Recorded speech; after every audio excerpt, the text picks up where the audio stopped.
Chapter 301. The Biodora building F beeped sharply, slowly sliding open to reveal a deep corridor. The cold white emergency lights cast long, thin shadows on the floor, and a faint smell of disinfectant filled the air. Jiang Chen's pupils contracted slightly. Lei Ming, when did you? Her voice caught in her throat, as her gaze fell on the blue-glowing bio card in Lei Ming's hand. Lei Ming grinned, his thick fingers deftly twirling the card. You think I let the guy touch it for nothing? The card danced between his fingers as he raised an eyebrow smugly. I stole it while he was slapping my face. Lian Wu unconsciously moved closer to the two. Something's not right. Her voice was extremely low. We could still run into patrols on the previous floors, but here. Her gaze swept across the empty corridor, as quiet as a tomb. Jiang Chen suddenly raised her hand, and the three of them froze instantly. Her ears twitched. Footsteps could be heard 30 meters away. A tall figure in a gray uniform appeared around the corner, the silver badge on his chest gleaming coldly under the lights. Who are you? The administrator's hand was already on the pulse gun at his waist. This isn't a place for Sector B. Lian Wu immediately straightened her back, her facial muscles subtly shifting to Mark's arrogant expression.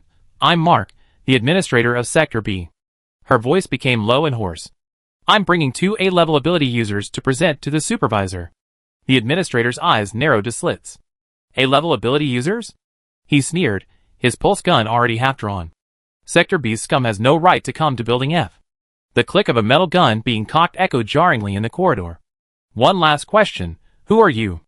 A flash of cold light appeared, and the blade of a black and gold broken knife was already pressed against the administrator's throat, a drop of blood slowly sliding down the edge. Time seemed to freeze at that moment. The man's pupils contracted sharply, a cold touch on his neck. He looked down. The black blade had silently pressed against his skin, so fast it left no afterimage. You?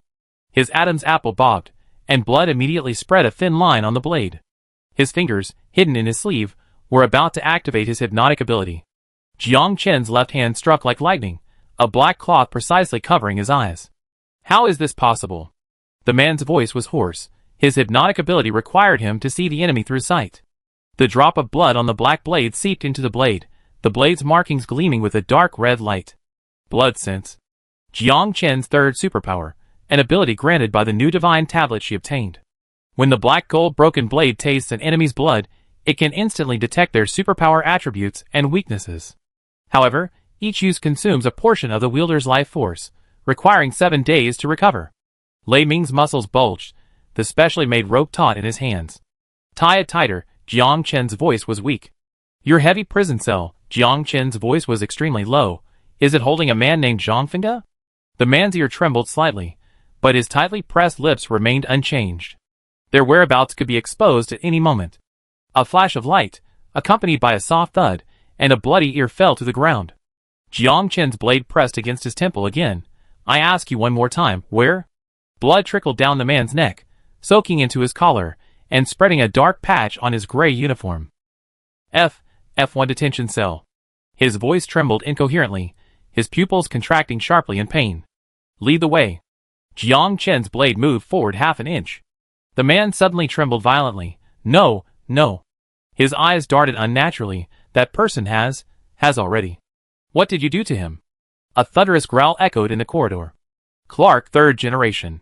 The man's voice suddenly trembled. Genetic modification injection complete. Jiang Chen's breath caught in her throat for a moment, the hilt of the blade humming softly in her palm. She took a deep breath, forcing herself to calm down. Take us nearby, the blade lightly grazing the man's cheek. We won't let you in, if you refuse. The blade shifted, aiming at his carotid artery. The gray gate of the F1 cell stood before them, like a lifeless tombstone, its surface covered with fine droplets of condensation. The red light from the access control panel glared like blood in the dimly lit corridor, illuminating the tense faces of the 3 men. Biometric lock. Lei Ming's muscles taut beneath his combat suit, his knuckles white from the effort. The man trembled as he pressed his palm against the scanning area, the blue light sweeping across his blood-stained hand. With a soft beep, the gate slid open slowly, revealing a thick, inky darkness within, accompanied by the muffled sound of the hydraulic system activating. A cold, metallic wind rushed in from the crack in the door, scattering the frost that had formed on the ground. Without hesitation, Jiang Chen struck the man on the back of the neck with the back of her knife, and he collapsed to the ground like a puppet with its strings cut. You stay outside, she whispered. I need someone to provide backup outside. I reckon they'd be here soon. Lei Ming suddenly grabbed Jiang Chen's wrist, the force so strong it hurt. No, Xiao Jiang, I have to go in. You know what Zhou Yang he's become. His Adam's apple bobbed violently. What if Captain Zhang is also? He suddenly released her, shaking his head violently, as if trying to shake off a horrifying image. I known Captain Zhang for 7 or 8 years, during the most difficult missions we went out on from the suspended tower. His fist slammed into his chest, making a dull thud. I believe he recognized me. Condensate droplets dripped from the gate, making an eerie tap sound in the silence. Jiang Chen's gaze shifted between Lei Ming's crimson eyes and the deep, dark cell, finally settling into a heavy nod. Lianwu, be on guard. The moment the two crossed the threshold, a chilling cold enveloped them as if it were alive. The gates slammed shut behind them, swallowing the last ray of light. In the darkness, some viscous liquid dripped from the ceiling, splashing onto the floor with tiny echoes. In the distance came the sound of rattling chains and a heavy, inhuman breathing. Chapter 302. The darkness in the F1 prison cell was almost viscous, and Jiang Chen's eyes adjusted instantly. In the center of the cell, a tall figure was bound by 7 alloy chains arranged in a cross shape. The chains dug deep into his muscles, leaving purplish-red bruises on his pale skin. Long blue hair cascaded down like seaweed, obscuring most of his face, revealing only his sharply defined jawline, where dried blood still lingered. A drop of condensed water fell from the ceiling, landing on his bare collarbone, sliding down his muscular chest, and into his tattered prison uniform. Captain Zhang? Lei Ming's voice trembled, and he instinctively took a half-step forward. The chain suddenly made a soft cracking sound. The bound man's shoulder twitched slightly, and a dark glint flashed faintly through his blue hair. It was the unnatural reflection of his right iris. Xiao Jiang. Lei Ming. The hoarse voice seemed to be squeezed from broken vocal cords, each syllable tinged with blood. He slowly raised his head, his long blue hair falling to either side. His left eye still retained the characteristic brown iris of a human, but his right eye had completely transformed into a vertical pupil like that of a reptile. The bluish-black veins running from his neck to his collarbone writhed beneath his skin like living creatures, yet did nothing to diminish the sharp contours of his features. Lei Ming's pupils contracted sharply. Captain Zhang. He instinctively rushed towards the restrained figure. Jiang Chen's warning was still stuck in his throat when the unexpected happened. The alloy chain suddenly snapped. Zhang Fengge sprang up at an impossible angle, his prison uniform ripped into strips as his muscles bulged. His right fingernails had transformed into sharp bone blades, whistling through the air as he aimed straight for Lei Ming's throat. Relying on years of combat instinct, Lei Ming rolled sideways, the bone blade grazing his neck and leaving 3 deep marks on the wall. Captain Zhang? Lei Ming's voice was a mixture of shock and pain. He knelt on the ground, looking at the person he once respected most. Now the other was baring his teeth at him like a predator, his mouth torn to his ears, revealing sharp, white fangs. Jiang Chen silently moved to Lei Ming's side. Proceed as planned. Her voice was colder than the chill of the cell. His consciousness is gone. Before setting off.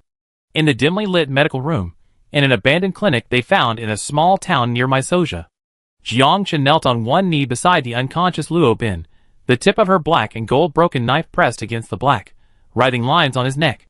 Huichuan, do you have something controlling him? The knife tip pressed down slightly, dark beads of blood seeping from the lines. Huang Shui knew that such a dangerous person existed within the Green Fortress, and wouldn't allow him to remain unchecked unless they could control him. Huichuan's eyebrows twitched almost imperceptibly, her knuckles tapping lightly on her tactical belt. After a moment's hesitation, she pulled a vial gleaming with a faint blue light from a hidden pouch. An inhibitor, she said, shaking the viscous liquid inside, will keep the monster inside him quiet for 2 hours. Jiang Chen took the vial. Huichuan's gaze swept meaningfully over Zhou Yang. Are you sure you want to use it? Aren't you afraid I give you poison? If you really wanted him dead, you wouldn't have kept Luo Bin alive until today. Huichuan's gaze fixed on Jiang Chen. Luo Bin, you really do know him. He hasn't used that name since coming to the Green Fortress. Jiang Chen remained silent, her fingers unconsciously stroking the inhibitor in her hand. This question had lingered in her mind for a long time. If Luo Bin was truly a survivor of the Great War 70 years ago, he should have been dead long ago. But his face was almost exactly as Jiang Chen had seen in Dr. He Hui's consciousness. After that battle, Huichuan's voice suddenly lowered, as if coming from a great distance, he saved many of the old civilians. Her fingers drew a deep scratch on the table, In the first few years, he did indeed help the fortress a lot. Hui Chuan's eyes suddenly turned cold, but later. Her gaze swept to Zhou Yang, who was bound in the corner. Like your companion, he had to devour his own kind to survive. This stuff, he concocted it himself. Jiang Chen stared at the dark blue liquid in the test tube, her thoughts churning. With Luo Bin's research capabilities. Once Dr. He Hui's most capable assistant. All these years, he could only develop inhibitors? Even more bizarrely, Luo Bin and Zhou Yang's symptoms are so similar, both requiring cannibalism, yet their causes are completely different. Zhou Yang was injected with Clark 2 genes, so how did Luo Bin become like this? It seems. Jiang Chen tucked the inhibitor into her pocket, her voice low, we can only find out when he wakes up. She got up and walked outside. Jiang Chen. Hui Chuan's voice suddenly pierced from behind. Jiang Chen's steps halted at the door. I heard him call you master. Hui Chuan's voice suddenly lowered, but don't forget. Your promise, where you came from. Jiang Chen's fingertips lingered on the doorframe for a moment. Hui Chuan. Her voice was terrifyingly calm, I always remembered. Where I came from. Chapter 303. The fleeting memories vanished, reality slicing in like a razor's edge. Jiang Chen and Lei Ming exchanged a glance, then moved to opposite sides simultaneously, like mirror images. Zhang Fengge knelt in the center, his long blue hair falling to obscure his face. A drop of condensed water fell from the ceiling, splashing tiny droplets on the metal floor. Lei Ming deliberately crushed a piece of ice on the floor. Captain Zhang. His voice echoed in the cell, it's me, Lei Ming. Zhang Fengge suddenly looked up, his right pupil shrinking to a thin slit. Jiang Chen seized this fleeting opportunity, pouncing on Zhang Fengge's back like a cheetah. The inhibitor needle gleamed coldly, aimed directly at the vein in his neck. Clang! The alloy chain suddenly snapped, and Zhang Fengge's right arm transformed in an instant into a giant claw covered in scales. Jiang Chen only saw a blur before he was sent flying. Her back slammed heavily against the metal wall, sending thrust flying. Cough! Blood trickled from Jiang Chen's lips, her internal organs feeling as if they had shifted. She forced herself to kneel, the broken black gold sword humming in her palm. On the other side, Lei Ming's muscles bulged, veins coiling like dragons on his arms.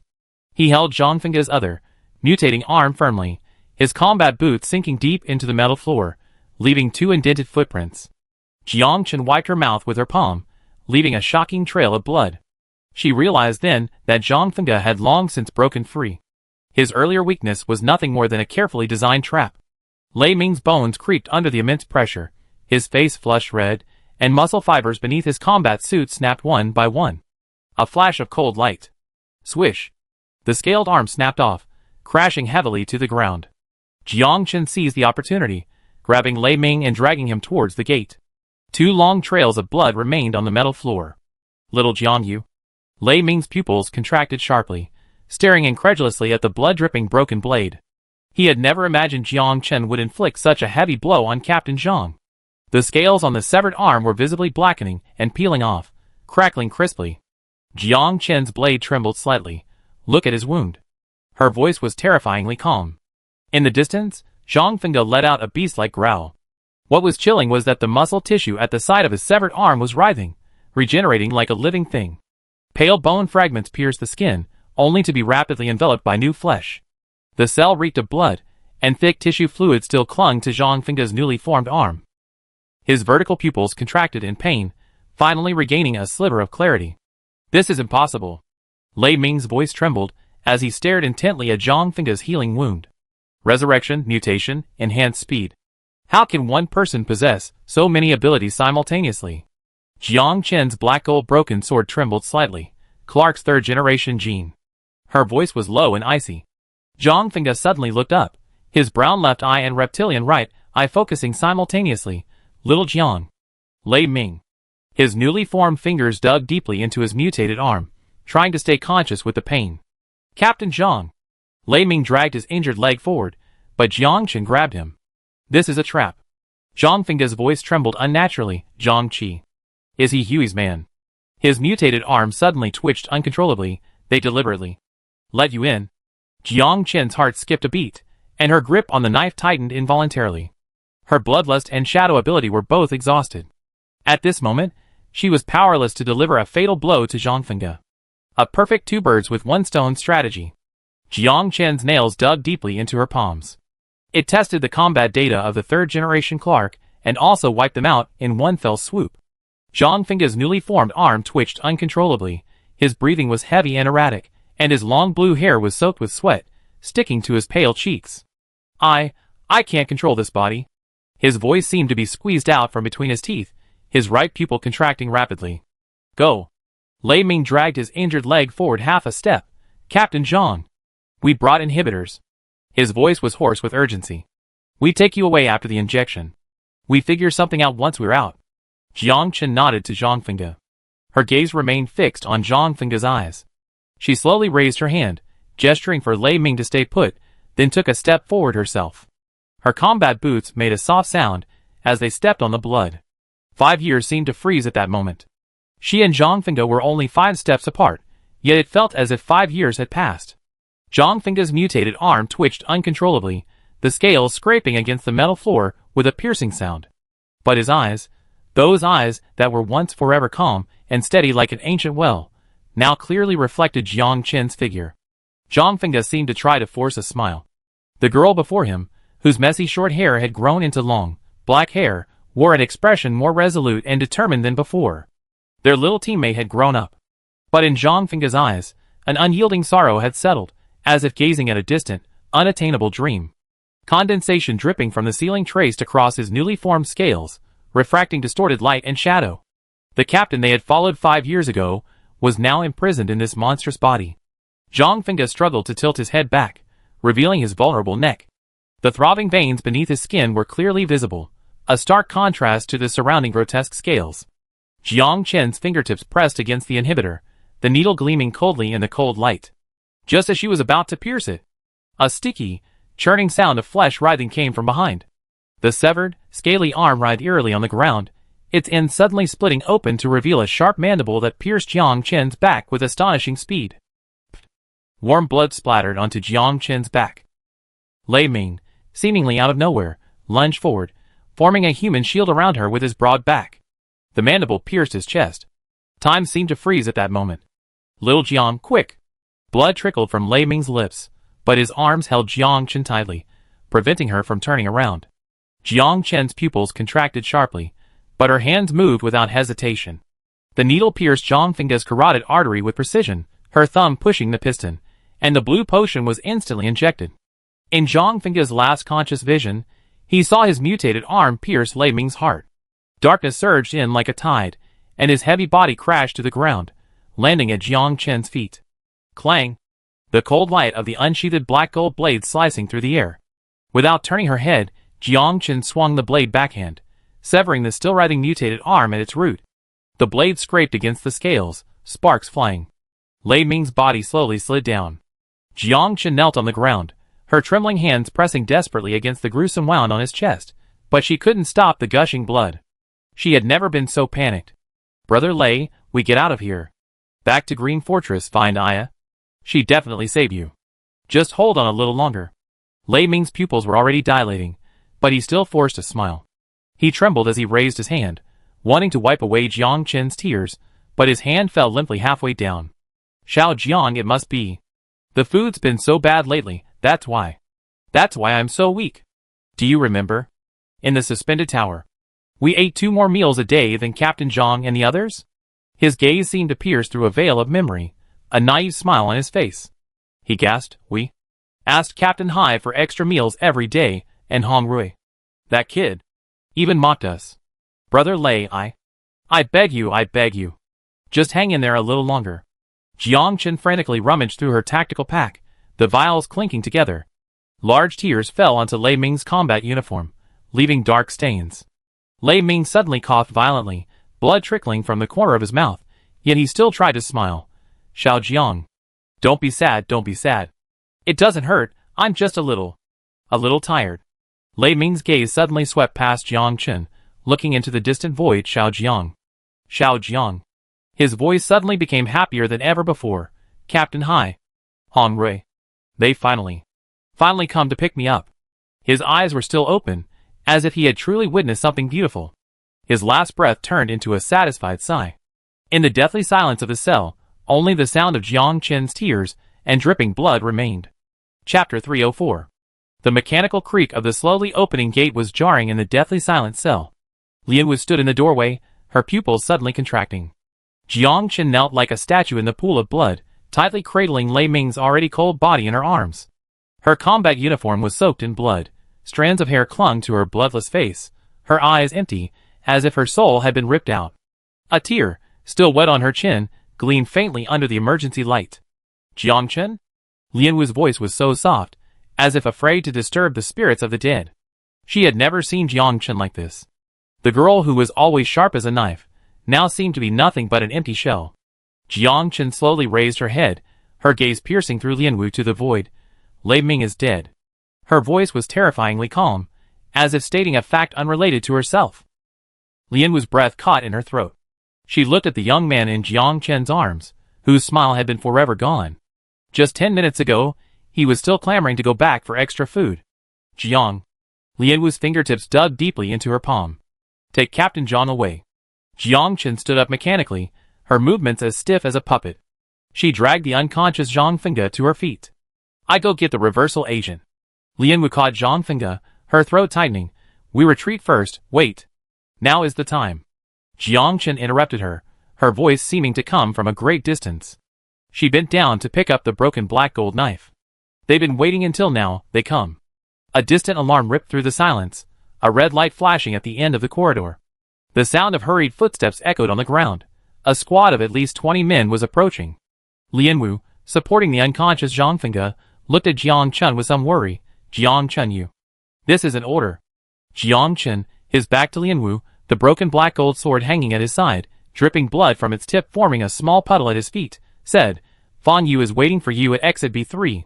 Jiang Chen, but you? Lianwu said worriedly. Don't worry, I won't die. Her voice was so soft it was almost a soliloquy, as if reassuring her companion. As Lianwu helped Zhang Fengge disappear into the darkness, the first enemy appeared around the corner. A flash of light, blood splattering onto the security camera. Jiang Chen's figure moved like a ghost through the corridor, each swing of his sword creating a cloud of blood. Because, it will be them who die. An hour later, Zhang Qi walked through the thick blood. 20 corpses were frozen in various poses at the moment of death. Some were cut in half at the waist, their entrails spilling onto the ground. Some had their hands still in a blocking stance, cleaved in two, weapon and all. Blood footprints stretched all the way to the end of the corridor. Zhang Qi's breathing quickened involuntarily. At the last corner, he saw that figure. Jiang Chen leaned against the wall, her black clothes soaked in blood, turning a dark red. A broken black gold knife lay embedded in the ground in her hand, surrounded by a dozen broken pulse guns. The moment she looked up, Zhang Qi felt as if he had fallen into an ice cave. Those dark eyes held no anger, no hatred, only an abyssal calm. That wasn't human eyes. More like the pure, cruel scrutiny of some ancient beast eyeing its prey. In the dimly lit corridor, Zhang Qi stood at the edge of the pool of blood, his gleaming leather shoes stopping precisely at the edge of the spreading gore. His light blue hair gleamed silver under the emergency lights, creating an eerie contrast with the twisted corpses behind him. You're that little guy on my team. Jiang Chen. Zhang Qi smiled perfectly, a warm smile appearing at the corners of his eyes. His voice was as gentle as a reunion with an old friend, his right hand elegantly tracing the gold-embossed ARC badge on his chest. The red light from the surveillance camera swept across his face, revealing a profile 7/10 similar to Zhang Fengge's. Jiang Chen slowly raised his eyes. A drop of blood dripped from the black and gold broken blade, making a soft tap sound in the deathly silence. Zhang Qi's blue hair was 2 shades lighter than Zhang Fengge's, as if it had been bleached. His pupils were light brown, completely different from Zhang Fengge's always sharp, dark brown eyes.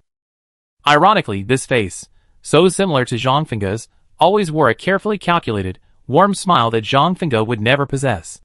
Reversal agent. Jiang Chen's voice sounded as if pulled from an ice cave. Zhang Qi slapped his forehead, as if suddenly realizing something. Ah, it's because of that. Zhou Yan, right?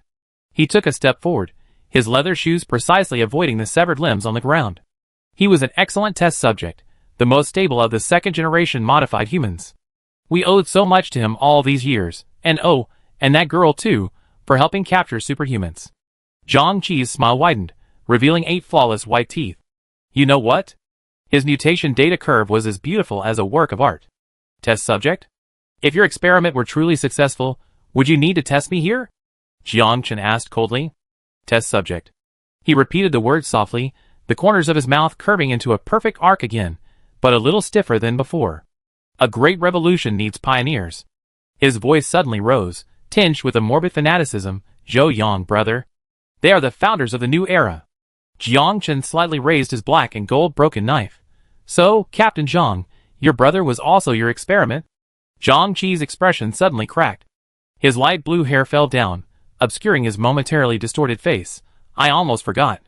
When he looked up again, he was back to his gentle and refined demeanor. Zhang Fengge is your captain. His leather shoes ground over a pool of blood, the movement as graceful as a waltz. What a pity. Zhang Qi suddenly leaned down, meeting Jiang Chen's gaze, complex emotions churning in his light-colored pupils. My perfect brother, the revered captain, now he probably can't even hold a gun properly, right? His voice was as soft as a love confession, yet carried a chilling undertone. This younger brother, forever living in the shadow of his genius brother, finally tore away his facade of gentleness, revealing the years of rotting jealousy and longing within. Do you know? Zhang Qi's voice suddenly became unusually gentle. When we were little, every time he used his powers to protect me, I wanted to chop those hands off. He smiled nervously. Without exception, all the ability users injected with Clark's third-generation gene couldn't survive the crucial 6 hours. But Jiang Chen, I have to thank you all for letting my brother complete his first kill. You personally turned him into the most perfect monster. Chapter 305. One last time, Jiang Chen's black gold broken sword hummed in his palm, its tip pointing directly at Zhang Qi's brow. Where's the reversal agent? Zhang Qi chuckled, his leather shoes stepping over the blood-soaked ground. He elegantly raised his right hand, and the surrounding corpses suddenly convulsed violently. Blood gushed from their wounds, congealing in the air into countless scarlet snakes. Clang! Jiang Chen's broken sword cleaved through the blood, the blade flashing like a crescent moon. But the severed blood snakes instantly vaporized, only to recondense in the next second. The blood mist grew thicker and thicker, eventually forming an impenetrable spherical cage that completely engulfed her. Zhang Qi snapped his fingers. The blood cage collapsed with a roar, and Jiang Chen staggered to her knees, her pupils dilated. S-level mind control, he leaned down to look at Jiang Chen, who was kneeling on the ground, his smiling eyes reflected in the pool of blood, invading the nerves through a liquid medium. Even the strongest ability user will become a puppet on a string. Jiang Chen's eyelashes trembled violently, but she couldn't control her body. Under the cold light of the blood-red laboratory, Zhang Qi slowly walked towards the controlled Jiang Chen. Fang Zhou's ability file on Jiang Chen was already etched into his mind. That figure who repeatedly created miracles in the surveillance footage. The speed and agility in the suspended tower training room had surpassed that of ordinary ability users. 5 years in the Green Fortress, becoming an etcher. My Soja, alone with a knife, could break through here. Drips of blood from the ceiling drew a thin red line between the two. Zhang Qi stared at the lifeless girl before him. She was more stunning than in any of the surveillance footage. The section of her neck exposed at the black collar was dazzlingly white, like the finest bone china. The ventilation system ruffled her loose black hair, strands flowing like raven feathers over her shoulders. Her pure black eyes, now devoid of light, remained breathtakingly beautiful.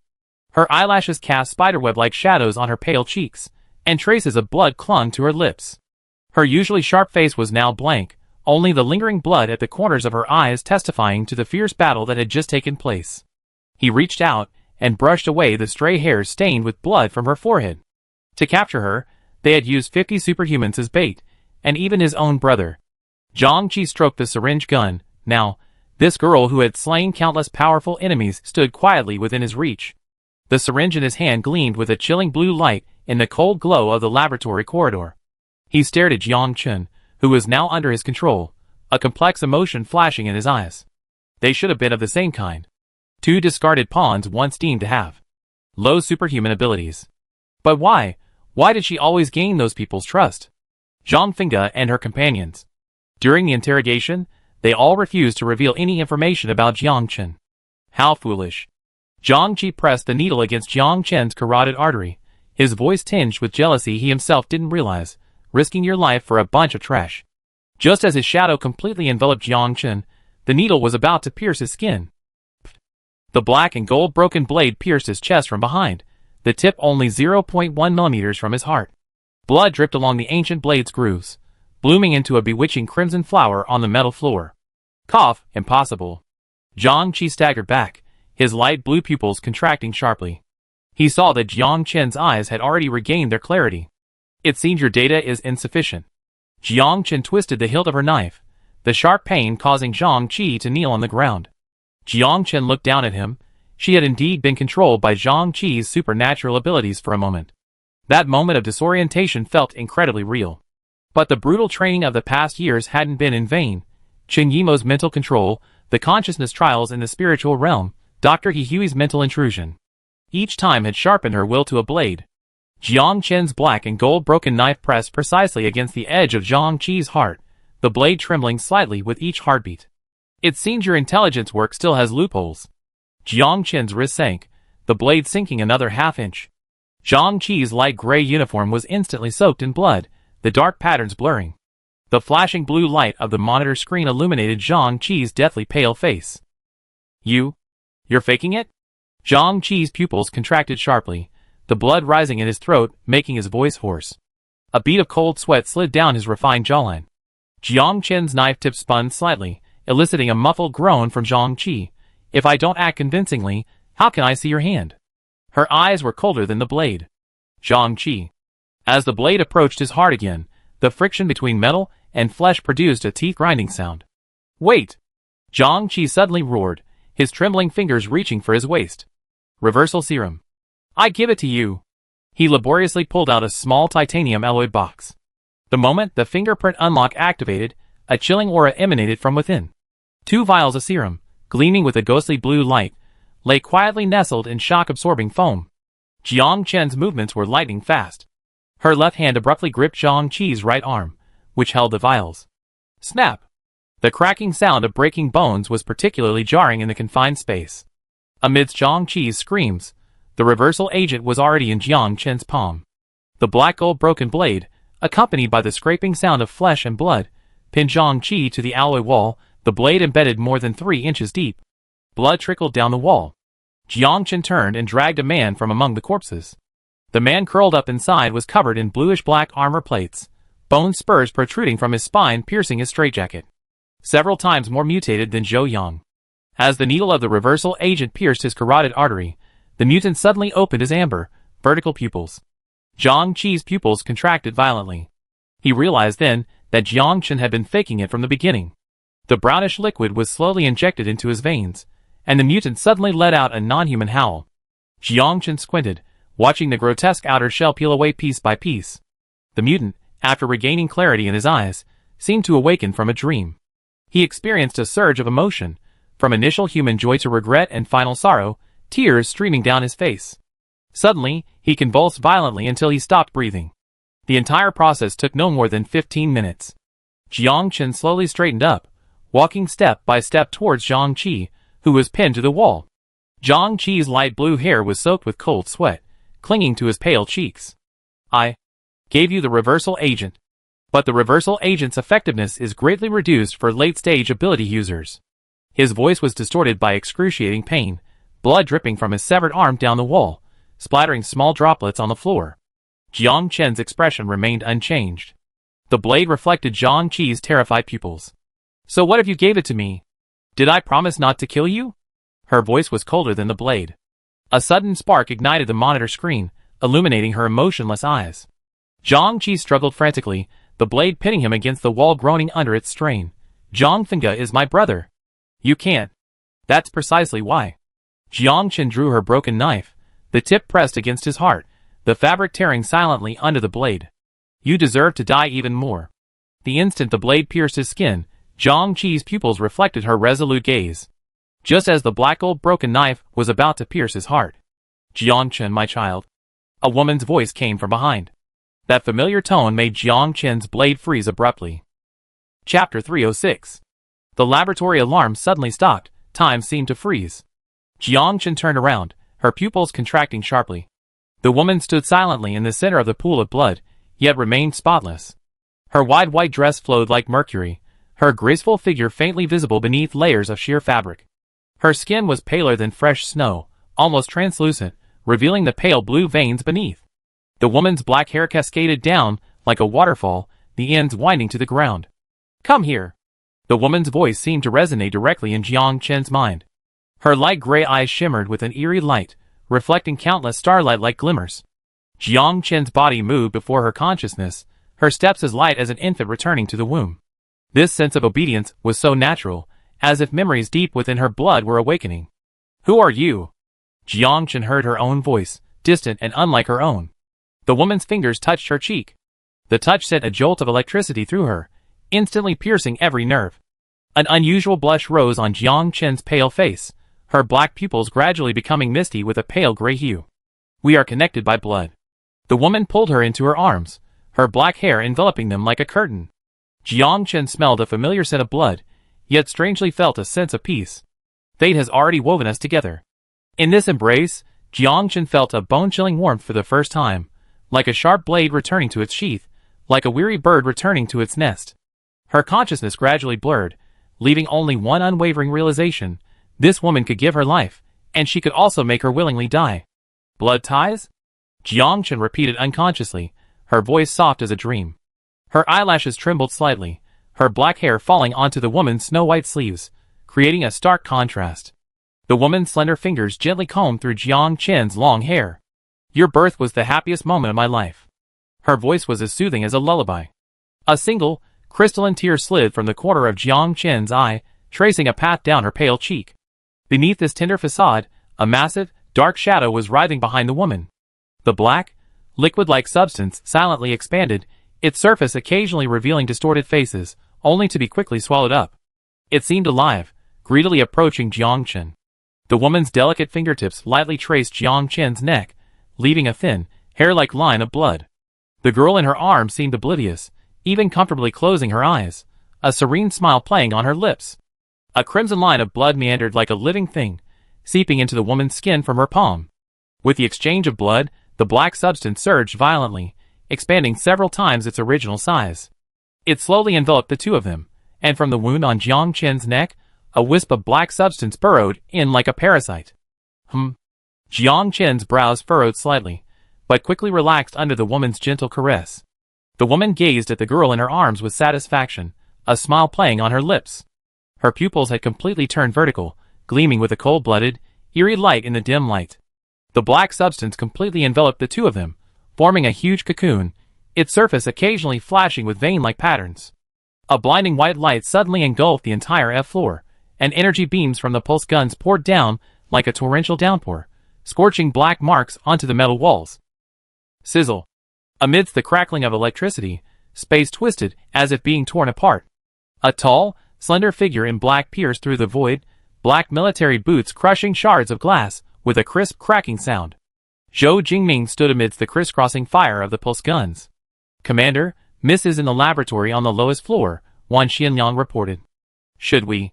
"No need," Zhou Jingming interrupted, his voice eerily calm. "Go and deal with those people." A flash of dark red light flickered in his pure black eyes. Inside the laboratory, the savage black water tentacles suddenly became docile the moment they touched him. They coiled around his arm, only to be casually torn off by him. The severed tentacles dissolved into black mist in the air, dissipating with a single glance from him. Dr. He Hui, his voice was deep as a cello, yet it resonated throughout the entire laboratory. "My mother's body, are you comfortable using it?" As he raised his hand, the black liquid binding Jiang Chen receded, as if receding upon seeing its master. Zhou Jingming caught the falling Jiang Chen steadily, his long, slender fingers gently stroking her pale cheek. She looked so small in his arms, her black combat suit making her resemble a broken doll. His thumb caressed her bloodless lips. The attacking superhumans suddenly knelt on the ground. Not voluntarily, but forced down by some invisible force. "You?" The moment he looked up, the three closest superhumans exploded into a bloody mist. "You dare touch her?" The laboratory fell into a deathly silence, broken only by the dripping of black liquid. Dr. He Hui's gentle mask shattered like porcelain. She elegantly smoothed the wrinkles in her white dress. Her body still radiated a holy aura, yet could no longer conceal the decay within. Zhou Jingming's fingertips twitched slightly, and the black liquid spike suspended in the air gleamed with a dangerous light. The black liquid spike stopped abruptly just inches from He Hui's throat, as if striking an invisible barrier. The droplets hovered in midair, reflecting two similar faces. One twisted with madness, the other cold and restrained. Those deadly sharp points were only inches from He Hui's throat, yet they could not advance any further. Because flowing within this body was the blood that gave him life. "Jing!" He Hui called softly, using the voice of Zhou Jingming's mother, her fingers tracing her still beautiful face. How pathetic. The black water reflected a face that bore a striking resemblance to Zhou Jingming. You can never truly kill this body. Zhou Jingming's thick eyelashes cast shadows beneath his eyes, obscuring the turbulent emotions in his pupils. He turned away silently. Jiang Qin's yearning for the divine steel is etched into her blood. He Hui's voice followed like a persistent, stabbing wound. When her power fully awakens, she will, like she did back then, walk back to me on her own. Zhou Jingming's steps did not falter, only his arms around Jiang Qin tightened slightly. His slender fingers gently traced the black water patterns on the girl's neck. On that warm body, he simultaneously touched the deepest longing and the most painful curse. Chapter 307. Inhu paced anxiously in front of the door, his boots scraping against the stone slabs. Why can't we see Gai Jiang? The young clan leader abruptly stopped, his amber eyes fixed on Wan Xianliang, who stood blocking the doorway. Wan Xianliang remained motionless, a solid wall blocking the entrance. The commander's orders forbid anyone from entering. His voice was calm, yet carried an undeniable resolve. I am still the clan leader of the Green Fortress. Inhu raised his voice, his hands clenched white in his sleeves. Behind him, Huichuan's muscles tensed, clearly prepared to force his way in. Gui Huichen snorted coldly, his finger resting on the pulse gun at his waist. If you ask me, this brat should be locked up. He glanced sideways at Inhu, his eyes full of disdain. What use is a puppet chieftain like this? Huichen. Wan Xianliang didn't even frown. This is the commander's decision. Hai Tianqing stood quietly in the shadows of the corridor, coldly observing the standoff. The green fortress shrouded in morning mist was filled with an eerie silence. Last night's sudden return had already stirred up undercurrents within the fortress. The etcher Jiang Qin was personally brought back by Zhou Jingming, the former commander of the suspended tower. This fact alone was enough to shock. What unsettled Hai Tianqing even more was that Zhang Fengde, who accompanied him, was immediately escorted to the underground chamber by Zhou Jingming's personal guards upon entering the fortress. It was now guarded by fully armed Walden soldiers. Even the men sent by Huichuan were turned away. Inhu hadn't slept all night, and was now pacing anxiously along the stone corridor. The moment Lianwu pushed open the door, the young clan leader grabbed her sleeve. Lianwu. Teacher. How? Is she? Lianwu looked down at her crumpled sleeve, remembering how Jiang Qin, despite his usual disdain, would silently adjust the training plan for Inhu whenever he instructed him. She hesitated for a moment, recalling the commander's gaze, and finally said only, the commander will make the arrangements. I have to go in and see. Inhu suddenly raised his voice, and was about to rush inside. He was wary of the suddenly appearing Commander Zhou, especially since the other party was with Walden's army. Bang! A blinding bolt of lightning struck in front of Inhu's feet, instantly charring and cracking the bluestone slab. Huichuan's blade was already drawn. Using supernatural abilities in the holy land of the old people, she stared at Gui Huichen, her voice as cold as ice. You want to die? What can you do to me? Inhu retorted, don't forget I am the supreme leader of the 11 tribes of the old people, the monarch acknowledged by the red python. Gui Huichen looked at him disdainfully. Commander Zhou Jingming, Lianwu spoke slowly, her voice as cold as a winter night's wind, is Jiang Qin's blood brother. Lianwu surveyed the crowd, her voice low and clear. Lord Jiang Qin flows with the blood of the 12 tribal leaders, the last pure-blooded heir of the old people. Inside the room, pale moonlight filtered through the gauze curtains, casting fragmented shadows on Jiang Qin's face. She lay on the white sheets, her body trembling slightly, as if being torn apart by an invisible nightmare. The images flashing through her mind were bloody and cruel. A woman with her chest ripped open, her heart gone. The severed limbs of a child scattered on the floor. Thick, sticky blood flowed like a river, staining the entire world a glaring crimson. Why? Is there blood everywhere? Jiang Qin murmured absently, her pupils dilated, her gaze fixed on the ceiling. Her fingers unconsciously gripped the sheets, her knuckles turning white from the pressure. Zhou Jingming sat on the edge of the bed, his military jacket long gone, leaving only a dark gray shirt. His long, slender fingers gently brushed aside the sweat-dampened hair from Jiang Qin's forehead, his movements as delicate as if touching fragile porcelain. When his fingertips reached her slender neck, his eyes suddenly darkened. Dried bloodstains remained there, the last traces left by He Hui. Don't be afraid. Qin. His voice was low and restrained as his thumb slowly traced the throbbing pulse on the side of her neck, wiping away the bloodstains. Even knowing that within those drops of blood flowed the life of their shared mother. The black and gold longsword leaned quietly against the bedside, its blade gleaming with a dark luster. Zhou Jingming reached out and grasped the hilt. The blade emitted a faint vibrating sound, then fell silent again. A flash of cold light. A thin, long red line appeared on his wrist, blood seeping out like beads. He pressed his wrist against Jiang Chen's pale lips, the crimson blood staining her lips, gradually making them vibrant again. Jiang Chen's brows furrowed. Her body trembled in the torment of ice and fire, as if torn apart and reassembled. Zhou Jingming's face was reflected in her hazy black eyes. "Wake up before you collapse, Chen." The taste of blood filled Jiang Chen's mouth, yet strangely transformed into a chilling sweetness, intoxicating and calming. Instinctively, she grasped Zhou Jingming's wrist, her fingers digging deep into his skin, greedily sucking the warm blood like a thirsty traveler, her teeth unconsciously rubbing against his pulse. Zhou Jingming gazed at her, his other hand gently stroking her hair. His eyes held a mixture of brotherly pity, yet also concealed a deeper, unspeakable emotion. Chapter 308. Jiang Chen's dark eyes gleamed with a crimson light in the night, as if molten lava churned deep within her pupils. Fragments of memories from Zhou Jingming, along with her own long-buried past, surged like a tidal wave, engulfing her. The bunker. A piercing scream abruptly ripped through the deathly silence, followed by the chilling sounds of bones cracking and sticky chewing. Young Jiangche awoke from the nightmare, her small body trembling beneath the thin blankets.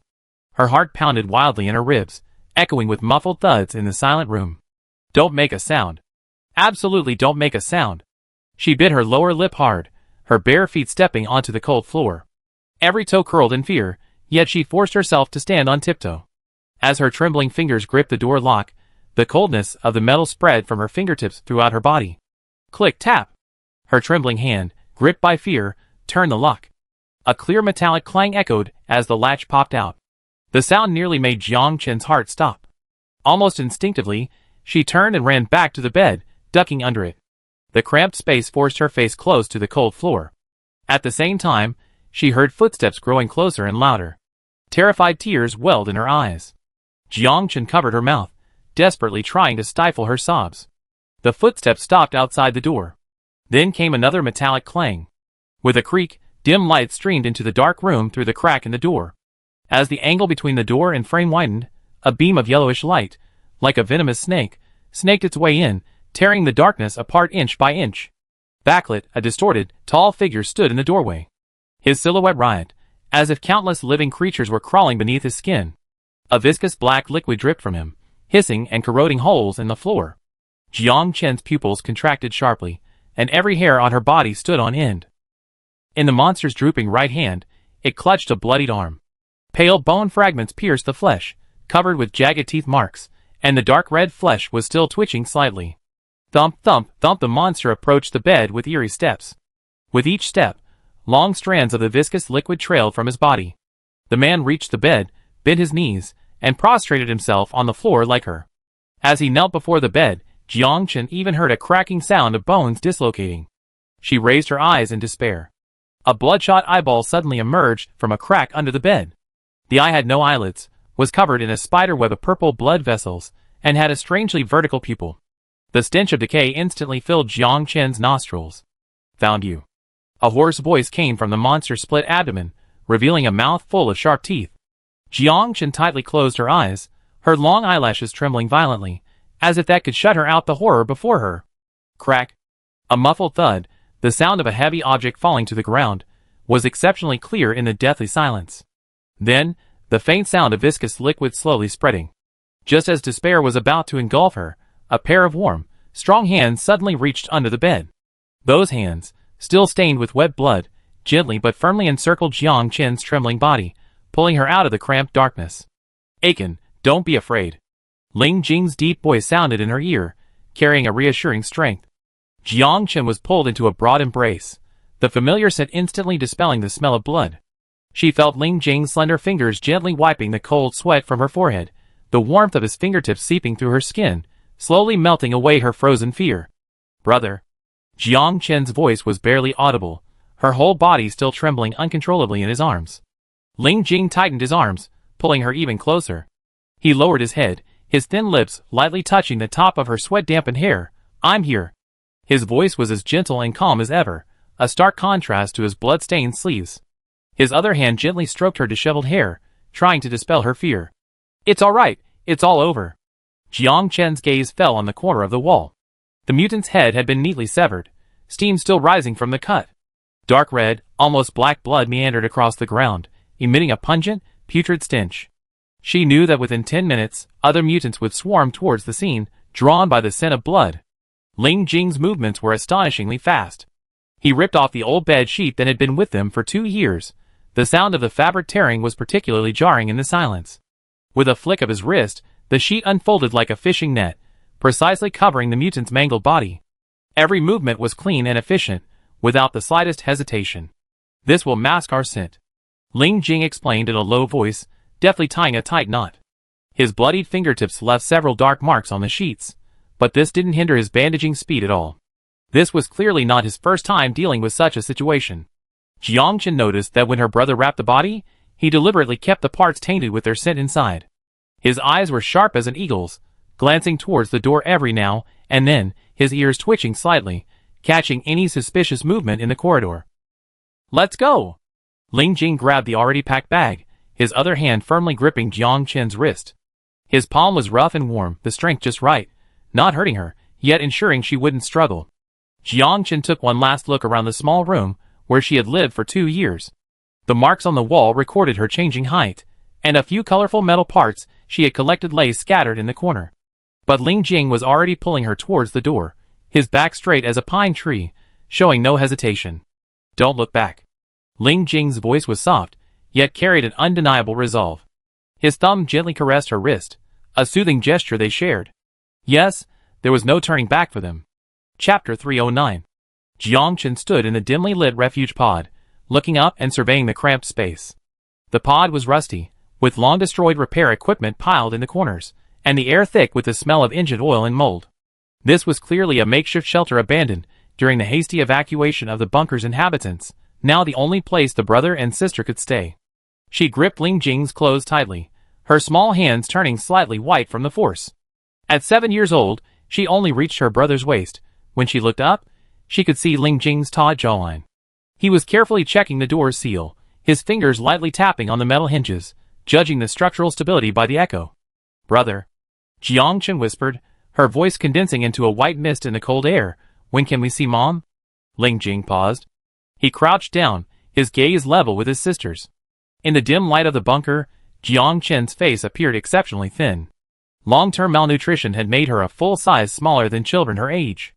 Ling Jing reached out and adjusted the oversized collar of her winter coat, which had been salvaged from a discarded supply crate and almost completely enveloped her. "Soon," he promised softly, his thumb tracing her icy cheek. "I promise." As he spoke, his peripheral vision still scanned the surroundings, confirming the ventilation filters were intact, checking the floor for any suspicious water stains, and constantly listening for any movement outside the bunker. To ensure safety, he had even sprinkled a layer of spore detection powder at the entrance. Any living organism passing through would leave a fluorescent trace. Jiang Chen suddenly sneezed. Ling Jing immediately unbuttoned his coat and rubbed her icy little hands in his palms. The bunker's cooling system ran day and night, the chill already penetrating to the bone. "Hang in there a little longer, we'll be out of here soon," Ling Jing said, taking a homemade alarm from his backpack and hanging it on the doorknob. It was assembled from discarded parts, emitting a dark red light when vibrated. His movements, as he adjusted the sensitivity, were surprisingly practiced for a teenager.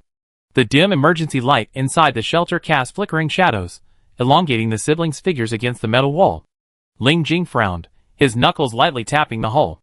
While mutants weren't sensitive to light, the number of mutants in this area far exceeded expectations. If he hadn't had to go out alone to find food today, Jiang Chen wouldn't have encountered this danger. Ling Jing didn't dare to think about the consequences if he didn't get back in time. He had to take Jiang Chen to a deeper safe zone. "Chun, did you remember what I said?"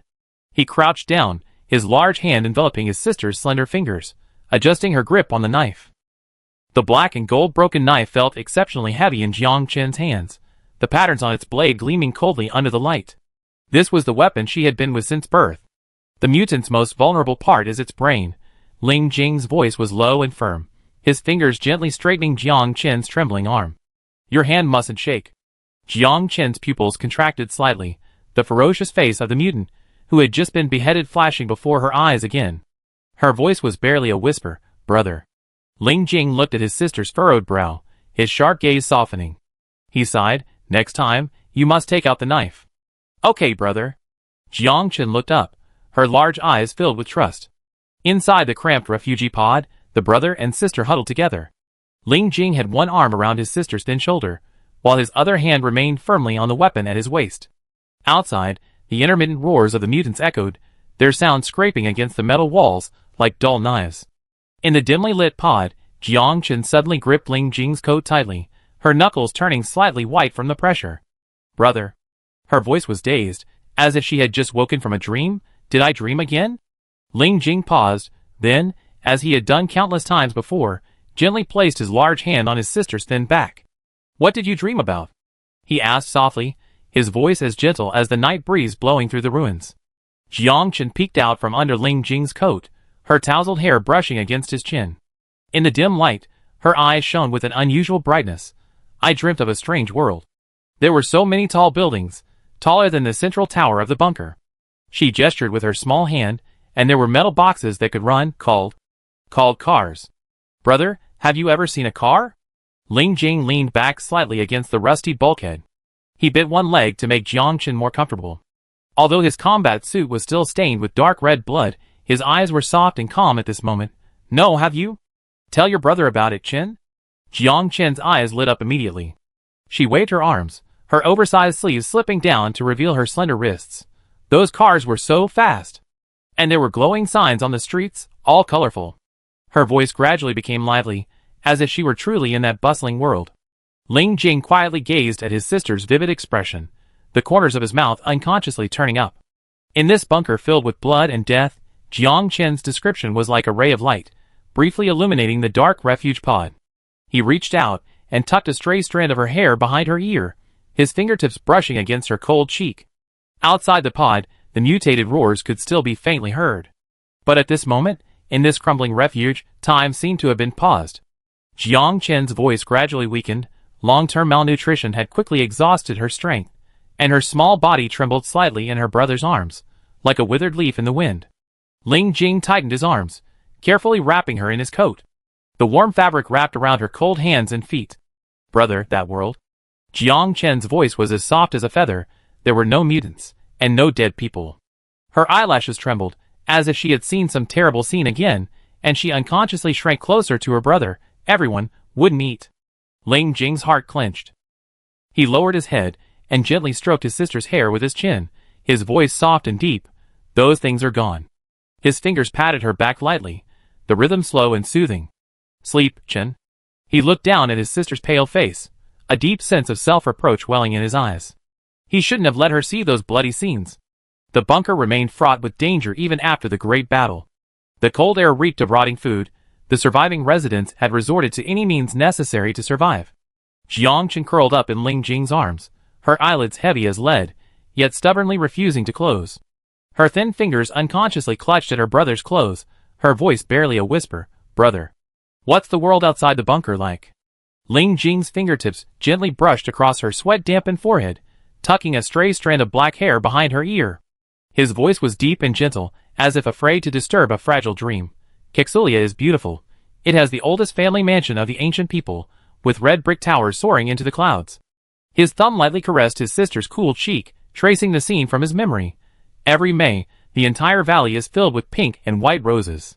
When the wind blows, the petals fall like snow. Jiang Chen's breathing gradually became steady, and the corners of her mouth turned up slightly. Ling Jing gazed at her innocent sleeping face. He still remembered the scene when he found them in the laboratory, their mother, barely alive, protecting her newborn sister, surrounded by shattered culture chambers. The bunker was gradually falling under the spore invasion, and Dr. He Hui's search team was like hyenas smelling blood. The three of them hid in the ventilation duct, listening to the approaching footsteps of their pursuers. Ling Jing unconsciously tightened his arms, then immediately loosened them, afraid of waking his younger sister. The passage to the surface had long since collapsed in the war.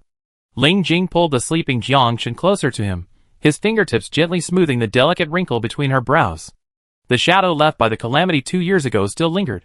He still clearly remembered the resolute look in his mother's eyes as she shoved his sister into his arms, remembered the suppressed sobs coming from the metal duct, remembered the stinky sound of Dr. Huey's boots grinding over the pool of blood on the ground.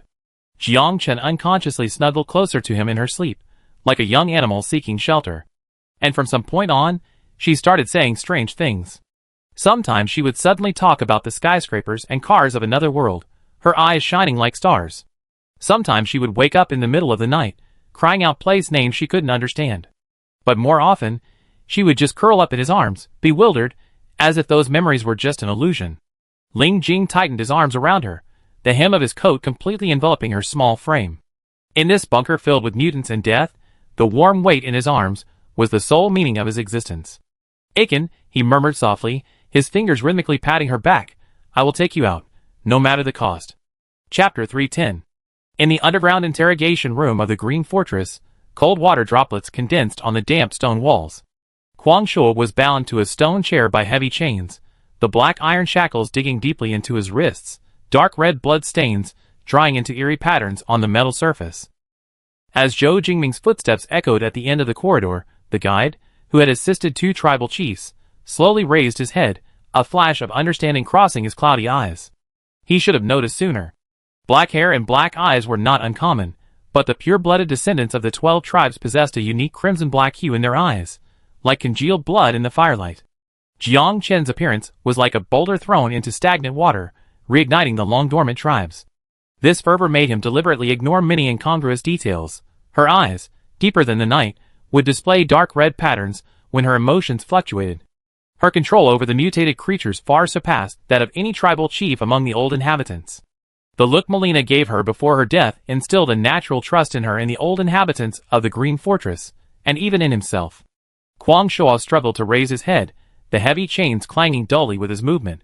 His cloudy eyes were fixed on the figure standing against the light. "She's back?" His hoarse voice carried an undeniable certainty. Zhou Jingming stopped a step away, his impeccably dressed military uniform casting a large shadow in the torchlight. The firelight gradually illuminated his face. His sharply defined features were like a knife's edge, but most striking were his eyes. A dark red light flickered deep within his black pupils, like a lurking beast. His cold, expressionless face suddenly curved into a faint smile. "Kuang Shuo, I remember you had quite the edge when you were young. How come you become so timid and hesitant in your twilight years?" Kuang Shuo stared at the man before him. Although Jiang Chen and Zhou Jingming were blood relatives, they didn't resemble each other. After all, almost no one remembered what their mother looked like. Zhou Jingming looked to be only in his early 30s, but Kuang Shuo knew that the lifespan of the old people was far longer than that of the bunker people, which was one of the reasons why the bunker people feared them. However, reproduction was difficult for the old people, and newborns were extremely rare.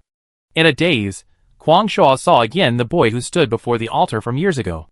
Flame surged behind him, the boy who had watched his mother being sacrificed to the red serpent, who should have become the youngest leader of the 12 tribes, perhaps even the youngest chieftain and high priest. "You changed," Kuang Shuo hissed, "yet it seems nothing has changed." Zhou Jingming's piercing, knife-like eyes sent a chill down Kuang Shuo's spine. The air in the stone chamber suddenly froze, and the vines in the cracks of the walls moved erratically without wind. "It was your mother who led the bunker people into Eden, bringing calamity to this land." Kuang Shuo lowered his head, his voice heavy as thunder. "The punishment of the old gods. No one can question it." Zhou Jingming silently gazed at the old man, who, as his mother's student, had only hidden in the shadows of the altar, silently witnessing everything. Kuang Shuo's silence was tangible, heavy on his chest. He knew that his own silence had also fueled a great fire. The prophecy was very clear. Zhou Jingming's face was obscured by the firelight. "You coveted the bunker's technology, attempting to use it to rule the 12 tribes." His tone was eerily calm, as if discussing the day's weather. "Ah!" Kuang Shuo suddenly let out a piercing scream. The dark green vines that had been entwined around the stone chair abruptly sprang up, sharp thorns piercing his aged palms. Kuang Shuo's cloudy pupils contracted sharply, ancient legends from the depths of his memory surging like a tidal wave. They were the secrets of the Ling clan. This bloodline, born alongside the Red Python, possessed members with eyes as dark as night, their pupils gleaming with a dark, bronze light when their emotions stirred. They commanded mutated creatures with effortless ease, and the abilities inherited from the clan leader were revered as divine gifts by the 12 tribes. "You know." Kuang Shuo lowered his head, blood seeping from his cracked lips. "The position of high priest has always been held by the Ling clan. The old people have never forgotten." Kwang Shou looked up in shock at Zhou Jingming, the high priest. Has already? He hadn't expected the man before him to have become so insane. Zhou Jingming coldly watched the vine sucking blood. What a pity. He said softly, such a family, its destruction is but a fleeting moment. The image of Ling Shuang's death lingered in Kwang Shou's mind. That once high and mighty high priest, ultimately killed by her own clansmen. Whenever he thought of those eyes, calm as still water even in death, Kwang Shou felt a chill run down his spine. How would someone who could abandon even their own people treat those who had betrayed them? So, what exactly do you want? He struggled to lift his head, his throat dry and aching. Jiangchen. No, perhaps I no longer have the right to call her by her name. His voice trailed off. Over the years, her prestige among the old people has even surpassed that of Chief Silver Lake. His gaze shifted uneasily, finally settling on Zhou Jingming's face. A handsome face calm to the point of being cold, yet chilling. She will become the new faith of the old people. Zhou Jingming looked at a blooming red rose in his hand, the petals slowly unfolding between his fingers, his tone unusually gentle and warm. And before that, this is your last chance.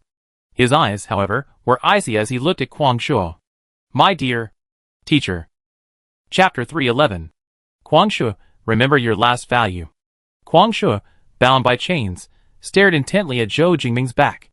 In the moonlight, the man's features were cold and imposing, yet that fleeting moment of gentleness sent a chill down Kwang Shou's spine. The gentler the venomous snake, the more deadly its bite.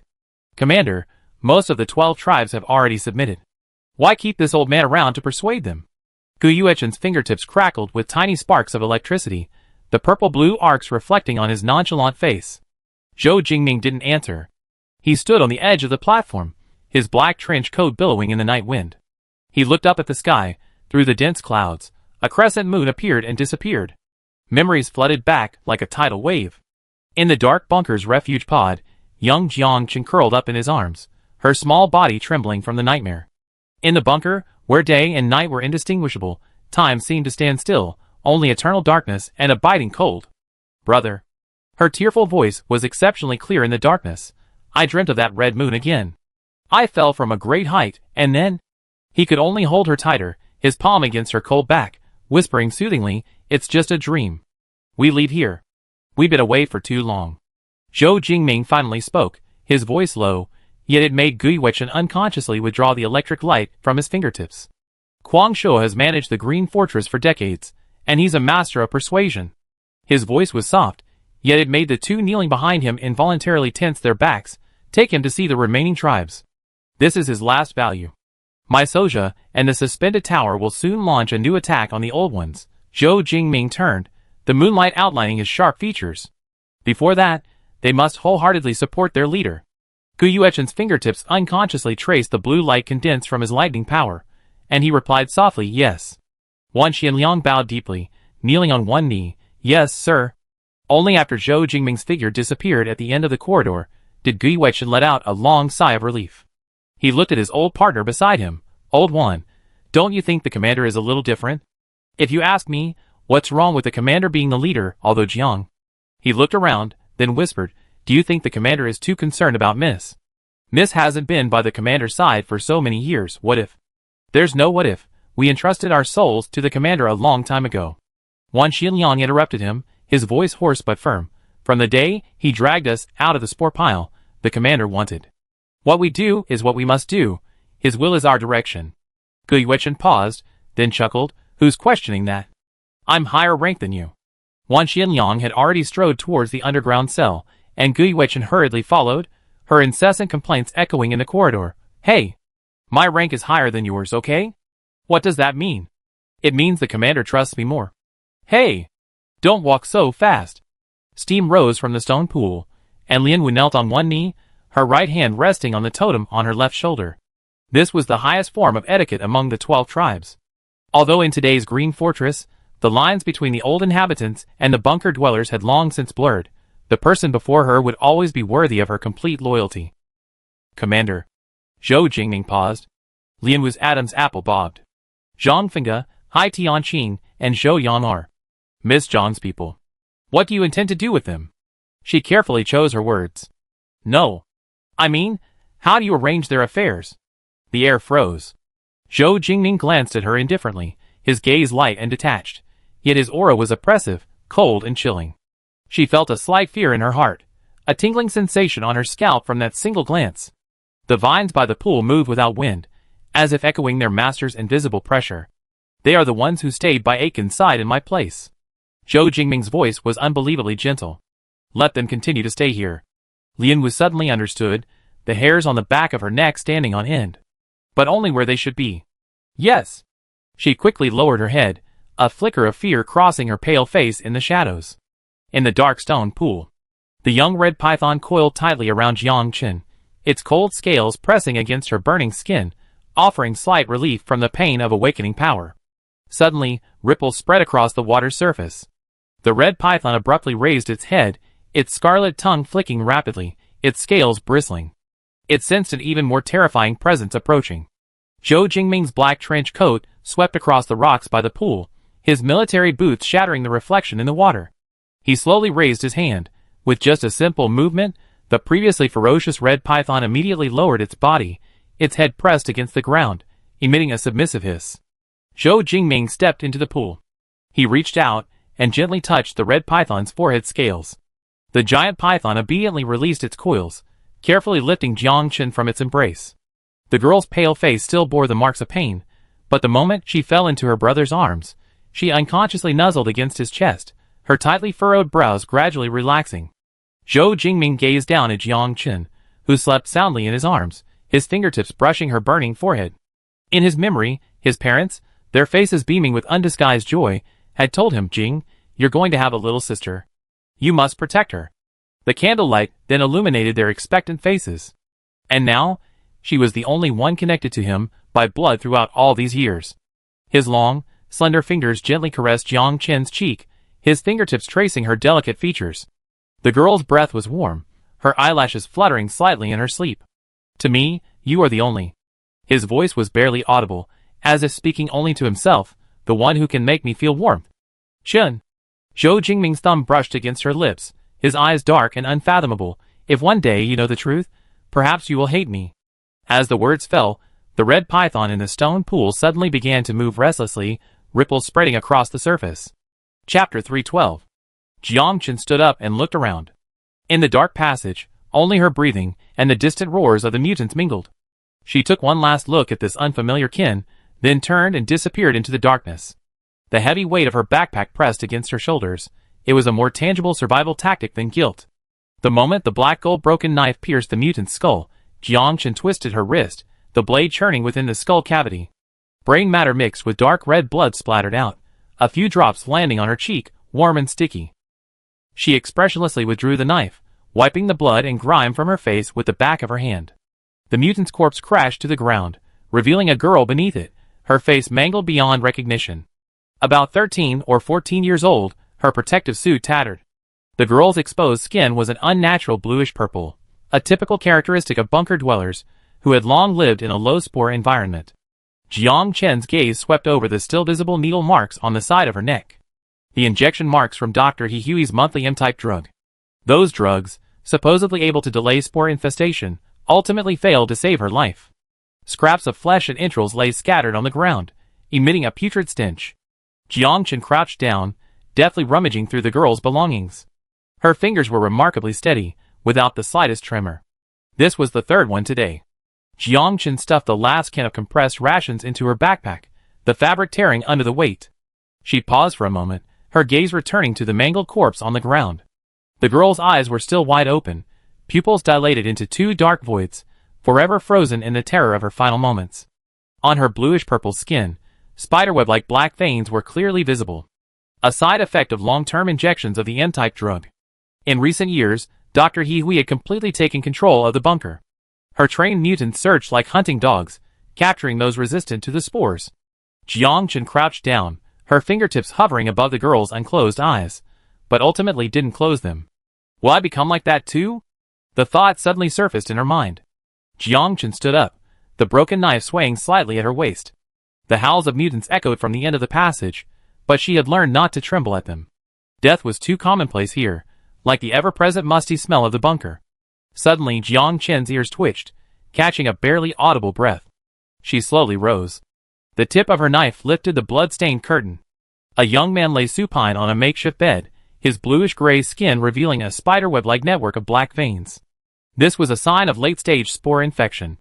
Surprisingly, his eyes remained clear, his pupils focused on Jiangchen. The black gold broken knife twirled in her palm, its blade reflecting a chilling light. For Jiangchen now, granting a dying man a release was far simpler than dealing with a newly born mutant. As the blade pressed against his throat, she noticed the identification badge pinned to his chest. Bunker Level 3 Researcher. I am Dr. He Hui's assistant. The man gasped, his Adam's apple bobbing beneath the blade. Luo Bin. Don't kill me. I can give you a real immunity serum. Jiang Chen's pupils contracted sharply. Luo Bin. The name lingered on her lips, but the blade remained motionless. Aiken. As Ling Jing's voice rang out from outside the curtain, Jiang Chen's knife plunged down cleanly. The sizzling sound of the blade piercing flesh was exceptionally clear in the confined space. She withdrew her knife, lifted the curtain, and stepped outside. In the dim light, his sharply defined face was accentuated by shadows, the shadow cast by his brow bone making his eyes appear particularly cold and brooding. Behind him followed several silent figures. Some from the bunker, others surviving members of the old order, all those who had sworn to follow him to the death over the years. Jiang Chen exhaled softly, her tone calm. Brother. Her gaze swept over the people behind Ling Jing, then glanced at the blood-stained curtain behind her. Ling Jing's gaze lingered on her face, where undried blood still clung. He frowned slightly, as if wanting to say something, but stopped the moment his eyes met Jiang Chen's. Those eyes remained as clear and bright as black glass beads, a stubborn flame flickering deep within. Over the years, no matter how much killing and darkness they endured, the light in those eyes had never been extinguished. Come here. Ling Jing ultimately said nothing of reproach. He reached out, his long, well-defined knuckles gently wiping away the bloodstain on Jiang Chen's cheek. Let's go!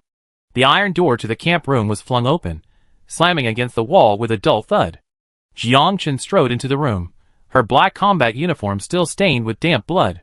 Brother, she ripped off her blood-stained gloves and threw them on the table. I'm no longer a child who needs your constant care. Her voice held a clear hint of displeasure. These guards. I'm not your prisoner. Ling Jing leaned back on the old sofa, chuckling softly at her words. In the dim light, his sharp features softened considerably. You're free to move around in the camp. Don't change the subject. Jiang Chen braced herself on the wooden table, leaning closer. Change the subject? Ling Jing raised an eyebrow slightly, his long legs crossed in a relaxed, almost languid manner. Only in front of Jiang Chen would he shed his cold, hard mask, revealing such a leisurely demeanor. You know perfectly well what I'm talking about. Jiang Chen straightened up, her chest heaving. Why won't you let me participate in the operation? Her voice suddenly lowered. I'm your closest person. Don't you even trust me? If she hadn't overheard it by chance, she would have been completely unaware that they would be raiding He Hui's core laboratory in 3 days. This operation, capable of overturning the bunker structure, hadn't been mentioned to her at all by Ling Jing. A tense silence hung in the air. Ling Jing's gaze fell on her tense knuckles. As he reached out, the usual sharpness in his eyes melted away. His expression wasn't as cold and serious as it was in front of others, it even held a hint of pleading. They had spent a long time talking properly together. Finally, Jiang Chen's shoulders relaxed slightly, and she reached out her hand to him. Ling Jing pulled her into his arms, his chin gently resting on the top of her head. You're not just the person I trust most in this world, you're also my... His voice was deep in his chest, resonating in her ears. And the person I cherish most. The body in his arms was slender yet resilient. Ling Jing lowered his gaze, looking into her still confused eyes, the unfinished words turning into a barely audible sigh. Wait a little longer. His palm stroked the back of her head. We be leaving here soon. You just need to. Jiang Chen's vision began to blur, Ling Jing's voice appearing and disappearing. She tried in vain to grasp the hem of his clothes, but even her fingertips had lost their strength. Chapter 313. The incandescent light was shattered into fragments by the thick walls, and Jiang Chen's figure moved silently through the shadows. The guards outside the room lay prostrate on the ground, mutated sleeping grass wrapped around their necks, its leaves rising and falling slightly with their steady breathing. She gently placed the remaining plant back into the crack in the stone. Over the years, the ability to control mutated creatures had become an extension of her being. The dim light concealed the furrow between her brows. Ling Jing's control had become increasingly strict, Initially, he allowed her to practice swordsmanship, but at some point, he had even forbidden her from entering the training grounds. The iron door of the abandoned cubicle groaned softly. The young man lay in the dust, his face as pale as paper. As Jiang Chen bent down and dragged him out, the sound of fabric scraping against the ground was particularly jarring in the silence. The moment her sleeve tore, her breath caught in her throat. Just as I thought. Winding black lines coiled on the inside of his arm, pulsating slightly like a living thing. Jiang Chen stared at the winding black lines on her arm, her fingertips lightly touching the bulging veins. A strange chill ran through her veins. She took out a syringe, the needle piercing her wrist without even flinching. Dark red blood flowed in the glass tube, gleaming eerily. As the syringe reached the bottom, Luo Bin's body arched violently.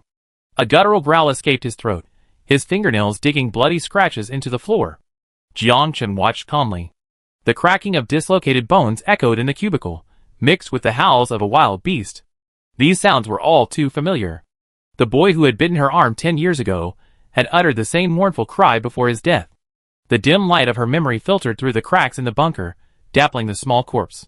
She watched the bruises on the boy's face recede like a receding tide, while blood still dripped from the tip of her brother's knife. Those secret experiments flashed through her mind like a revolving lantern. The brief moment of lucidity in the person who injected her blood, the instant their pupils refocused, she thought there was hope, followed by irreversible decay. Less than 5 hours, like a fleeting moment. Until she encountered the mutant captured by her brother's team. He Huey's latest creation. On the iron chair in the interrogation room, the moment the dying mutant looked up, Jiang Chen caught a familiar glimmer in his eyes. As her blood seeped into his veins, the black liquid, like snakes returning to their nests, peeled away from the mutant's skin, finally coiling back around her wrist. The warmth of their palms touching hadn't faded before crimson splattered across her vision. Ling Jing's blade drew a cold arc under the light, ending this forbidden resonance. That was their first real rift. The panting behind the curtain gradually weakened, eventually fading into silence. Jiang Chen lifted the blood-stained curtain, her boots making a sticky sound as they stepped into the congealed blood. Luo Bin lay supine on the simple bed, cold sweat soaking his bangs. His eyelids fluttered a few times, then slowly opened. They were clear human eyes. Where did the black liquid in your body come from? Her voice was soft, yet exceptionally clear in the confined space. Luo Bin's unfocused pupils gradually focused, landing on Jiang Chen's face. His chapped lips parted slightly, his Adam's apple bobbing a few times. Then black threads, as fine as hair, seeped from Luo Bin's fingertips, slithering towards Jiang Chen's palm like snakes returning to their nests. As the last drop of black liquid seeped into her skin, Luo Bin's lips finally moved. Number 9. Test subject. Jiang Chen's fingers unconsciously tightened. A crack suddenly appeared in the mists of her memory, and distant images flooded back like a tide. Her sleeping body in the hibernation pod, the transparent container connected to countless pipes, and that enormous black tentacle-like creature. The camp lights seemed glaring in the pitch-black bunker.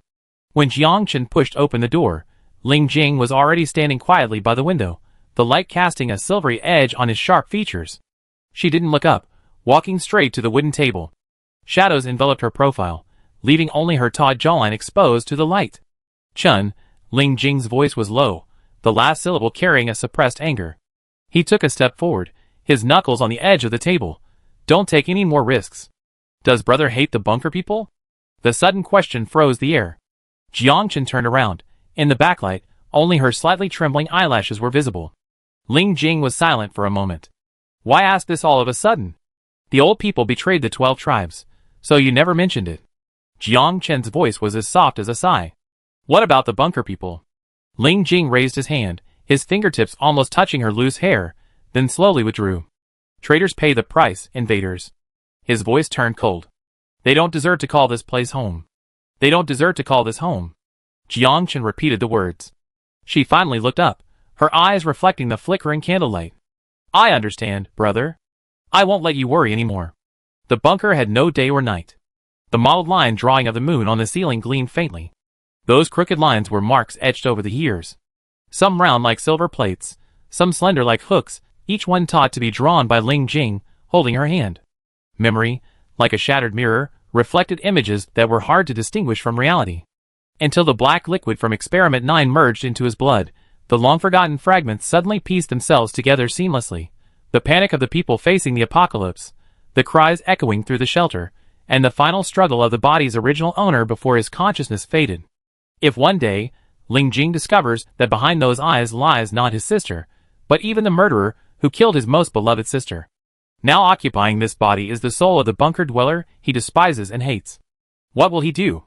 Her pale reflection shone on the cold metal wall, overlapping with the moon's reflection on the ceiling, like an absurd shadow play. Chapter 314. The black fluid flowed slowly through her veins, like a lurking snake. Jiang Chen was already accustomed to these wandering consciousnesses. Ever since she used her blood to draw out the black fluid from Experiment 9, they had frequently visited her mental realm. They were like wreckage washed ashore by the tide, each with its own form. Some were curled up into spiky balls, their edges covered in barbs, pricking her nerves with the slightest touch. Others were as thin as a dying candle flame, their light dim, drifting in the sea of consciousness for a few days before completely dissipating. She simply watched silently, like a night watchman gazing at the embers of a campfire, firmly holding onto this body, until that voice rang out. "What are you thinking?" Unlike the other vague murmurs, this voice was clear, as if it were right next to her ear. Jiang Chen looked up and saw a cold light shining from the depths of darkness, like the shadowless lamp in the sterile room of a bunker. "Who are you?" she asked. The sound echoed in the consciousness space, startling a few wisps of drifting black mist. "Nameless." The answer was crisp and clean, without any unnecessary tremor. The ball of light hovered steadily, its outline as sharp as a newly forged blade. Jiang Chen could sense its difference. It wasn't a fading remnant, nor an aggressive fragment, but a near-solid existence, hard and bright, like the core of her own consciousness. The black water in the consciousness space rippled slightly. "Are you from the bunker?" The woman's voice was like a cold metal sheet scraping against glass. Jiang Chen remained silent. She could feel the other's consciousness wandering on the periphery of her mental realm, that scrutinizing touch reminding her of the probes scanning samples in the bunker's laboratory. "You're from the bunker." This time it wasn't a question. The woman's voice carried an undeniable certainty. Jiang Chen's breathing remained steady, but the flow of the black water in her veins suddenly quickened, forming countless tiny eddies. A certain instinctive alertness throbbed in her nerve endings. Jiang Chen suddenly opened her eyes, the scene of the real world flooding in like a tidal wave, completely severing the clash of consciousness. The bunker camp was bustling with people, the clanging of metal machinery rising and falling. The camp possessed a strange sense of fragmentation. Ling Jing's troops operated like precise gears, each person silently working in their assigned position. Jiang Chen's gaze swept over the rescued former civilian prisoners. The restraint rings from He Hui's laboratory still bore marks on their wrists, now being carefully removed. Several bunker defectors stood not far away, adjusting purification equipment, the burned scars from anti-electromagnetic shackles visible beneath their white coats. Luobin stood beside her, quietly reporting this intelligence. His eyes held an unusual loyalty, which Jiang Chen secretly pondered was perhaps an influence of some trait in her blood. Luobin's voice was low, yet remarkably clear in the dim tint. Subject 9 is still in Dr. He Hui's hands. He rolled up his sleeve, revealing the gruesome marks of black liquid corrosion on his arm. The vein-like lines gleamed ominously in the firelight. Jiang Chen listened quietly. She knew that this man, after being infected with the spores, had injected himself with the black liquid from Subject 9, with the result to die, but had unexpectedly survived, albeit with the daily agony of the black liquid's corrosive effects.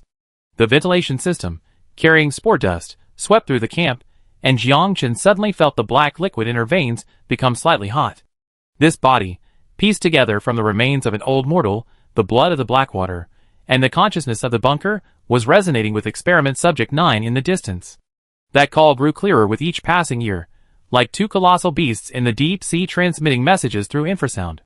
A muffled explosion echoed in the distance. The battle in the direction of the bunker had fully erupted. Jiang Chen knew better than anyone that this war would ultimately end in the annihilation of one side. She curled up in the corner of the bed, her arms wrapped around her bent knees, the metal door frame dividing her vision into a narrow rectangle. She remembered the last time her brother appeared, his scrutinizing eyes sweeping across the distance between her and Luobin. The guards Ling Jing had said had increased from 2 to 6. The footsteps patrolling back and forth outside the door clearly constructed an invisible cage. Jiang Chen's fingertips unconsciously tightened around the hem of her clothes. Had Ling Jing already seen through her hidden identity as a bunker dweller? This thought spread like dark water through her mind. But whenever the night was still and quiet, a pair of warm hands would gently stroke her hair, the familiar warmth of their fingertips making her eyes burn. Fragments of memories, like stardust, floated in her consciousness. Jiang Chen's conversations with that woman became more and more frequent. The other woman's erudition was astonishing. She could precisely analyze the fall of the Byzantine Empire on ancient Earth, and effortlessly cite romantic imagery from Li Bai's poems. She could always awaken a fragment of a lost civilization with just a few words, as if those vanished times were merely scrolls readily available on her bookshelf. They tacitly avoided topics related to the bunker, spending more time reconstructing memories of that blue planet, the peonies of Chang'an, the firelight of the Library of Alexandria, the ever-changing water lilies in Monet's paintings. Jiang Chen often wondered if this woman was a historian, or a poet with lingering idealism. A melancholy ripple spread across the sea of consciousness in the black water. At these moments, Jiang Chen would recall the faded black water patterns pulsating on Luo Bin's neck. Apart from her, any other consciousness capable of luminescence in the darkness signified that their physical bodies in reality had long since decayed. Like artifacts eternally slumbering in museum glass cases, they could no longer feel the warmth of spring breezes blowing through the Jade Gate Pass. She gazed at the stable light emanating from the woman's consciousness, and for the first time felt a sense of regret for a certain existence. The more brilliant the light, the more it reminded her of the butterfly specimens permanently sealed in a museum. This regret stemmed even more from their shared cultural background. They had witnessed their own civilization's decline and extinction. Chapter 315. Ling Jing's troops were indeed moving faster than expected, but Jiang Chen wasn't surprised at all. She knew better than anyone that her brother's revenge plan had been brewing for years. The seeds of hatred, buried deep in the soul of time, had finally sprouted.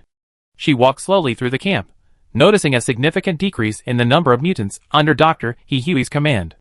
Even with the most powerful abilities, they couldn't escape the erosion of the spores. A dead body could never complete its mutation. The guard silently followed behind her, and after their routine patrol, escorted her back to the cell called residence. The room's lights remained off, only the searchlight outside occasionally sweeping across, casting fleeting patches of light on the wall before being quickly swallowed by darkness.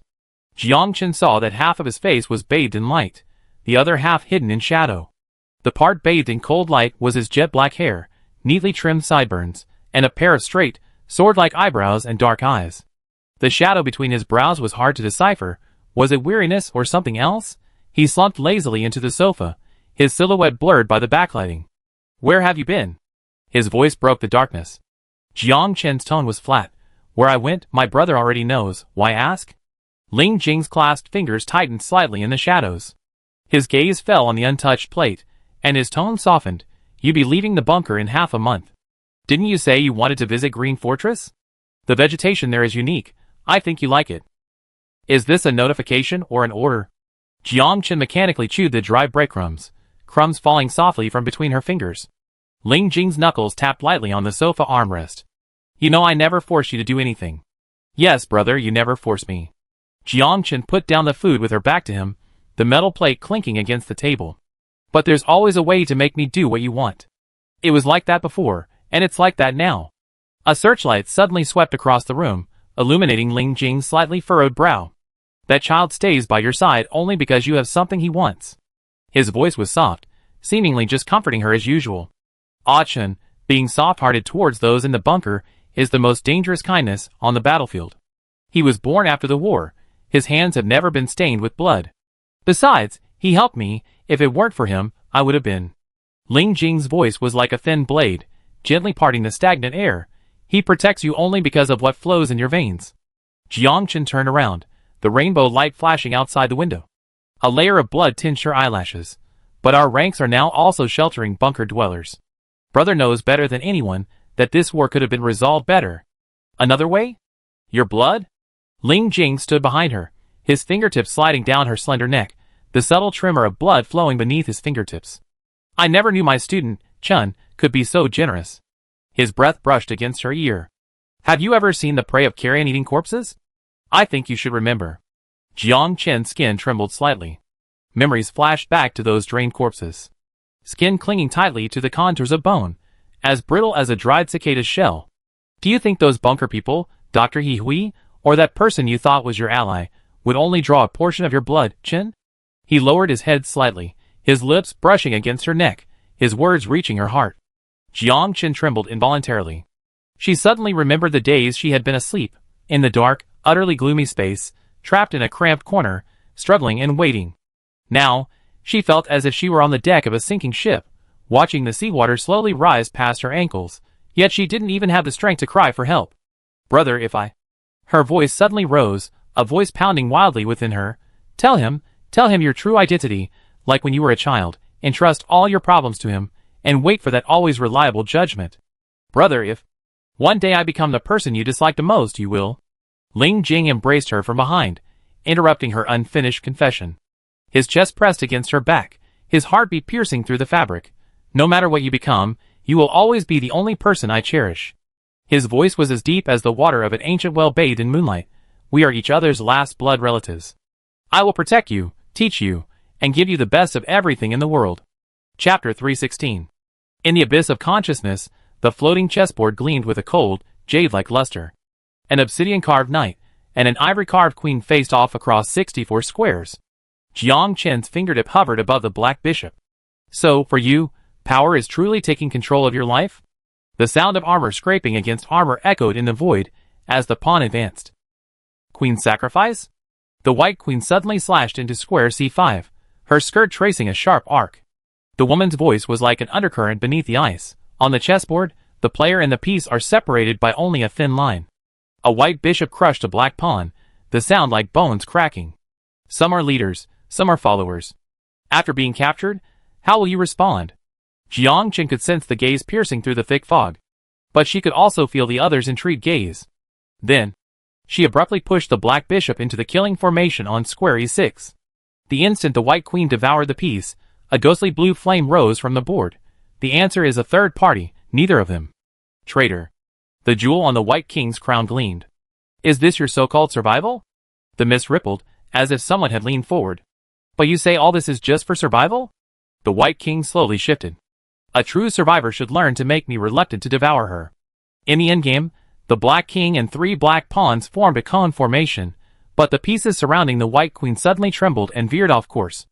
A forgotten black knight silently turned on the sideline, its spearhead pointing directly at the throne. The cold light of the searchlight drew a sharp fan shape on the ceiling. Jiang Chen opened her eyes in the darkness, her eyelashes casting fine shadows on her cheeks. She silently counted the footsteps of the guards outside the door. 2:07 a.m., 53 minutes until the changing of the guard. The sleeping herb hidden under the mattress had indeed been removed. Jiang Chen waited quietly in the darkness until the searchlight swept across the window for the third time. She quietly got up and pulled a small metal piece from under her pillow. It was the tip of the fork she had secretly hidden during her meal last week. A guard yawn came from outside the door. She inserted the metal piece into the door crack, precisely locking the latch.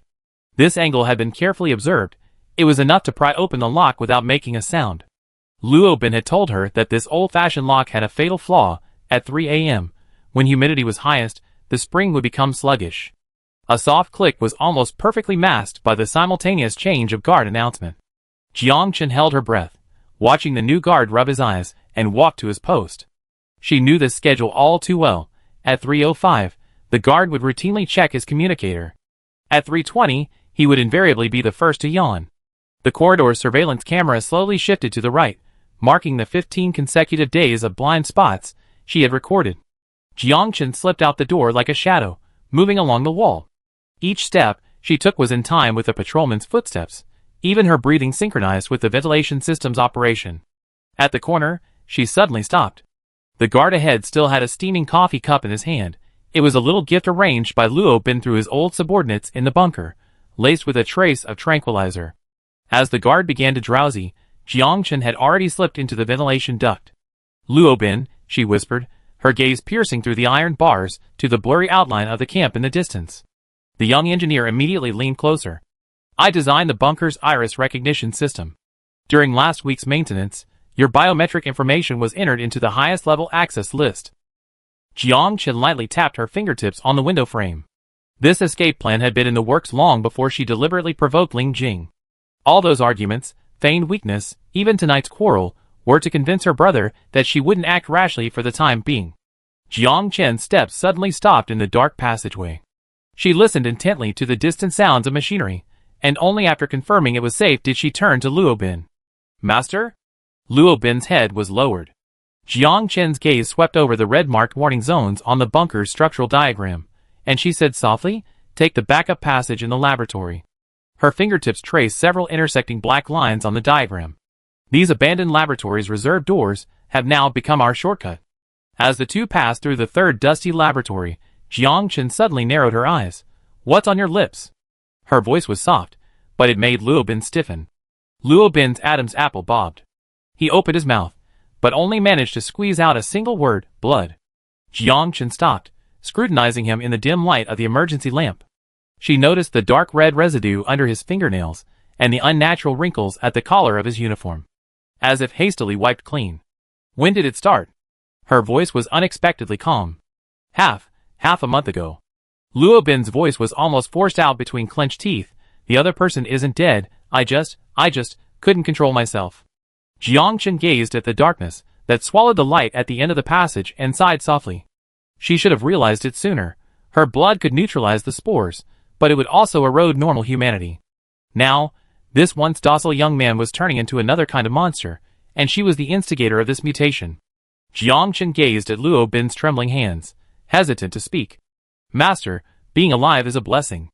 I will control myself." Luo Bin's voice was like a taut string, each word carrying a restrained tremor. Jiang Chen nodded slightly, turning to continue walking. Ever since coming into contact with Subject 9, she had sensed an imbalance of power within her, as if some vital part had been forcibly torn away.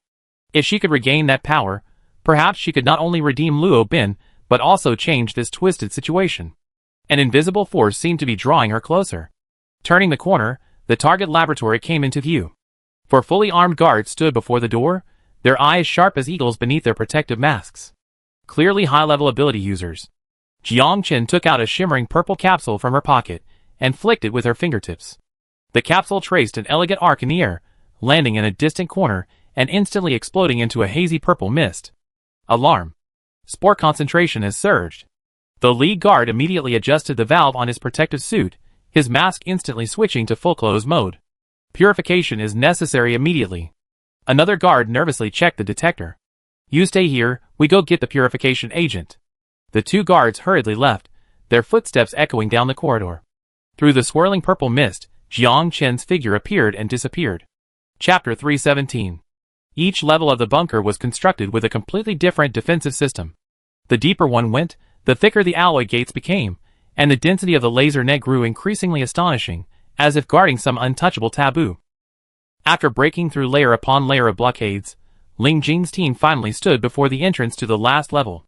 The enormous laboratory was filled with a pungent smell of disinfectant mixed with unknown agents.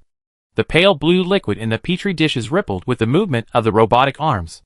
The gunshots and explosions outside sounded like distant thunder, yet they did nothing to shake the order inside. The researchers remained hunched over the control panel, their fingers flying across the holographic keyboard. Some were using tweezers to examine transparent slides against a light source, while others murmured to themselves as they watched the data streams on the screen, as if the war sweeping through the bunker was nothing more than dust drifting past the window. "Take them down." Ling Jing's gesture was swift and decisive. The well-trained veteran soldiers immediately spread out in tactical formation, their cold gun barrels pressed against the researchers' backs without them even looking up. Ling Jing's gaze swept over the drooping heads.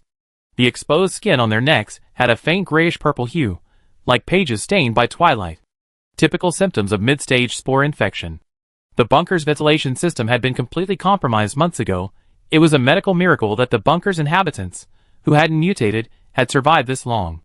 In a corner, the last researcher inserted a storage crystal, flashing red light, into his terminal.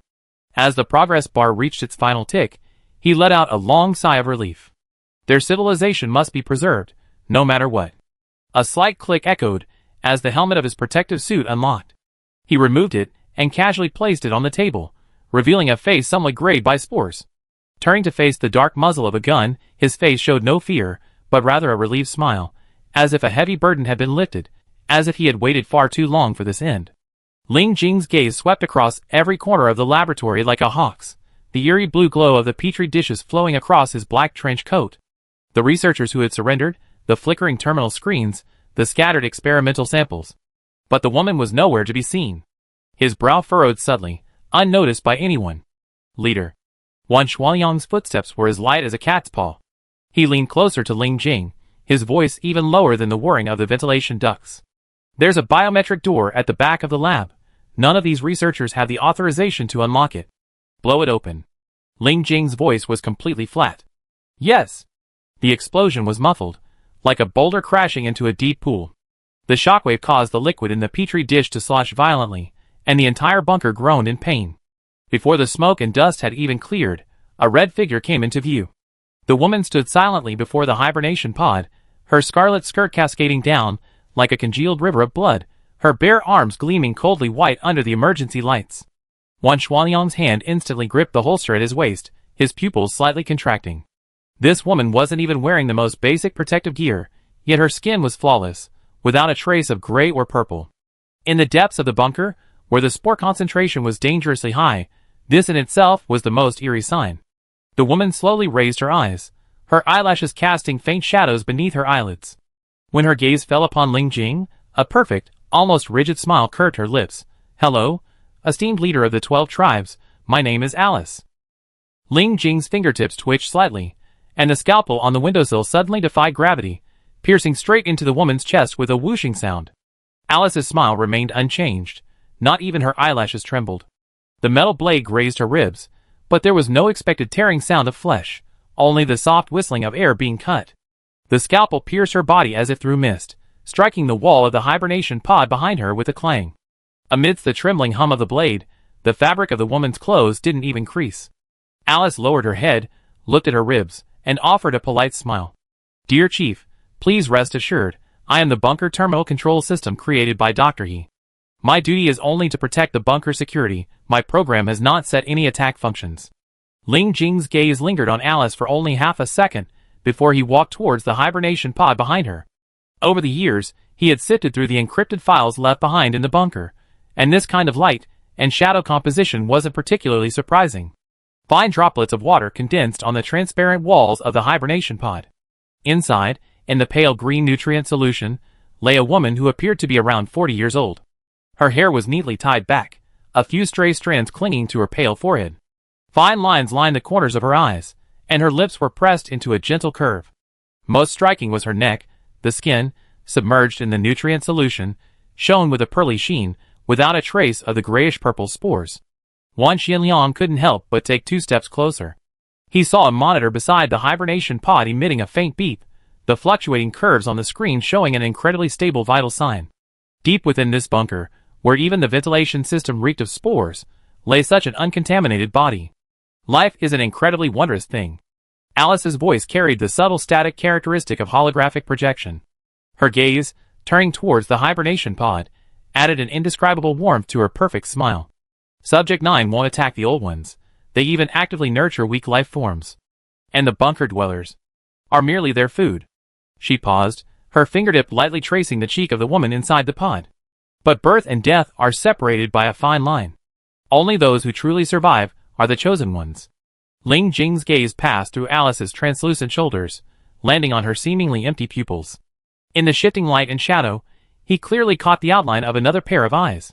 That was the soul hidden behind the holographic image, a calm exterior concealing a surging undercurrent of unwavering determination. Suddenly, hurried footsteps echoed across the laboratory's metal floor. A guard stumbled in, his shoulder armor plates slamming against the doorframe with a harsh sound. His face was deathly pale, his pupils contracted from extreme tension, his gaze darting frantically between Ling Jing and his lips trembling, unable to utter a coherent sentence. Ling Jing glanced at him only once, then, as if suddenly realizing something, his brow furrowed slightly before he turned and strode out. Chief! Wan Xianliang hurriedly caught up, his gaze sweeping over the woman in the hibernation pod and the red-clad holographic image, his tone hesitant. This woman. What should we do with her? Destroy her. The 2 words came from ahead, cold and hard as ice, leaving no room for negotiation. The guards' laser guns unleashed eerie blue beams, instantly spreading spiderweb-like cracks across the transparent walls of the hibernation pod, pale green nutrient solution mixed with shards of glass cascading down. Alice watched as the carefully preserved body turned into charred fragments in the energy shockwave. Her eyes, which had always been devoid of joy or sorrow, blinked slightly. The subsequent report stated, the bunker's final passage has been opened, and the countdown has begun. In 4 hours, the passage will be forcibly closed, and the closure will be irreversible. Chapter 318. Several faulty emergency lights hung from the dome of the underground laboratory, their dim yellow glow flickering in the damp air, dividing the vast space into fragments of light and shadow, so empty that she could hear the echo of her own heartbeat. Jiang Chen's boots creaked softly on the metal floor. The moment she stepped into the laboratory, it felt as if an invisible hand had gripped her heart tightly. A sharp, aching sensation spread through her veins, almost causing her to bend over. It was a familiar, ominous feeling of falling. She steadied herself by gripping the cold edge of the lab table, her gaze trembling as she scanned her surroundings. A woman lay on the alloy table in the center, and in the shadows behind her, a colossal creature slowly writhed. The thing's wet scales scraped against the ground, producing a harsh, acrid sound like sandpaper scratching metal. Each breath carried a sour, putrid stench, as if countless droplets of slime were fermenting within its organs. Dark green slime dripped from its coiled limbs, etching smoking pits into the ground. In the dim light, the woman on the lab table suddenly sat up. Her skin was almost translucent white, revealing pale blue veins winding like vines beneath. Her long black hair cascaded down like a waterfall. Her brow bones were high and sharp, her eyes deep-set, her irises a pale, glassy color, and her nose straight and sharply defined. Jiang Chen stared at that face, his pupils contracting sharply, all his breath caught in his throat. The woman slowly rose from the alloy table, her long black hair flowing like water with her movement, her ankles casting long, thin shadows on the ground. She walked towards Jiang Chen step by step, her bare feet making no sound on the cold metal floor. She stopped just a step away. Her fingertips, cool as metal, brushed against Jiang Chen's cheek, like icicles grazing her skin. "Chen, my child." Her voice was as soft as a sigh. Jiang Chen looked up. For a moment she couldn't believe her eyes. The body before her was unmistakably her mother, whom she thought was long gone. Jiang Chen vaguely remembered that her mother's appearance was actually more similar to Ling Jing's, especially her sharp brow bones. The days and nights of their escape flooded her mind. Ling Jing was busy killing the mutants who were following them. Compared to her bloodthirsty brother, she naturally preferred her mother's warm embrace. But her mother's attitude towards her was always contradictory. When she couldn't find her, she would run frantically through the ruins calling out. When she found her, she would often sit silently beside her. Only when she was awakened by nightmares would those icy hands gently pat her back, holding her in her arms until dawn. "Chen, come here." The woman's fingertips slid to Jiang Chen's wrist, the icy touch making her tremble slightly. She gently took Jiang Chen's hand, turned, and walked away, her long hair sweeping between them, carrying a faint scent of disinfectant. Jiang Chen's gaze was fixed on those black eyes, identical to her own. The reflection in the pupils made her heart skip a beat, and her feet, as if pulled by invisible threads, instinctively followed. In the shadows behind her, the enormous black tentacles of the creature moved like ghosts, their tips gleaming with a wet, eerie light, silently wrapping around Jiang Chen's ankle. The icy touch crept up her skin, slippery and sticky, like prey being stalked by a venomous snake. Ugh! Jiang Chen snapped back to reality. The chill in her ankle made her grip the broken knife tightly. The black gold blade hummed, poised to strike the disgusting tentacles. "Chen, my child." The woman suddenly turned around, her cool fingertips gently lifting Jiang Chen's chin, her fingertips tracing her jawline. Her tone was as affectionate as if she were coaxing a child. "Would you return the power within you to me?" "Power?" Jiang Chen's pupils dilated slightly. Her hand gripping the knife paused, her eyes filled with confusion. "Yes, the power that came from my own body." The woman wrapped her arms around her shoulders, her embrace as cold as ice. "Don't worry, your mother will always protect you. No one can hurt you anymore." Before she finished speaking, Jiang Chen suddenly felt a sharp, piercing pain in her calf, as if a needle had been plunged into her bone marrow. "Sleep, my child." The murmur carried an eerie soothing power, like a feather soaked in anesthetic scratching at the eardrums. Jiang Chen's eyes closed, and the woman revealed a satisfied smile. Swoosh! Jiang Chen suddenly swung his sword horizontally, the broken black gold blade striking precisely between the two, instantly cleaving the attacking tentacle and the spreading black liquid in two. The ninth experimental subject behind the woman suddenly let out a piercing scream like a baby's cry, the sound stabbing painfully in the eardrums, its massive body twisting violently in the shadows. Jiang Chen shook off the woman's embrace, staggering back half a step, the broken blade pointing directly at her heart, the innocence in his eyes already covered by ice. "You are not her." The woman stared at Jiang Chen, the warmth in her black eyes completely gone, leaving only a coldness like that of someone scrutinizing a specimen. Her gaze swept across Jiang Chen's face, past her tightly gripped hand holding the broken knife, as if examining an experimental subject nearing its end. Where was the warmth of a mother looking at her child? Jiang Chen, should I address you like this? She suddenly curled her lips into a smile floating on this face that belonged to a mother, carrying an indescribable eeriness. Jiang Chen's back stiffened, and she suddenly took 2 steps back, slightly raising the black gold broken knife, its tip pointing diagonally at the ground. You are the shadow deep within my consciousness. She stared into the other's eyes, enunciating each word clearly. Dr. He Hui. Heh. He Hui smiled, but the smile only lingered at the corners of her mouth. The chill in her eyes remained undiminished. The lips of this body moved, but the eyes belonged to another soul, like a puppet mimicking a human expression, every subtle movement exuding a chilling incongruity. She slowly raised her hand, her fingertips tracing her pale cheek, her voice as calm as reciting an experimental report. You are indeed lucky. I reviewed the lab footage from 13 years ago countless times. Your consciousness's resilience far exceeds expectations. The long slumber didn't wear it down. Instead, it forged it into an even stronger form. She paused, a hint of inquiry flashing in her glassy pupils. This defies any known scientific theory, yet it undeniably exists, a mystery that's captivating. He Hui descended the metal steps, her reflection shimmering on the metal panel on the distant wall, the face belonging to Jiang Chen's mother appearing eerily pale in the cold light. She stared at the reflection in the panel, her tone almost regretful in its calm. Subject 9 is the key hub. It acts like a conduit connecting your original body to this shell, and the black water is the medium that allowed your consciousness to transfer. Your ability to seize this body is an unexpected variable. Before she could finish speaking, she whirled around, her previously gentle face contorting in an instant, her eyes flashing with an almost manic fervor. Her hands trembled slightly at her sides.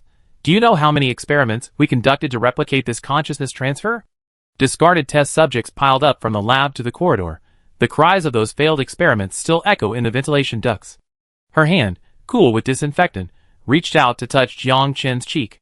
Just as her fingertips were about to touch his skin, Jiang Chen tilted his head, precisely avoiding the repulsive touch.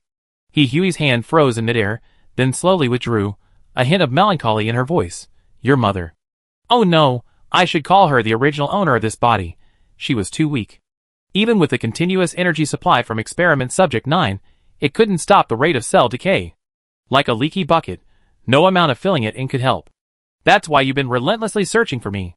Jiang Chen gripped the broken knife in his hand. Looking at her, you abandoned your original body, using the black water to enter this shell, but you didn't expect to possess only a dying, empty shell. He Hui scoffed at this, her laughter full of disdain, as if Jiang Chen's words were merely the ignorant babbling of a child. Jiang Chen, you're too naive. She raised a hand to tuck a stray hair behind her ear, the movement carrying a scientist's characteristic refinement. Everything I've done has never been for myself.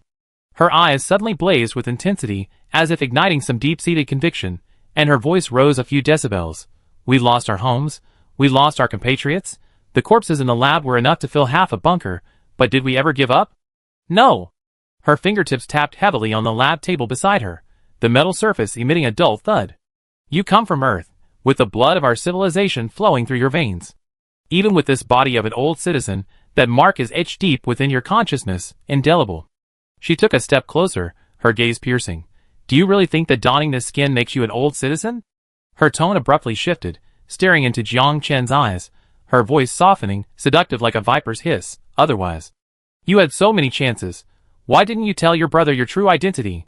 Jiang Chen's eyelashes fluttered, instinctively lowering her eyes to avoid that sharp gaze. Because you know better than anyone else. He Hui's voice suddenly sharpened, carrying an almost cruel glee. Once he finds out that this body of noble lineage now houses a filthy, lowly bunker dweller, he will not hesitate to stab your heart with that broken knife, without even blinking. She raised her chin high, her face, once Jiang Chen's mother's, now filled with the cold indifference and arrogance of a judge, her tone as cold as a knife. And do you think the original owner of this body really didn't know your true identity? Jiang Chen looked up abruptly, his pupils shrinking, his face drained of color, filled with unbelievable shock. No mother fails to recognize her own child. He Hui's voice, like steel needles tempered with ice, pierced Jiang Chen's ears, word by word. Jiang Chen, you are the murderer who killed her child. What right do you have to expect their approval? She suddenly leaned closer, her breath carrying the chill of disinfectant. Only you and I are of the same kind. We come from the same civilization, have survived the ravages of time, and will ultimately create a new era with our own hands. Before Jiang Chen could recover from those words, she heard the soft rustling of fabric beside her. He Hui had somehow moved to her side, her icy fingers suddenly gripping her arm. Jiang Chen froze, looking down to see the black fluid seeping from He Hui's arm, climbing like a living thing, the inky liquid meandering up her skin, sending a chilling numbness through her. "Let me go!" Jiang Chen snapped back to reality, swinging her knife to sever the strange connection, but her arm felt as heavy as lead. Just then, a dark red halo suddenly appeared in He Hui's pupils, the glow radiating a chilling pressure. It was the unique bloodline mark of the Ling family of District 12. Jiang Chen felt a buzzing in her mind, her eyes suddenly losing all light, her black pupils fading to a deathly gray. Something seemed to be awakened within her, then forcibly suppressed. A pricking pain shot through her limbs, a subjugation originating from the depths of her bloodline, making even the thought of resistance impossible. He Hui looked at the girl before her eyes vacant, a twisted tenderness on her face. She raised her hand to stroke Jiang Chen's cheek, her fingertips tracing the skin, clearly feeling the subtle tremors caused by the bloodline suppression. "Jiang Chen, bloodline is the most magical bond." Her voice was as soft as a sigh, yet carried an irresistible control. "It is an unbreakable shackle, an inescapable constraint. This body flows with the blood of the Ling family. As long as I possess it, you will never escape my grasp." Chapter 319. Black tentacles surged like a tidal wave, instantly enveloping Jiang Chen completely. The slippery tentacles tightly bound her limbs, and dark red energy, like blood forcibly drained, gushed along the tendrils into He Hui's new body. With each ounce lost, Jiang Chen's consciousness grew increasingly hazy. Chaos engulfed her once more. She saw countless glowing spheres deep within her consciousness, once twinkling like stars, now dimming like lamps running out of energy, finally dissipating into nothingness as tiny specks of light. This was a sign of her body's decay. Life force was being drained from every pore. Jiang Chen, however, remained unusually calm, without the slightest panic. She had foreseen this ending the moment she left the camp. He Hui's obsession was too deep, like a leech, and she would never easily let her go. When she saw the body He Hui possessed in the lab, the last shred of hope in her heart vanished. Some destinies are inescapable. She slowly closed her eyes, feeling her consciousness growing thinner and thinner, like a veil about to become transparent in the wind. Darkness surged in from all directions, gently enveloping her, carrying a strange sense of familiarity. Compared to the blinding light, she had lingered in the darkness for far too long. The slumber in those hibernation pods, the nights of escape, the sealed refuge chambers, the shadows of the laboratory. All had long since made her dependent on the darkness. Embraced by this boundless blackness, she inexplicably felt a long-lost sense of security and warmth, as if she had returned to the very beginning. If she were to die right now in this chaos, the problems that plagued her heart seemed to instantly dissolve. No longer would she struggle between the identities of bunker dweller and old-timer. No longer would she have to make a life-or-death choice between two opposing groups. She no longer needed to imagine the turmoil that would stir in Ling Jing's always icy eyes when he learned the truth. Nor did she need to torment herself day and night about how she should continue standing on this wasteland. A plunderer possessing another's body, or a survivor eking out a living in the darkness. Jiang Chen gazed at the increasingly transparent consciousnesses around her, drawn to her like dying moths, trying to draw the last ounce of energy from her equally faint consciousness. She gently shook her head, a self-deprecating smile playing on her lips. What could someone who couldn't even protect themselves offer others? A sharp pain shot through the edge of her consciousness. Those unresolved questions bound her like chains. Yet, as the shadow of death loomed over her, a strange sense of relief lingered within it. She yearned to escape this endless contradiction, yet harbored a deep-seated resentment. This tug-of-war left her increasingly weary in her chaotic state. In that chaos, a sudden tremor shattered the deathly silence. An invisible bridge seemed to bridge the gap between Jiang Chen's consciousness and Subject 9, a familiar resonance coursing through her like an electric current. Like two precisely meshing gears, locked into the same frequency after years of silence. This feeling was all too familiar to her. 13 years ago, in this very laboratory, a similar scene had unfolded. Only then, she had been the predator. Now, she was the prey being devoured. Her consciousness spread along the subject's pathways, like ink spreading across a lake, gradually revealing the outline of the entire bunker in her perception. She saw the refuge she fled to as a child. The once bullet-riddled alloy door was now rusted to scrap metal, and the bones piled in the corridors were covered in lichen. Further away, In the central plaza of the bunker, a fierce conflict erupted, scorching sparks flying. The bunker's electromagnetic rifles spewed blue flames, while the old one's bone blades traced silver arcs through the air. Sparks from the collisions landed in the crowd, igniting the hem of someone's clothing. Screams, and the clanging of weapons mingled together, like a dull knife repeatedly cutting through the air. Inside the ventilation ducts, the spore swarms that had once struck fear into the entire bunker were being torn apart and dissolved by a massive energy wave. They twisted into thin threads in a pale golden light, finally dissolving into drifting dust, even washing away the mold on the duct walls. Just then, a series of hurried footsteps approached, heavy thuds echoing on the metal corridor. It was Ling Jing. Jiang Chen's consciousness trembled slightly. The panic in those footsteps was so clear, each step carrying an urgent urgency that seemed to crush the ground, completely different from his usual calm and composed pace. She strained to look up, and in her blurred vision, a tiny ray of light squeezed in from the crack above, like a sharp sword cleaving through the thick darkness. From above the bunker, the faint cries of humans drifted in, intermittent yet carrying a vibrant life force. Jiang Chen's consciousness jolted. So, there really were people alive on the surface. Their clothing was neither the animal skins Ling Jing had described, nor the uniforms commonly seen in bunkers, yet it exuded a familiar aura from deep within her memory, the aura of her kin. Her gaze passed over the bunker's metal dome, and she saw the distant mountains, their layered peaks like slumbering behemoths, the snow-capped summits reflecting a dazzling light in the sunlight. The mountain wind howled through the valleys, carrying the fragrance of grass and trees, the scent of freedom, something she had never truly possessed, yet desperately craved at this moment. The outline of every mountain ridge, every drifting wisp of cloud, seemed to be a silent summons, awakening the yearning for life deep within her bones. Memories of the dilapidated shelter suddenly surged back. Ling Jing sat by the rusted hatch, speaking gently. When early summer comes, red roses will cover the entire mountainside. I take you to see them then. You make many friends, run freely in the sunshine, and never have to hide again. The broken black and gold knife in her palm suddenly hummed, as if responding to her heartbeat. Jiang Chen held it tightly in her arms in the viscous, icy black water. This knife originated from her original body. Despite the repeated corrosive effects of the black water, it not only survived but became her strongest support. Within the blade resided the consciousness of the original owner of that body, a symbiotic entity. The corrosive effect of the black water continued to spread, yet Jiang Chen felt no fear whatsoever. The two consciousnesses embraced once more in the darkness. A warm power flowed from the blade into her consciousness, like two streams merging into a rushing river. The two souls resonated and merged. Past struggles, pain, and confusion vanished in this moment, leaving only one crystal-clear thought. To live. Jiang Chen, my child. A warm female voice drifted from the depths of darkness, like sunlight-drenched spring water, gently washing over Jiang Chen's consciousness. Chen means hope. I hope you will continue to live with that child's hope. Your birth was my greatest happiness.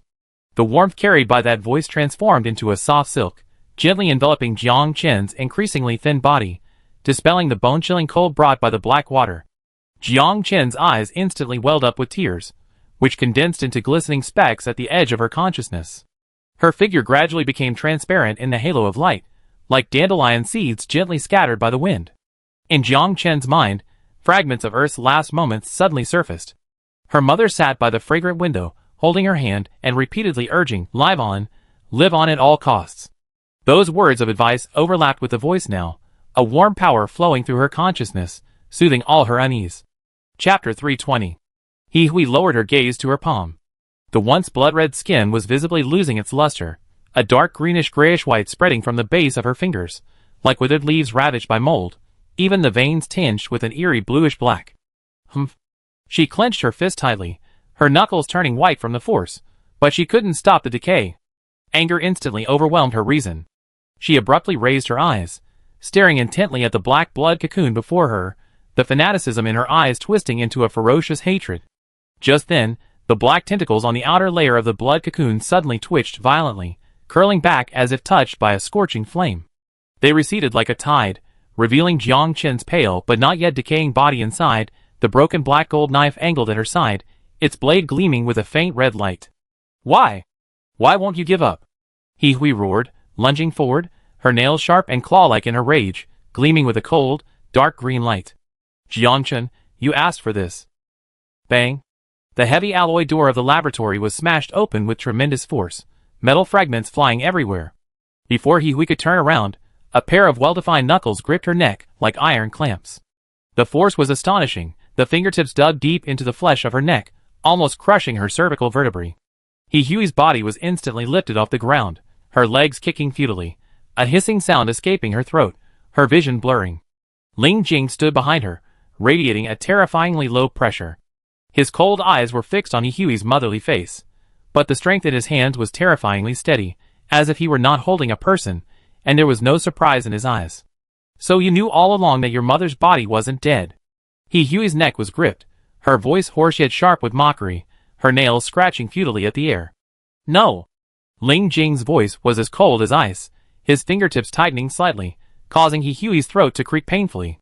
The moment you used such despicable means to devour her consciousness, she was already dead. There was no anger, no sorrow, only a detached indifference, as if discussing an old object unrelated to himself. The feeling of suffocation grew stronger. Huey's face turned bluish-purple, saliva dripping from the corner of her mouth.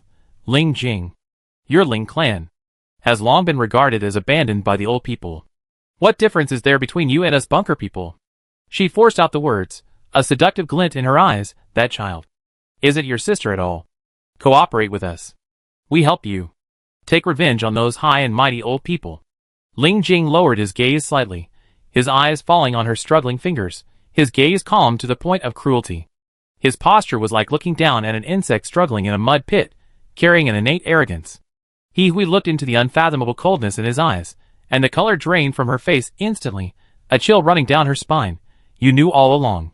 Yes, so what? Ling Jing's fingers suddenly tightened, Huey's body arched violently, and the hoarse sounds in her throat stopped abruptly. No, so what? He casually withdrew his gaze, the contempt in his tone, like an invisible blade. I don't care at all. He paused, his fingertips grinding against the skin of Huey's neck, the force almost crushing her artery. You and those old citizens are nothing but defective products discarded by the Eden Project. His voice wasn't loud, but it carried a chilling certainty. Your existence is utterly worthless. Impossible, impossible. Huey suddenly erupted in a hysterical scream, her eyes bloodshot from lack of oxygen. We are the continuation of civilization. How dare you deny us? Her limbs twisted violently, but she couldn't budge Ling Jing an inch. His hands were like welded iron clamps, firmly locking her life force. No matter how she struggled, it was all in vain. A faint smile curved Ling Jing's lips, the smile not reaching his eyes, but instead exuding a chilling aura. Now, even your breathing depends on my will. Ling Jing's knuckles tightened abruptly, Huey's neck bones emitting a muffled thud, as if on the verge of cracking, yet his brow furrowed slightly. A sudden, stagnant feeling, originating from the depths of his blood, surged up, like invisible chains gripping his wrists. Heh. Cough cough. Huey struggled to move her eyes, catching his momentary hesitation. Her hoarse laughter was filled with malicious triumph. As expected, you can't kill me. This body is the source of your creation. The shackles of bloodline will forever bind you. The next second, his hand pierced Huey's chest cavity without warning. Crimson blood gushed from between his fingers, staining half his sleeve. The broken ribs cracked softly under his palm. Ugh! Huey gritted her teeth, cold sweat instantly soaking her back. This body was already weak and powerless against the adult heirs of the 12 tribes. Every bone groaned under Ling Jing's power. But her eyes grew increasingly fanatical, fixed on Ling Jing. Look! You can't move. Ling Jing's hand stopped deep within his chest, his fingertips just inches from the beating heart. Yet, a stronger sense of stagnation spread through his arm, and throughout his body, as if countless fine needles were pricking his nerves. The imprint in his bloodline was frantically warning him, this body's genetic sequence was his own, and that latent restraining force prevented him from going any further. Just then, a sharp alarm suddenly blared from the bunker, red warning lights flashed wildly on the ceiling, and a cold, mechanical voice echoed in the laboratory. Final escape countdown initiated, 10 minutes remaining.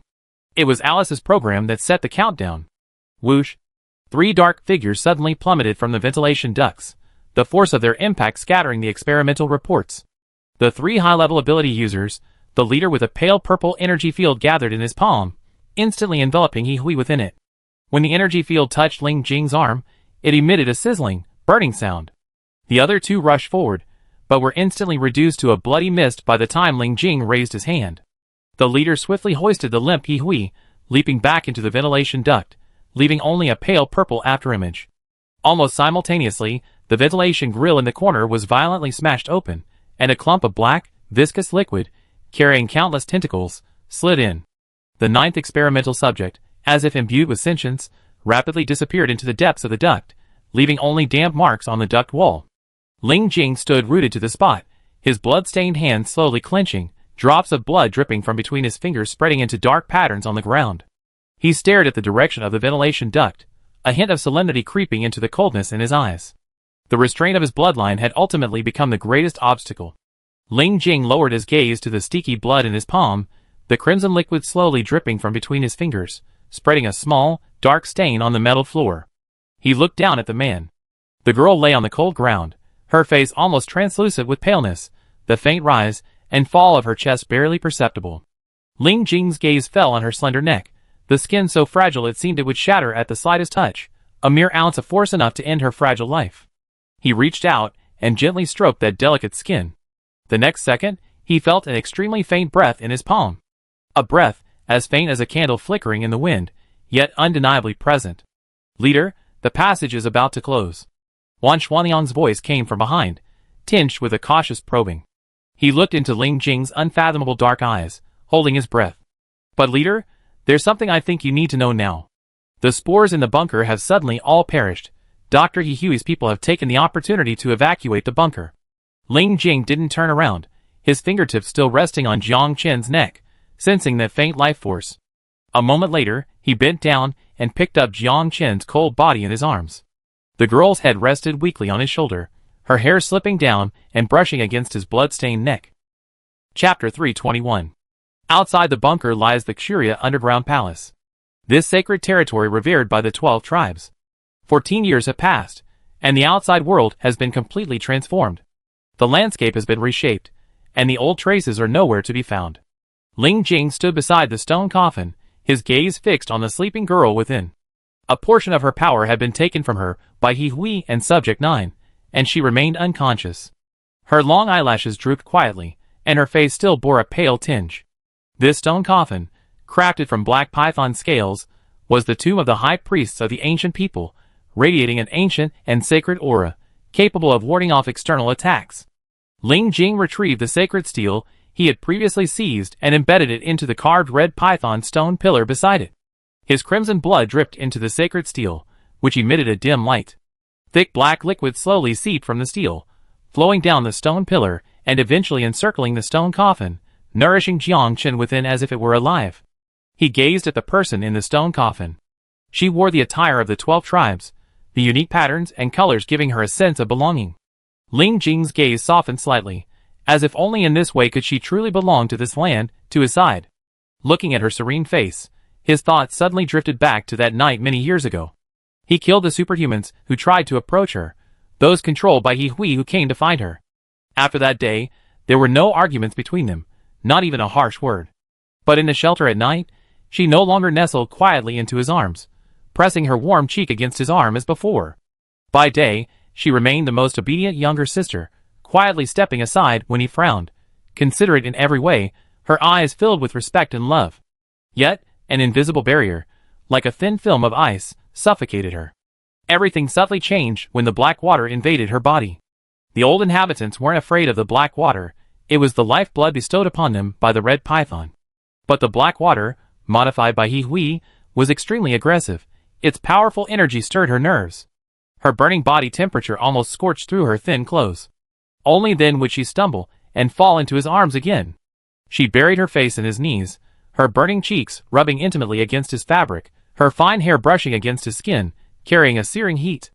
Tears welled in her eyes as she looked up. "Brother, will you not want me any more?" "No." He looked down at her flushed cheeks, his voice low, carrying a tenderness he himself didn't realize. "Brother, you will." She stubbornly shook her head, tears rolling down her chin and landing on his hot hand. "What you see is what you want to see. It's not the real me. I wasn't that good to you, big brother. It was only because you would protect me that I said what you wanted to hear and did what you wanted me to do." She bit her lower lip hard. "All that before was to please you. In my heart, I only thought of myself. I just wanted to live." He raised his hand, his fingertips gently wiping away her tears. His long, narrow eyes were dark and deep, like cold stars immersed in ink, fixed on her, his voice low and resolute. You did nothing wrong, so don't be sad anymore. You live on, I promise you. He tightened his embrace. The underage members of the Ling family hadn't yet awakened their combat abilities, and always needed adult members for close protection. But in this dark, sunless prison of the bunker, even the adults were struggling to survive. Mutant creatures lurked in the ventilation ducts, weaving webs of prey. The slightest metallic scraping could trigger a deadly attack. Food shortages were commonplace. Even crumbs of compressed biscuits had to be broken into pieces and shared. At first, Ah-Chen wasn't close to him, like a wary little animal, always hovering within 3 feet of him. Only after her mother left, and that last barrier collapsed, did she cling to him like a drowning person grasping at driftwood, seeing him as her only support. She would always tiptoe, offering him the half-eaten, moldy bread she found first, her fingertips pinching the edge, whispering, "Brother, you eat first." Even though she was born weak and much thinner than other children her age, she would secretly sneak into the abandoned storage room during their escapes to practice the swordsmanship he had taught her. The broken sword wobbled in her hand, often making her hands numb, but she never complained of being tired. Once he caught her. Instead of flinching, she raised her dusty little face, smiling to reveal 2 small tiger teeth. "Brother, don't worry, I repay you someday. I become the strongest, and I protect you, just as you protect me now."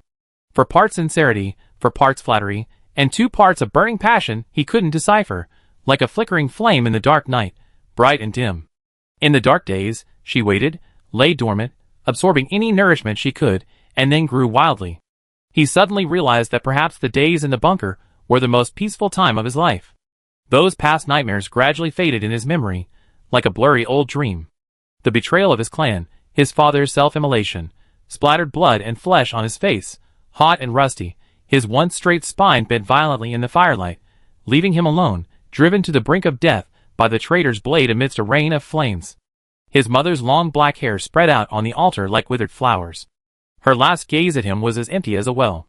In the long years of escape that followed, her eyes never held any life, ultimately allowing He Hui to abduct her without even a glance back. She looked at the person in the stone coffin. He was the one who had captured her, and in her utter despair, a spark of hope had risen again. "Jiangchen, we will meet again." Above the black pool, mist swirled like a veil. A broken black gold sword lay askew in the rock beside Jiangchen, the dark patterns on the hilt gleaming warmly in the firelight. Zhou Jingming gently brushed his fingertips across his sister's pale cheek. Even in her unconscious state, Jiangchen's brows remained slightly furrowed, as if trapped in some unsettling dream. He slowly raised the broken knife, the blade trembling docilely in his palm, as if sensing his current state of mind. The red python in the stone pool had already coiled around them, its scales rubbing against their ankles. Its tongue flickered warmly, yet it showed no aggression. Plop! The dull thud of a sharp blade piercing flesh was exceptionally clear in the silent pool. Warm blood slid down the blade, dripping into the dark pool, causing tiny droplets to explode on the surface. The red python let out a long, low hiss, its massive body twisting violently. The red light on its body receded like a tide, seeping into Jiangchen's skin through her hair. The black totem on her back suddenly lit up, then quickly faded. A mournful cry, like the sound of a great bell, suddenly emanated from the green fortress, the sound waves causing ripples to spread across the pool, as if the whole world was mourning this sacrifice. Chapter 322. Jiangchen's eyelashes fluttered, and she slowly opened her eyes. Her consciousness, like cotton wool submerged in water, slowly surfaced. She gazed at the familiar silhouette before her, the name Zhou Jingming flashing through her mind first, then replaced by a clearer title. Ling Jing. No, it should be her elder brother. He sat beside her, just like countless mornings many years ago. His face showed few signs of age, only the coldness in his eyes had faded slightly. His well-defined hand reached out, and gently brushed aside the sweat-dampened hair from her forehead, his movements light and patient, waiting for her to recover from the lingering effects of absorbing the red python's power. Jiangchen didn't move, squinting slightly in response to his movement. The room was dimly lit, like a thin veil, not glaring, yet making her momentarily disoriented. Was it the flickering emergency lights in the bunker, or the light seeping in through the wooden windows from outside? "Brother," she said, her voice low and hoarse. "Hmm?" He responded softly, his breath gentle yet reaching her ears. She looked up, saying nothing more, but gently rested her cheek against his palm. His hand was slightly cool, like warm jade, against her skin. The air was quiet, save for their soft breaths, intertwined, as if they had never been apart. The moment Lianwu's knuckles touched the door, she heard a soft reply from inside. As she pushed the door open, she saw Jiang Chen, half draped in a moon-white robe, pushing open a half-carved wooden window with one hand. She leaned against the window, her arm casually resting on the sill, her face as calm as a deep pool, her gaze fixed on the sprawling rose trellis outside. Sunlight streamed through the window frame, casting a play of light and shadow on her, half her body bathed in the bright light, her robes fluttering slightly in the breeze, creating a silent silhouette. Lianwu instinctively held her breath, gazing at the retreating figure. A sudden thought flashed through her mind. She seemed to be looking more and more like that person. Since Jiang Chen woke up, Ling Jing had people guarding her almost every step of the way, rarely allowing anyone else a chance to approach. If Jiang Chen hadn't taken the initiative to summon her today, she probably wouldn't have even been able to step through this door. Lianwu. Jiang Chen turned around, the breeze from outside carrying the scent of roses wafting in, ruffling her long, flowing hair and revealing a beautifully sculpted, white chin. Her voice was soft, like a feather falling on water. Lianwu instinctively looked up, and the instant her gaze met Jiang Chen's eyes, an invisible pressure suddenly assaulted her. As if crushed by a mountain, her legs went weak uncontrollably, and she knelt on the ground with a thud. The dull pain of her knees hitting the bluestone floor hadn't even registered yet. The fear of absolute power had already washed over her like ice water. She looked up in alarm at the girl in white before her. The girl's eyes were calm and serene, yet they gave her a suffocating feeling, like being stared at by a ferocious beast. "I'm sorry." Jiang Chen raised her hand, her slender fingers gently covering her eyes and brows, a gesture carrying a barely perceptible apology. Almost instantly, the immense pressure on Lianwu's back vanished. She felt a wave of relief wash over her, cold sweat trickling down her temples. Those few short breaths felt like a brush with death. "I'm sorry, I haven't learned how to properly control this power yet." Jiang Chen picked up a plain white ribbon from the table, tied it before her eyes, and gently covered her dark eyes. If the black water transformed from the divine monument before entering her body was like a pebble thrown into a lake, only creating a few shallow ripples. After the red python brought in the power of the ninth test subject, it was like a river that had burst its banks and found an outlet. The power that had been imprisoned for so long surged in the blood, and it would overflow if one was not careful. Lianwu slowly rose, her knees still tingling from kneeling, using the edge of the table for support. She watched Jiang Chen's retreating figure as he walked towards the table, a complex sense of awe washing over her. She was already a recognized mid-level A-rank ability user. Ordinary ability users would find it difficult to even look her in the eye. But before Jiang Chen, the invisible gap in power was like the difference between heaven and earth. "Lianwu, where is Captain Zhang?" The white blindfold covering Jiang Chen's eyes completely obscured his gaze, yet an invisible gaze was clearly fixed on Lianwu, carrying an undeniable sense of oppression. Lianwu subconsciously lowered her head slightly, avoiding the non-existent yet undeniably real gaze. Zhang Fengde was brought back and placed under guard and detention. "I don't know his exact location." "High Priest." She lowered her eyes, carefully uttering the new title, her tone filled with undisguised reverence. "High Priest?" Jiang Chen scoffed lightly, his tone unreadable. His gaze shifted to the swaying roses outside the window, his voice casual yet penetrating. "I didn't know you acquired such a title. What about the previous one?" "That one perished in the battle against the Mysozian S-rank high-level ability user." Lianwu's voice lowered further, pausing before adding, "Dai Guangshou has announced your identity to the various tribes, and now all 12 tribes have submitted." As she finished speaking, she bent her knees, solemnly kneeling on one side, her forehead slightly bowed, signifying absolute submission. Jiang Chen remained silent for a moment, the air in the room seemingly freezing. Lianwu knelt by the window, sunlight filtering through the flower trellis and falling on her shoulders, but offering no warmth, only a chilling cold. She could clearly feel Jiang Chen's gaze fixed on her. It wasn't an ordinary glance, it was more like a silent scrutiny, carrying the absolute control of a superior over a subordinate. Even from a distance, even with the white blindfold covering his eyes, her spine tightened, and she dared not move a muscle.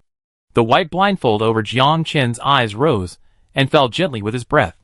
Lianwu stood rooted to the spot, her head bowed. The 8 years they had spent together seemed incredibly distant now. She clearly realized that the person before her had regained all his memories. They were the true rulers of the old people, above those with supernatural abilities. "Lianwu, you don't need to do this." Jiang Chen withdrew his gaze from her, a barely perceptible hint of helplessness in his voice. Lianwu, however, became even more respectful, her back ramrod straight.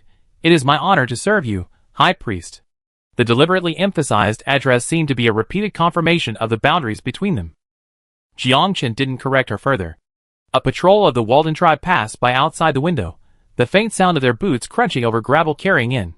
She suddenly asked in a low voice, "Where is Luo Bin? I have something to ask him." "Dead." Lianwu's answer was extremely concise. "Dead?" Jiang Chen's brows furrowed almost imperceptibly, his gaze beneath the white silk seeming to sharpen. The refuge where General Huichuan and his men were staying has been found by Dr. He Hui's people. Lianwu lowered her eyes, her voice even lower. "Luo Bin was killed on the spot. General Huichuan can testify to this." The room fell silent instantly, broken only by the rustling of the wind through the rose trellis, making the silence even more oppressive. "Step back." Jiang Chen's voice rang out again, devoid of emotion. "Yes." Lianwu had just straightened up, preparing to take her leave, when a cold voice suddenly fell from above, low as a sigh. "Lianwu, are you one of my people?"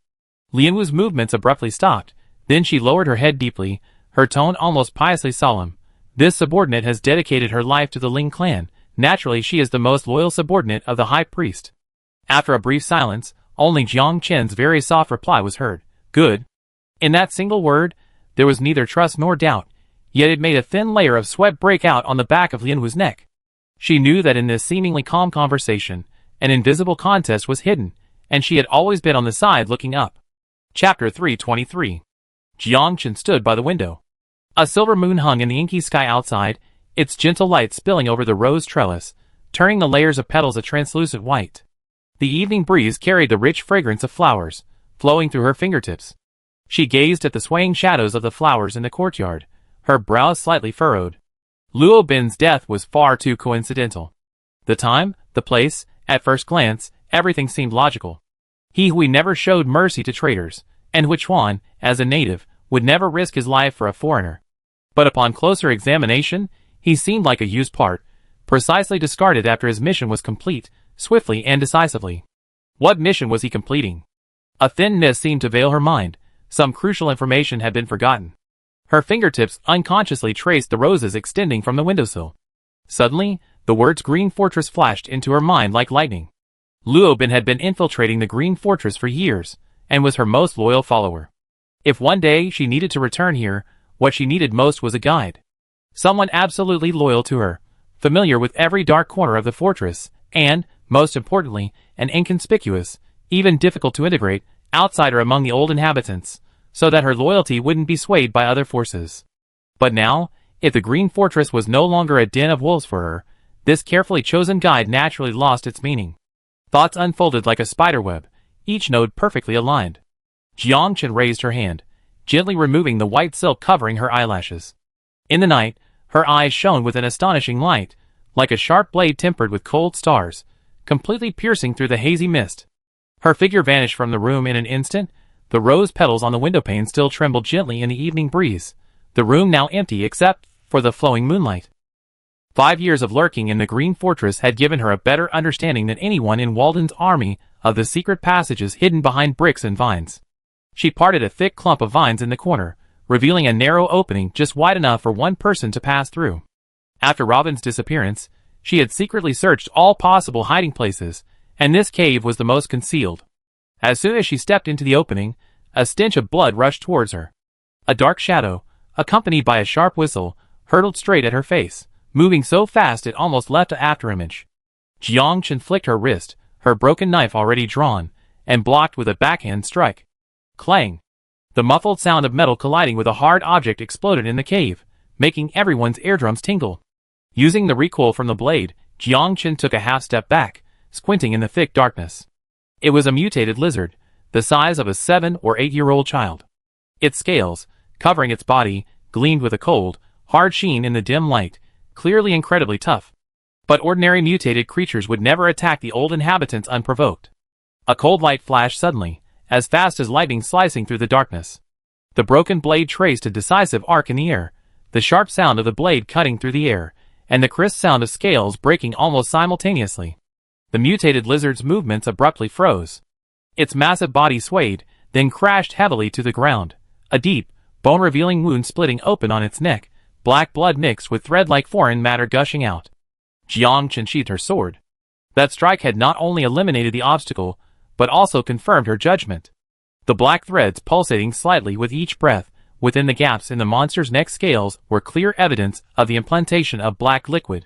The deeper she went into the cave, the more damp and cramped the air became. Jiang Chen looked at the narrow space before her, barely wide enough to stoop through, and raised an eyebrow. Luo Bin, after all, had been a senior research scholar. To have managed to remain hidden in such a confined space for so many years was more patient than she had anticipated. However, this deliberate cramped dwelling only confirmed her suspicions. He was not here simply to seek refuge. Jiang Chen collected her thoughts, her fingertips lightly tracing the cave wall as she began to search carefully. She parted the piles of withered grass in the corners, and moved the scattered pebbles one by one, her movements methodical. Soon, she felt something hard under a loose rock. A metal box about the size of a thumb, its surface engraved with fine patterns. She opened the box. It was already empty. Using the faint light filtering through the vines at the cave entrance, she peered closer. The few remaining black marks on the bottom of the box were identical to those found in the fruit pit, said by Captain Hai. Her gaze swept over the corpse of the mutated lizard beside her, and Jiang Chen frowned slightly. This box must have been the container specifically for holding the black liquid.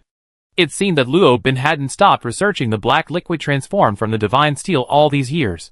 His disappearance was merely a change of location to continue his secret experiments. She thoroughly searched the cave, checking every crevice in the stone walls and every dent in the ground, but found nothing else of value. Her fingertips paused on the cold stone wall. Jiang Chen understood. If she could find this place by following the clues, others could too. Perhaps she was too late. The crucial item had already been moved. Just as she was about to turn and leave, she caught a glimpse of something faintly gleaming in the moonlight beneath the skin of the lizard's body, which had been split in two. Jiang Chen walked over, squatted down, and, ignoring the bloodstains on her hands, carefully peeled back the lizard's skin. A hand-drawn parchment rolled into a thin strip was revealed. The edges were worn, but the drawn lines and dense handwriting remained clear. She unfolded the parchment with extreme gentleness, her gaze sweeping across the paper almost at lightning speed. Luo Bin's notes coincided with her guess. The essence of the black water was like radical AI, capable of throwing matter into chaos, triggering unique reactions in every gene sequence, and thus reshaping life forms. Its potential was unfathomable. The parchment also mentioned that the black water's uses went far beyond this. It could precisely clean up discarded samples in experimental fields, and it could also mass-produce organic life, transforming weak bodies into powerful ones. In short, it was like nuclear energy. Once mastered by humanity, used properly, it could benefit a region. Used carelessly, it could become a world-destroying bomb, devouring everything in its path. Jiang Chen's fingertips paused on the words genetic remodeling, memories of the bunker flashing through her mind. Even after injecting her blood, Luo Bin couldn't escape the fate of cannibalism. But he could survive for so many years in that desperate situation. He couldn't possibly sustain his life solely by devouring his own kind. Jiang Chen's fingertips traced the creases on the parchment, her gaze falling on the gene chain diagrams. The records clearly stated, after the old people were injected with the black water transformed by the divine steel, their bodies wouldn't undergo immediate mutations like those of the superhumans. She stared at the note. The divine steel originates from the red python, her fingertips lightly tapping the page. This might explain the difference in tolerance, like the natural adaptation of symbiotic organisms to the host's secretions. The old people's genetic sequence inherently contained a code compatible with the black water, allowing them to smoothly accept this biological modification factor. A more crucial discovery lay hidden in the experimental data. After the old people were injected with the black water, the bioactivity of their blood samples peaked within 12 hours, at which point the blood cells carried the most active black water factors. If the recipients of the black water from experiment subject 9 ingested its blood at this time, a stabilization transformation would be triggered. This would not only terminate the physiological dependence of cannibalism and return the metabolic system to normal, but also extend lifespan by 10 years through the telomere protection effect of the black water factors. Luo Bin's notes resembled a precise experimental log.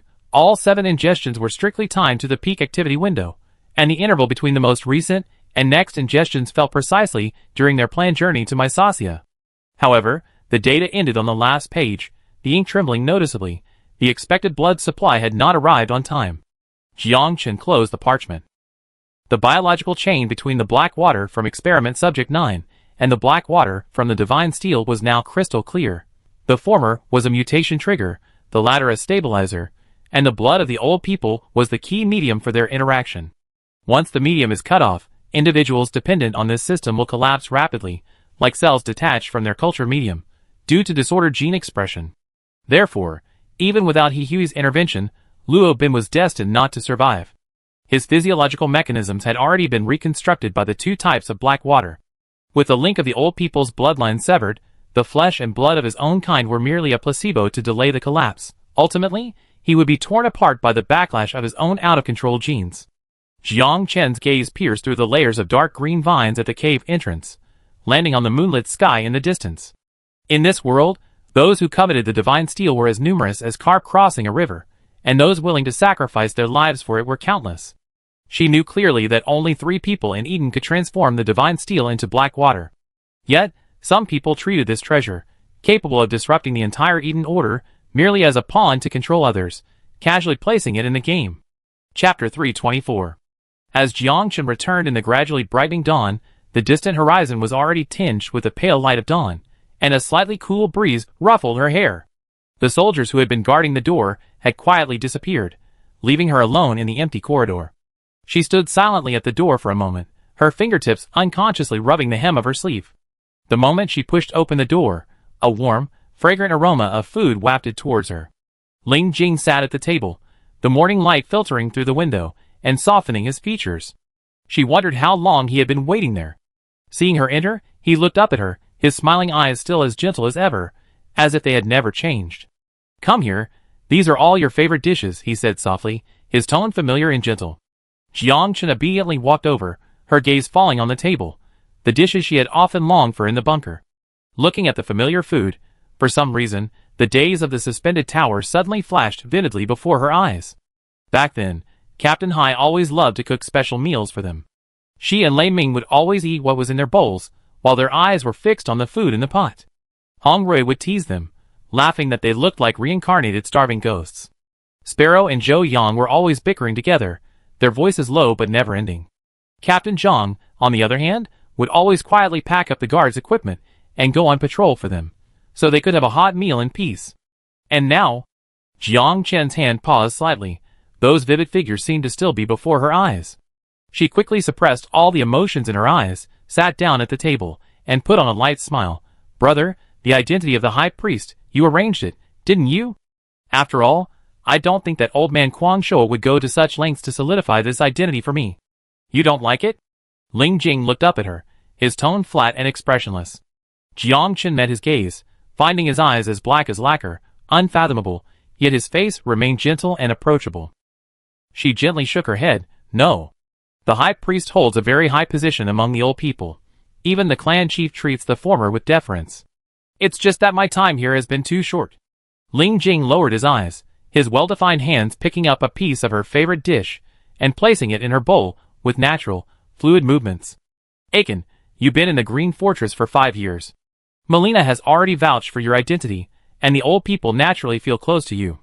Kuang Shou is merely going with the flow. Besides, someone from the Ling family has served as high priest before. Their submission was only a matter of time." In just a few words, he clearly explained the intricacies of the situation, as if everything was proceeding according to plan. Jiang Chen nodded slightly, but her face showed no joy. Her fingertips traced circles lightly along the rim of the bowl. How could she not know the intricate plan hidden behind this seemingly logical arrangement, the reason why the usually stubborn Kuang Shou would willingly go with the flow? It couldn't be summarized simply as sooner or later. If you don't like the identity of high priest, the position of clan chief is also acceptable. Ling Jing's voice was warmed by the morning light, his tone as calm as if he were stating something perfectly ordinary. However, the clan chief has to manage the clan's affairs, which is inevitably tedious. If you prefer, I can. Brother. No need. Jiang Chen interrupted him softly, her gaze falling on the rising steam in the bowl. Although Yin-Hu is young, he is very studious and sensible. She looked up at Ling Jing, a smile curving her lips, her eyes shimmering like crescent moons. "I didn't mean to offend you, brother, but I just woke up and wanted to have some peace and quiet." "All right." Ling Jing nodded, a gentle smile playing on his lips, his eyes soft as damp cotton. When Jiang Chen looked up, he was leaning back comfortably in his chair, his robe collar slightly open, revealing a slender neck with lines as sharp as if meticulously sculpted. Warm sunlight filtering through the window slanted across the chair back, then across his slightly wavy black hair, casting dappled patterns on his forehead. The light was almost blinding. He squinted slightly, his long eyelashes casting a small shadow beneath his eyes, his posture languid. She looked away, her fingertips unconsciously tracing a circle on the rim of the bowl. Perhaps this body housed another person's consciousness, for though they were siblings, their appearances bore little resemblance. Because of this, before her memories returned, she had never imagined their relationship was like this. Sunlight cast dappled shadows on the table, and she stared at a spot where light danced, lost in thought. His voice, warmed by the sun, broke the brief silence. "What are you thinking about?" Looking up, she met his half-closed, narrow eyes, his long eyelashes tinged with a pale gold by the light, his tone carrying a hint of nonchalant understanding. "I was thinking, why didn't you ask me where I went last night, brother?" Jiang Chen met his gaze, her eyes unwavering. Ling Jing rested his chin on his hand, knuckles to his lips, his posture relaxed. "You are now the high priestess of the Green Fortress, where you go as none of anyone else's concern." He paused, his gaze lingering on her slightly pursed lips, and added, "So still unhappy?" In all those years spent together in the bunker, even the slightest fluctuation of her emotions wouldn't escape his notice. As he finished speaking, a breeze carrying the scent of roses swept through the windowpane, and the water in the glass on the table swayed gently. "I should be happy." She suddenly spoke, her voice carrying a slight sigh. "Unlike in the bunker, where we had to constantly be on guard against mutant attacks, the Green Fortress is easy to defend and difficult to attack. My abilities have also fully recovered, and even if I encounter a high-level ability user, I might not be at a disadvantage." She paused, a hint of dazedness in her voice, as if talking to herself. "It seems I really achieved my old dream. Of course, all of this is inseparable from my brother's help and care along the way. Now I can be considered the strongest in Eden." After saying that, she quickly glanced at the person in front of her, her eyelashes fluttering slightly, as if afraid of touching something, then immediately looked away, carefully changing her words. The second strongest, I guess. Now I can protect myself, and I can protect my brother too." Ling Jing listened quietly, his fingertips unconsciously tapping lightly on the table. The morning light fell on his slightly lowered eyelashes, casting a small shadow. He recalled their time in the bunker. Back then, when she was afraid or burdened with worries, she would flit around him like a restless little bird, her words always subtly probing, her tone sweet and soft as honey, yet always managing to lay traps unseen, delivering a fatal blow unexpectedly. His sister had always been this clever. The air was quiet for a moment, broken only by the occasional rustling of fallen leaves in the wind outside the window. Jiang Chen looked up, her gaze landing on his face. "Did you kill Luo Bin?" "Yes." Ling Jing answered without hesitation, his answer resolute. Their eyes met in the air, despite knowing each other intimately. Yet, at this moment, it was as if an invisible veil separated them. On one side was her sharp probing, on the other, his unfathomable composure. Chapter 325. Why? Jiang Chen's tone suddenly became urgent. "Brother, Luo Bin never harmed us in the bunker. I know you always hated the people in the bunker, but so many years have passed, and he poses no threat at all now." Ling Jing's tone, however, carried a hint of coldness, his expression remaining indifferent, as if discussing something trivial. "He knows too much, Chen. Didn't you already find out?" Jiang Chen's heart clenched, as if gripped by an invisible hand, a storm raging within her. Her brother knew she had been to Luo Bin's cave, and he knew she had discovered those secrets. It turned out everything was under his control. He made her uncover the truth herself. If Luo Bin were still alive, what would she do? Perhaps the answer was already there when she saw the journal and burned it. He was even so thoughtful, preemptively resolving those issues that might cause her hesitation, worry, and indecision, leaving her no room for agonizing. Jiang Chen gazed at Ling Jing's calm, expressionless face. His familiar features appeared somewhat blurred in the morning light. He was her brother, the one who had relied on her for survival in the bunker. Yet, at this moment, she felt a thick layer of ice separating them, beneath which lay a depth and calculation she couldn't fathom. But strangely, this calculation also concealed an indescribable thoughtfulness, stirring a complex mix of emotions within her: confusion, fear, and a strange, unspoken dependence. His gaze fell upon her face, like two bottomless pools of ink, fixed on her like a dark vortex that threatened to suck her in. A moment's distraction would feel like plunging into an abyss. Then, he offered her a hand. The hand hovered in midair, its skin like jade, long and elegant, with distinct knuckles and slightly curved fingertips, a gesture of waiting to be grasped. Jiang Chen lowered her eyelashes, her long lashes casting a small shadow beneath her eyes, but she didn't take the hand. His hand stubbornly remained outstretched, waiting. Finally, Jiang Chen gently rested her head on Ling Jing's shoulder, pursed her lips, and whispered, almost a sigh, "Brother, will you always be this good to me?" "Yes." Ling Jing's voice was deep and gentle. He reached out and pulled her into his embrace, as if they had spent countless nights together in the bunker, as if they wanted to stay together forever. Nestled in his arms, inhaling his familiar scent, Jiang Chen felt a little calmer, yet she couldn't help but tentatively ask, "Then I want to see Sparrow and the others, okay, brother?" Ling Jing chuckled softly, a hint of helplessness in his voice. "The power within your body." "Brother," she called softly, her voice carrying a barely perceptible plea. He paused, finally relenting. "They will come to see you." He took her hand in his fingertips slightly cool, their smoothness untouched by bright light, and asked quietly, "Anyone else? Anyone else you want to see?" The instant their palms touched, Jiang Chen clearly felt the thin calluses on his fingertips, and understood the less than joyful emotion in his eyes. The words Captain Zhang that were on the tip of her tongue were swallowed back, turning into a faint smile on her lips. She shook her head. "Brother, didn't you say I'm not fully recovered yet? Now that you're here with me, I naturally want to relax for a while." Ling Jing looked at her expression, and saw no reluctance in her eyes. A faint smile finally appeared in those heavy, dark eyes, like the afterglow of a snowfall. Jiang Chen watched Ling Jing's departing figure. The sweet smile on her face vanished the moment he turned away, leaving only silence. She walked to the window by the rose trellis, and closed the wooden window. The soft clatter of the mortise and tenon joints completely shut out the fragrance of the pink and red roses filling the courtyard, leaving only a stifling atmosphere in the room. She lay back on the bed, the words from Luo Bin's notes, still swirling in her mind, clearly surfacing.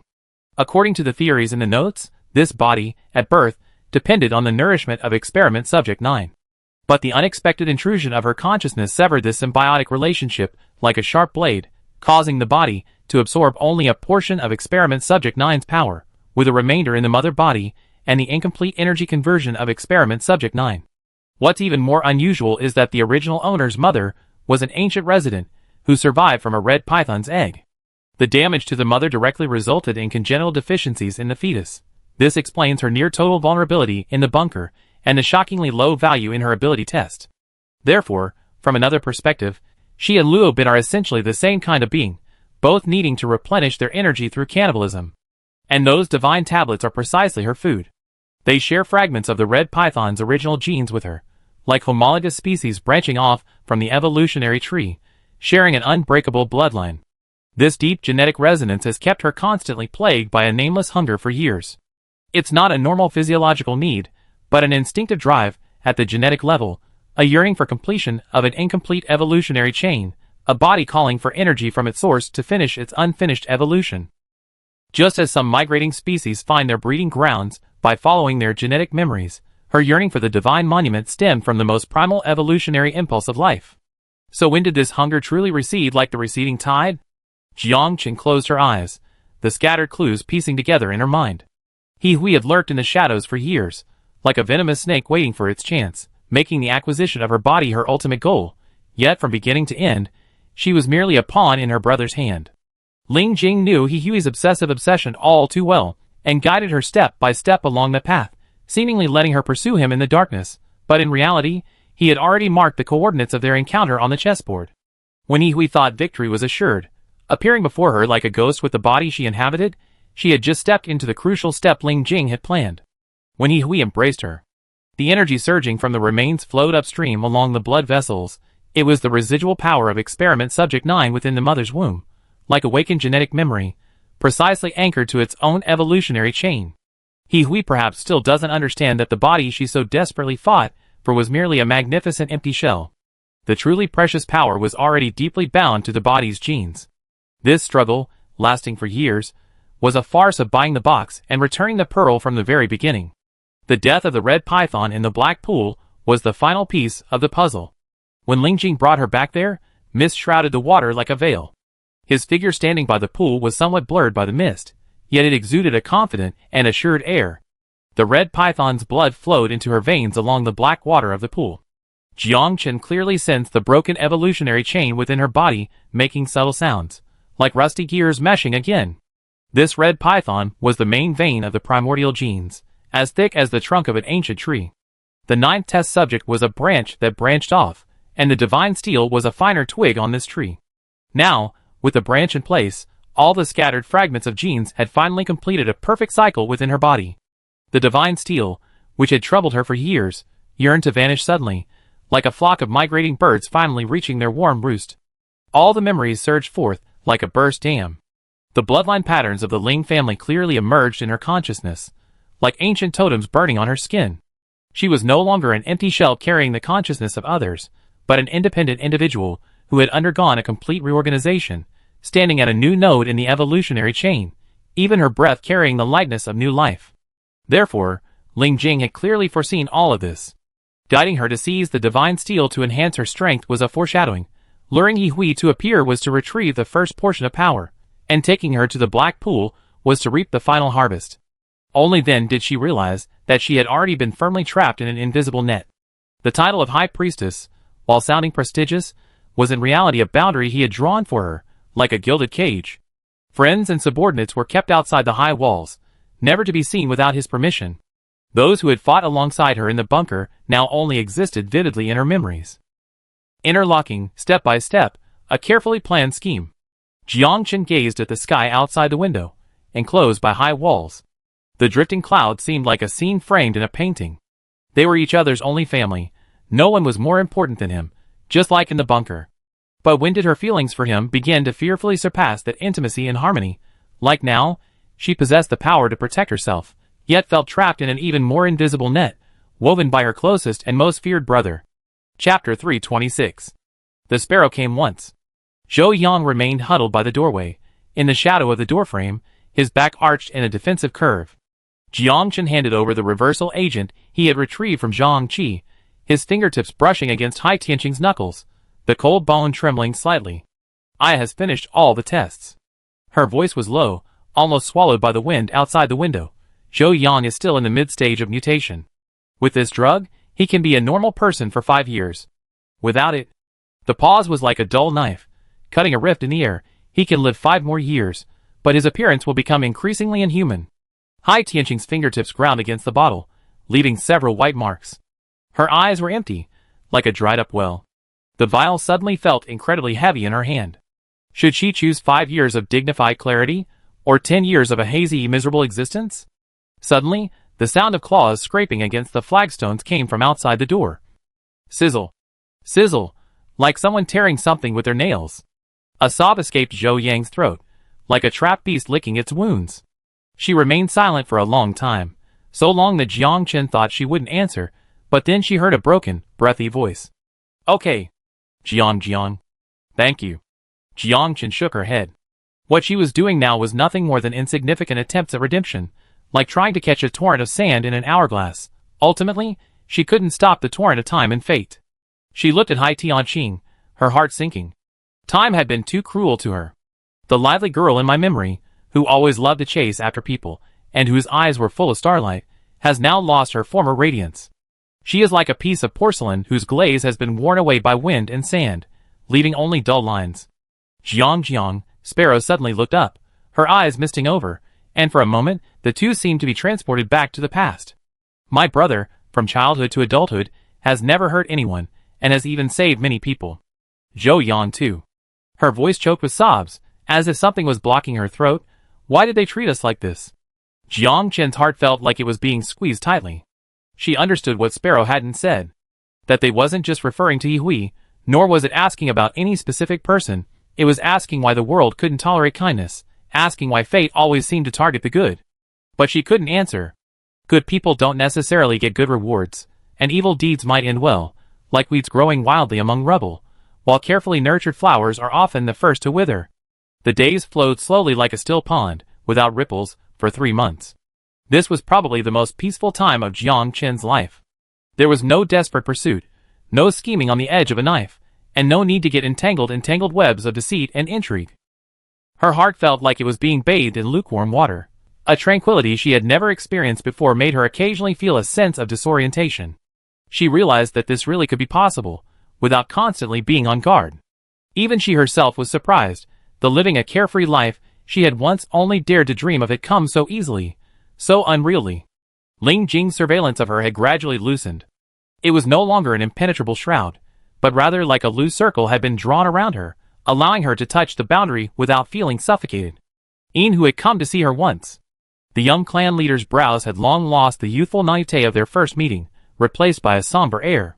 He sat there, quietly recounting the tribe's affairs, his tone as flat as if he were telling someone else's story. Finally, he looked up, a self-deprecating smile on his face. Now everyone knows that my title as chieftain is just an empty one.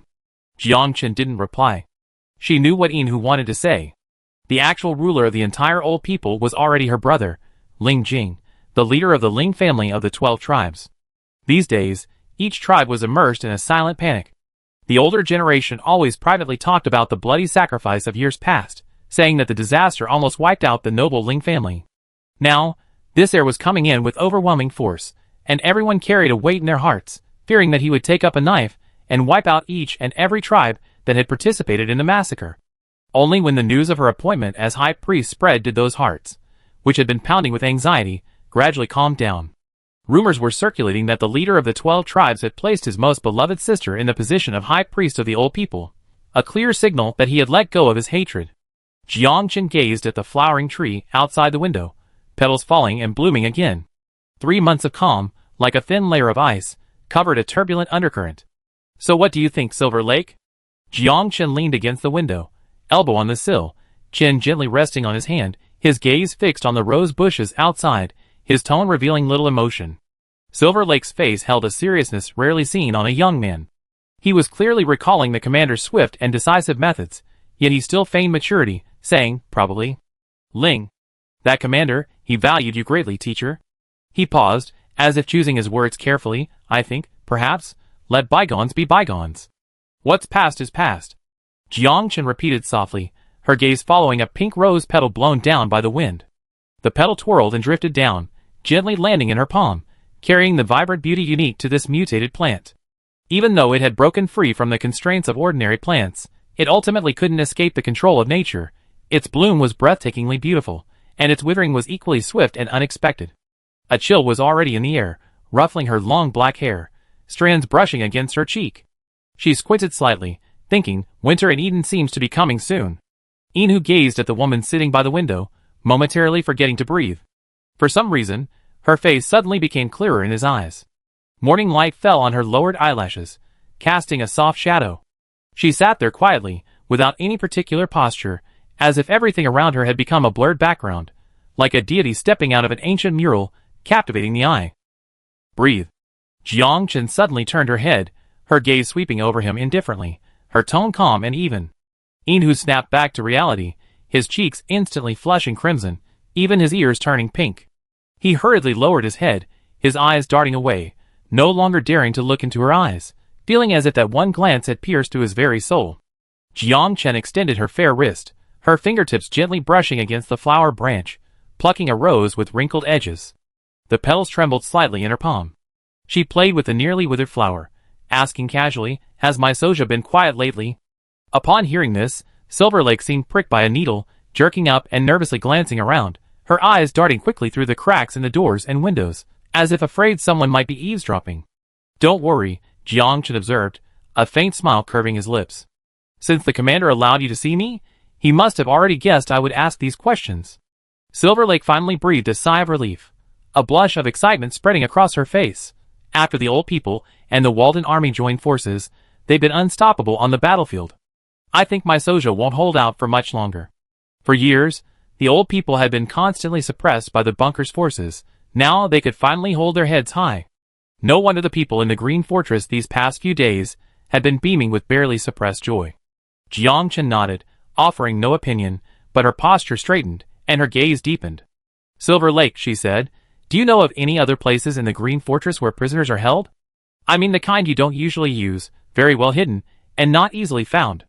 For the past 3 months, Jiangchen had secretly inquired about Captain Zhang's whereabouts within the Green Fortress, but each time it was like throwing a stone into the sea. She couldn't find a single trace. She had subtly inquired about it with her brother, But Ling Jing always avoided the topic. He always had 1,000 ways to cleverly change the subject, leaving her no way to press him. A secluded place? Upon hearing this, Inhu subconsciously scratched his head, his brows furrowing as he muttered to himself, if we're talking about the most secluded place in Green Fortress. He paused, a look of realization flashing in his eyes, and looked at Jiang Chun, saying, "It's where you live, teacher. It's almost completely isolated within Green Fortress. No one can enter except those authorized by the commander." Upon hearing this, Jiang Chun seemed to be struck by something, his body stiffening, and he abruptly turned to look at Inhu. Chapter 327. Jiang Chen's gaze fell on the two Valkan soldiers at the entrance of the cave. Both were mid-level A-rank ability users, standing tall and straight like pine trees, their eyes warily scanning their surroundings. She subtly activated her shadow ability, her figure instantly blending into the shadows beside her, like a drop of water joining a stream. The two men were completely unaware. "You know, this kid is really good at enduring." A dark-skinned middle-aged man spat, his voice low. "It's been almost 4 months, and he hasn't uttered a single sound." "Brother." The young man with dyed blonde hair next to him pursed his lips, glancing towards the depths of the detention cell, his tone uncertain. "If this drags on, he might really die in there, won't he?" "Die?" The middle-aged man scoffed, the wrinkles at the corners of his eyes crinkling. "Not so easy. Lieutenant Gu has plenty of ways to keep him on his deathbed. Speaking of which, why hasn't today's food arrived yet?" Soon. The blonde-haired man rubbed his hands together, a malicious smile spreading across his face. "If you ask me, his refusal to eat is actually a boon for us." "Put away that shifty-eyed look," the middle-aged man hissed, gesturing with his chin towards the distance. "They're here." The blonde-haired man immediately straightened his posture, his gaze fixed on the direction the man had indicated. "These are today's men." Gui Wechen, the leader, spoke, his voice carrying an undeniable authority. A soldier pushed a cage over, its exterior covered by a thick black cloth, obscuring the contents. Gui Wechen gestured, and someone immediately stepped forward and lifted the cloth. Inside the cage was a former civilian man, his eyes closed, as if unconscious. Gui Wechen gave a wink to the soldier beside him, and another soldier immediately pulled a specially made bottle from his metal case. Inside was a dark liquid, the modified black water. He pried open the old man's mouth and poured the entire bottle of liquid down his throat. A moment later, the previously unconscious man suddenly began to struggle violently, letting out painful roars. His skin visibly turned a grayish pink, as if something was writhing wildly beneath it. Seeing this, the two guards immediately opened the cell door, roughly dragged him out, and threw him into the depths of the pit like a sack of potatoes. A muffled thud echoed from inside. "How is he?" Wan Xianliang asked calmly, standing at the cell door.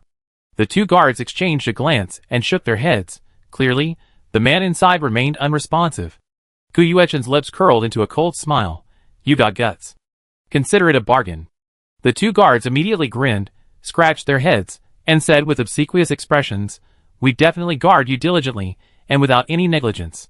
Gu Yuechen flicked his sleeves, turned to leave, but his gaze inadvertently swept over the shadows beside the cave entrance, and he abruptly stopped. "Lieutenant Gu, what's wrong?" The soldier beside him followed his gaze.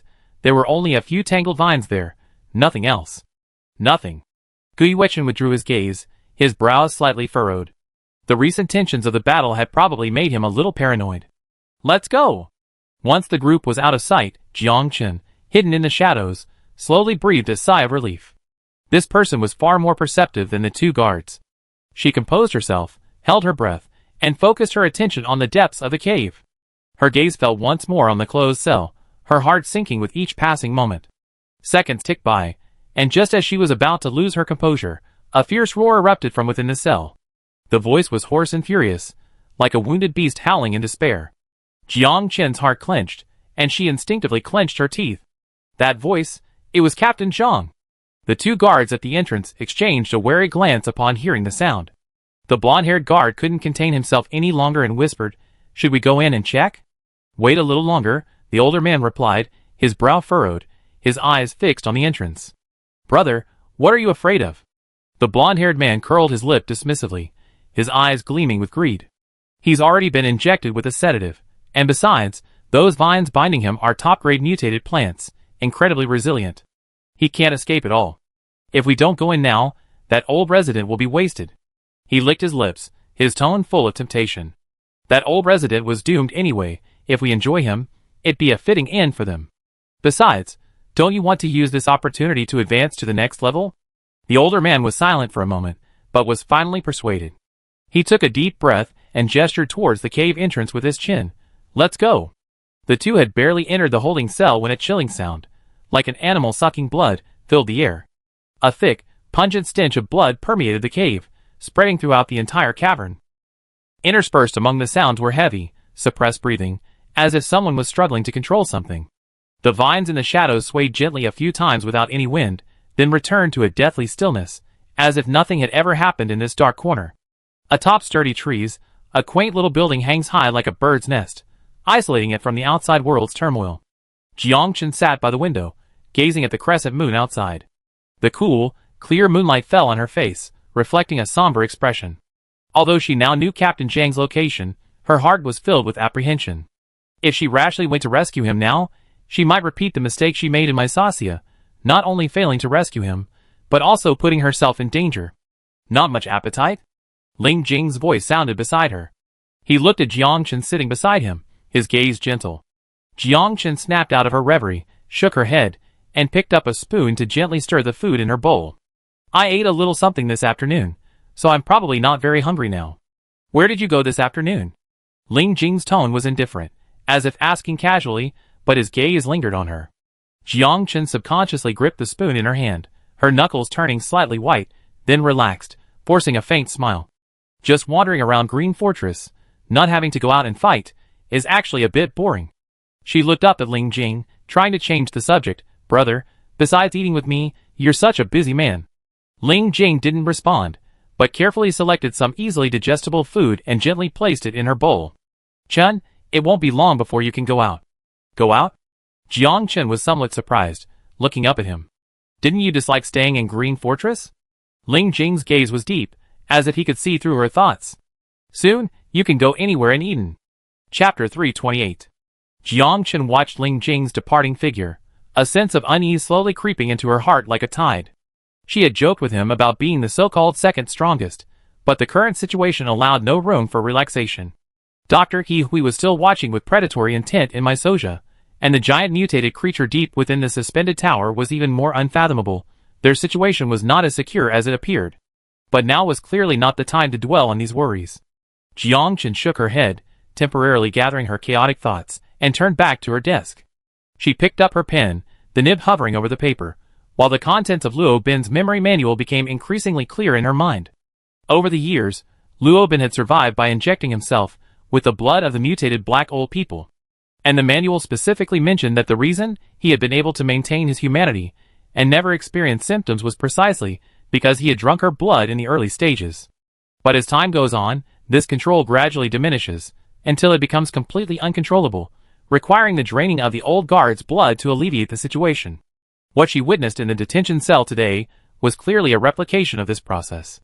Jiangchen stared at the scribbled drawings on the paper, her brows furrowing slightly, yet her thoughts gradually cleared as if a fog had been lifted.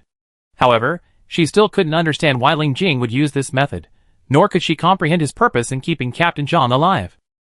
Her brother was always the type to think 3 steps ahead, his mind as deep and unfathomable as an ancient well. Jiangchen simply couldn't fathom his schemes for the time being.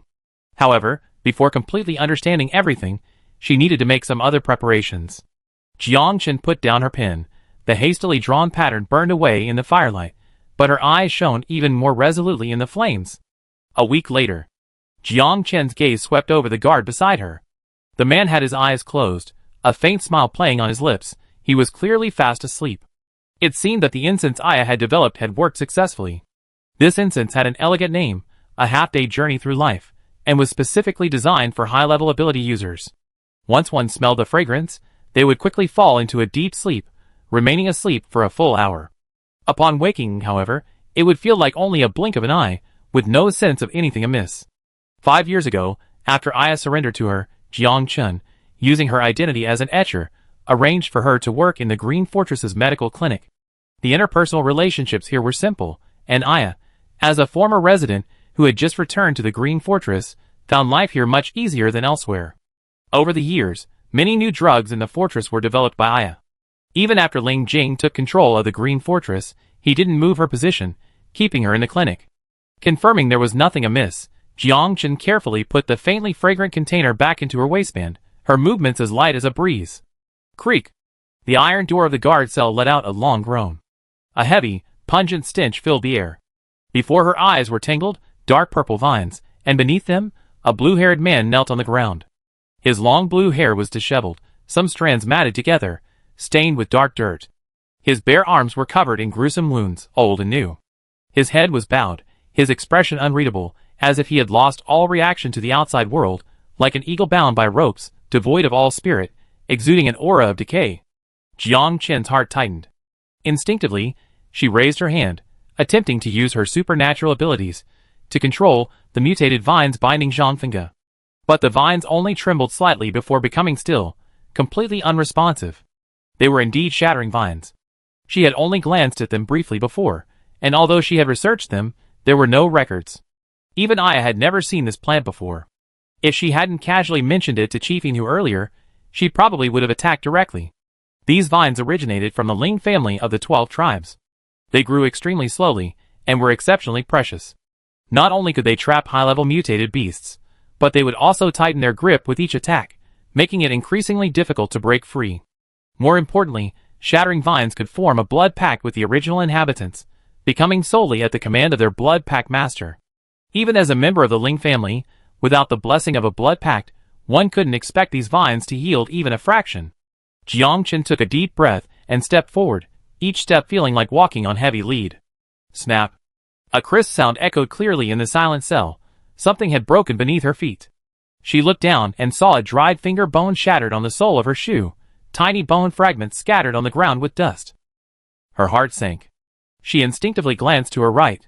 A small pile of desiccated corpses lay on the ground, each one emaciated, skin and bones, clearly drained of blood. Their expressions were frozen in various poses. Some had empty, numb eyes, as if they had long since exhausted all their strength. Others had wide-open eyes, their faces still showing extreme terror, as if they had seen the most horrible sight before their death. A strong burning sensation instantly surged from her stomach.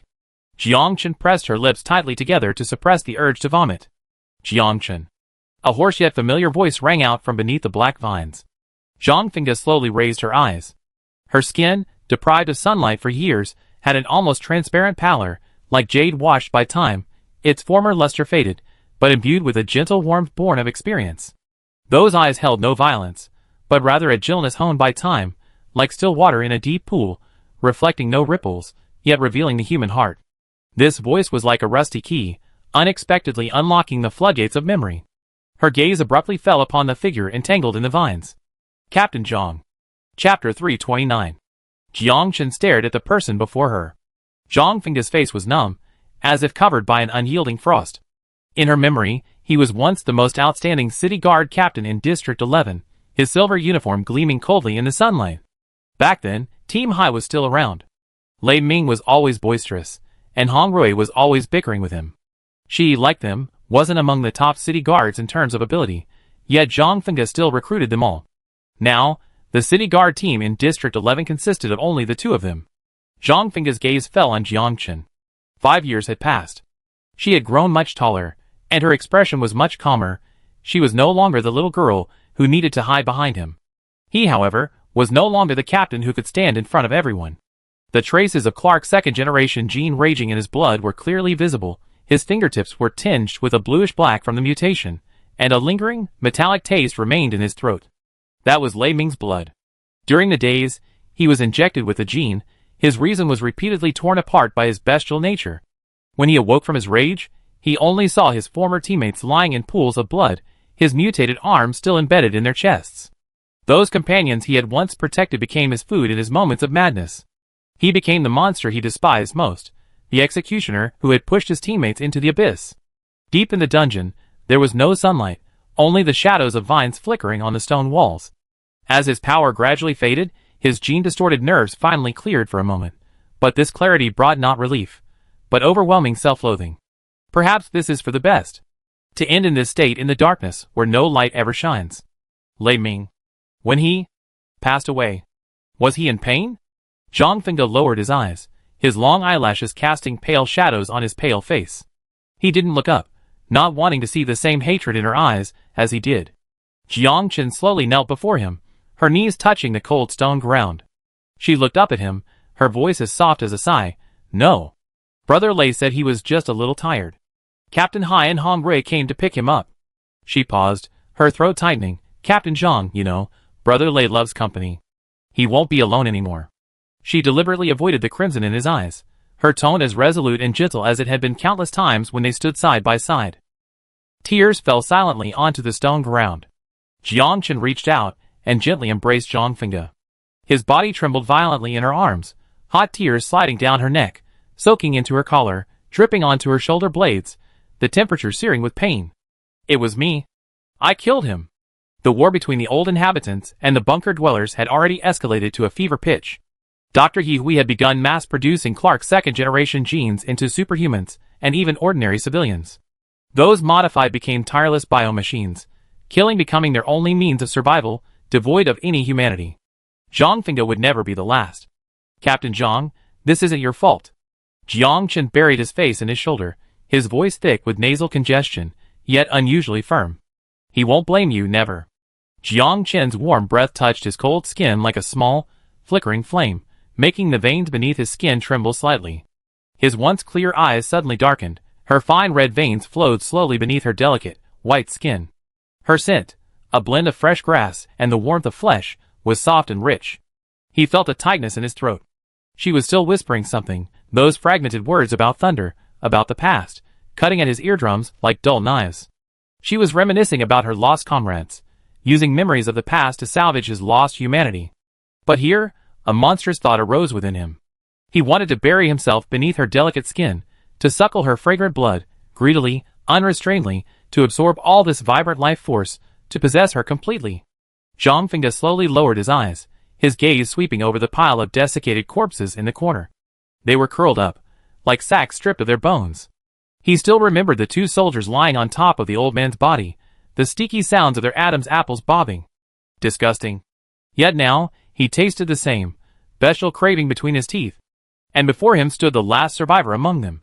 Her warm body teemed with life, every inch of her skin glowing a vibrant red, a stark contrast to his hands, stained with the blood of his friends, long since degenerated into demonic possession. His parched lips unconsciously caressed the smooth, white skin of her neck. The arms holding him trembled almost imperceptibly. Was she afraid? Yes, she was afraid. Zhang Fengde's right hand yanked sharply at the black vines binding him, the thorns instantly piercing his palm. Tiny beads of blood gushed out, winding down the vine's veins like a string of alluring, blood-red flowers. The dizziness from the loss of blood washed over him, like a bucket of cold water extinguishing the wildfire in his heart. The bloodthirsty madness and possessiveness were finally suppressed, albeit temporarily. He jerked back slightly, as if burned, the muscles in his neck tensing as he avoided her approaching breath. The stinging pain in his palm still lingered, reminding him not to get any closer. Jiang Chen's arms tightened around him, holding him even closer. Her fingertips, slightly cool, gently patted his back. It's all right. Her voice was as soft as a falling feather, carrying a deliberately slowed composure. Captain Zhang, you can control yourself. She turned her head slightly, revealing the delicate skin on the side of her neck. Beneath the thin skin, pale blue veins pulsated gently with each breath, like a stream quietly flowing beneath the ice in early spring. My blood will help you recover faster, Captain Zhang. She paused, a hint of playful seriousness in her tone. I'm not just anyone. If you lose control, I won't hold back. After all, I value my life most. She even curved her lips into a slight smile, a faint hint like ink spreading in a watercolor painting, her tone as relaxed as if she were discussing the weather. Besides, it's just a little blood. I drink a couple more bowls of nutritional supplements, sleep it off, and I recover. Jiang Chen slowly closed her eyes. She knew Zhang Fengde was never one for words, but the tenderness hidden in the details was clearer than 1,000 words. Back in the suspended tower, her ability level was low. Whenever tasks were assigned, he would always quietly entrust her with the safest miscellaneous tasks, and always have the most reliable Captain Hai by her side. Those fragmented moments, like scattered stars, now connected in her mind, forming a radiant light. What goes around comes around, Jiang Chen thought to herself, with a quiet self-mockery. She ultimately believed in him, in the lingering clarity in his eyes, in the man who had taught her the meaning of protection, that he could hold on to his last shred of reason. Chapter 330. The moment the sharp teeth pierced her skin, A slight stinging pain spread along her nerves, quickly replaced by a strange sensation. Zhang Fengda's cold lips gently covered the wound, rubbing against Jiang Chen's warm skin with a cautious, almost reverent, tentative touch, as if afraid of disturbing something, or perhaps suppressing a surging desire. Red blood slowly seeped from the tiny wound, warmed by his body heat, which he gently sucked, restrained and tender, each swallow revealing restraint. His tongue lightly licked the edge of the wound, with an almost greedy appreciation, leaving a damp coolness, as if soothing the minor injury, or perhaps carrying an indescribable longing. Jiang Chen's body stiffened slightly, then relaxed. She could clearly feel the restraint between his lips and teeth. It wasn't an uncontrolled plunder. Warm blood was drawn, flowing away with the breath of life, yet strangely weaving a hidden net between the two. Coldness and heat intertwined, taboo and desire collided, in the dungeon so silent you could hear your own heartbeat. A silent turmoil surged. Ling Jing stood by the window, a few strands of his slightly curled black hair ruffled by the cold wind blowing in from outside, clinging to his sharply defined forehead. His eyes were lowered, his pupils, dark with a faint crimson tinge, revealing no emotion, yet concealing a terrifyingly low pressure. The cold wind outside, carrying a faint, almost imperceptible scent of blood, brushed against his face, a thin layer of frost-like chill clinging to his eyelashes. His gaze was fixed on the distant void, like the surface of a frozen lake. On the windowsill, a few late-blooming roses had been blooming, their petals curled at the edges, yet stubbornly holding up their pinkish-white petals. The instant he turned away, the petals seemed to be crushed by an invisible chill, instantly turning into fine powder that drifted away with the wind, leaving not a trace. Wan Xianliang and Gu Yuechen watched Ling Jing's figure disappear at the end of the corridor, both letting out a sigh of relief. Gu Yuechen finally couldn't hold back any longer, and said in a low voice, "Old Wan, I never seen the commander like this before." The chill he exuded had almost suffocated him. Speaking of which, Jiang, the high priest only gave a little blood. That kid survived, so our previous efforts weren't in vain. Wan Shualiang's fine lines deepened slightly. He narrowed his eyes, his gaze sweeping towards the detention room. You don't understand. Blood embracing, though secret, is never a common occurrence in the Ling family. It's a ritual only performed by chosen partners. Gu Yuechen's eyes widened suddenly, his mouth gaping open. The chill he hadn't dared to think about earlier now slowly crept up the back of his neck. Jiang Chen returned to her room and walked to the mirror. Her reflection showed a pale face and lighter lips, but a hint of relief lingered in the weariness in her eyes. She turned her head, her gaze falling on the bite mark on her neck. The mark wasn't very deep, but it was exceptionally clear, with a faint red tinge at the edges.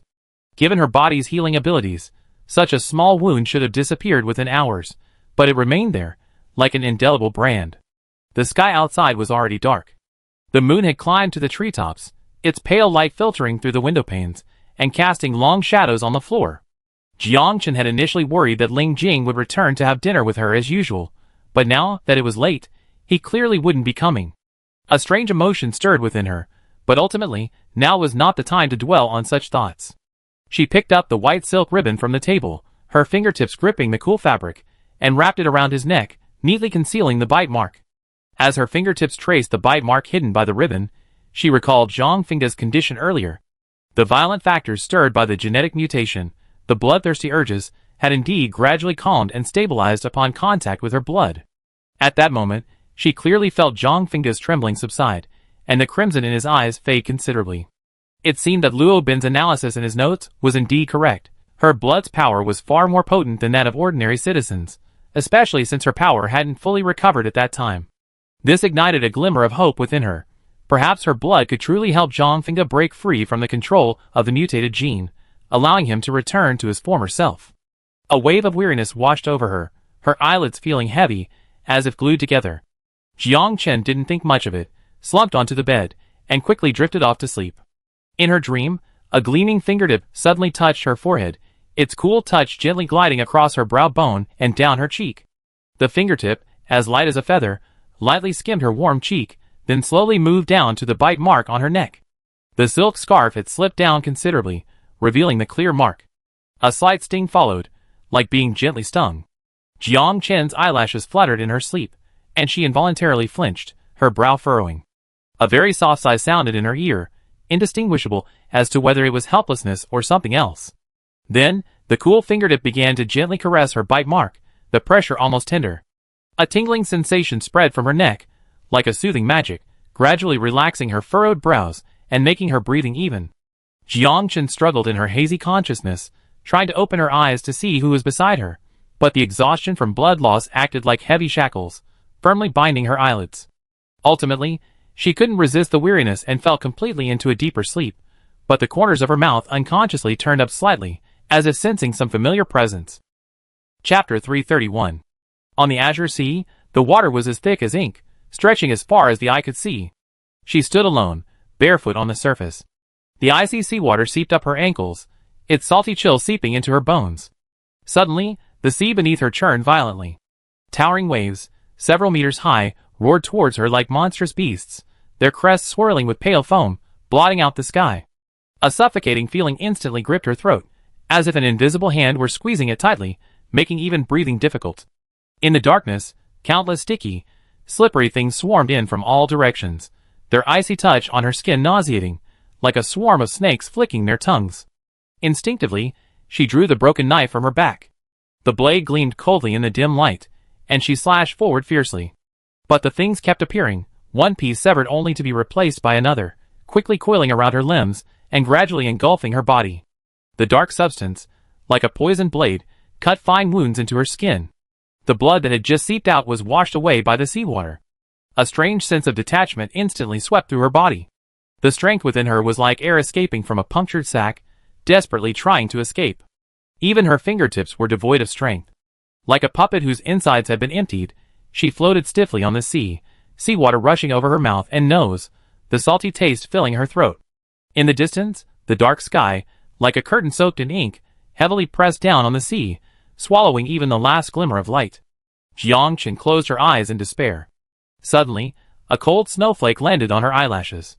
One flake after another landed on her eyelashes and lips, carrying a chill that could crack her skin. Her breathing grew weaker and weaker until it finally stopped completely on the icy sea. Jiang Chen suddenly opened her eyes, her chest heaving violently, her heart pounding so hard it made her ribs ache. The suffocating feeling of impending death and the bone-chilling cold seemed to linger in her limbs, as if she had just been pulled from the deep sea. She sat on the edge of the bed, her fingertips still carrying the icy touch of the seawater from her dream. The nightmare had been too real, the azure sea, the surging waves, the sticky dark substance, even the snowflake that landed on her eyelashes, every detail was so vivid, as if she had experienced it firsthand. Was this her precognitive ability, or just an overly realistic nightmare? She raised a hand to her chest, trying to calm her still-pounding heart. In the past, she had been trapped in the mire of nightmares many times, those bizarre scenes carrying the same suffocating oppression, but nothing that happened in her dreams ever became reality. In the past 5 years, her so-called precognitive ability had never materialized. She even began to have a growing illusion that the only dream she ever had that perfectly mirrored reality might have been just a fluke, a chance coincidence of fate, rather than some real supernatural ability. But the dream she just had was different. The near-death despair, the emptiness of having her power drained away, was so real it chilled her to the bone. She stared at the deep night outside the window, a heavy weight pressing on her heart, unable to distinguish whether it was fear or some other emotion churning within her. Jiang Chen unscrewed the cap of the third nutrient solution. The clear liquid slid down her throat, carrying a slightly bitter sweetness. She placed the empty bottle on the table, her fingertips finally feeling warm. A faint blush slowly rose to her pale cheeks, like paper smudged by a fireplace. Winter had arrived in Eden, the wind carrying an ever-increasing chill, yet a proper snowfall had failed to arrive. The sky was perpetually shrouded in gray clouds, weighing heavily on one's heart. She had long since changed into the winter attire of the old people. The deep indigo velvet was embroidered with stars outlined in silver thread, the collar and cuffs adorned with delicate bone ornaments that jingled softly with each step, carrying a touch of the unique mystique of an ethnic minority. A dark red sash was tied diagonally at the lapel, the ends dangling from 2 small bronze bells, befitting her priestly status while adding a touch of solemnity. Although the layers upon layers were somewhat intricate, the snow-white fox fur scarf around her neck was a thoughtful touch, perfectly concealing the lingering bite mark. Jiang Chen looked towards where Zhang Fengde was being held. The second-generation Clark gene was a double-edged sword. It both mutated the genes of the superhumans, turning them into half-human, half-beast monsters, and invisibly enhanced their abilities. However, behind this enhancement lay the gradual erosion of their humanity. Zhang Fengde had always been extremely cautious about her blood, deliberately keeping his distance these days, unwilling to let her get close easily. Jiang Chen felt rather helpless about this, but understood his concerns.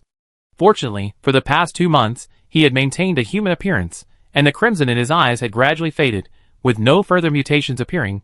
This was the best news.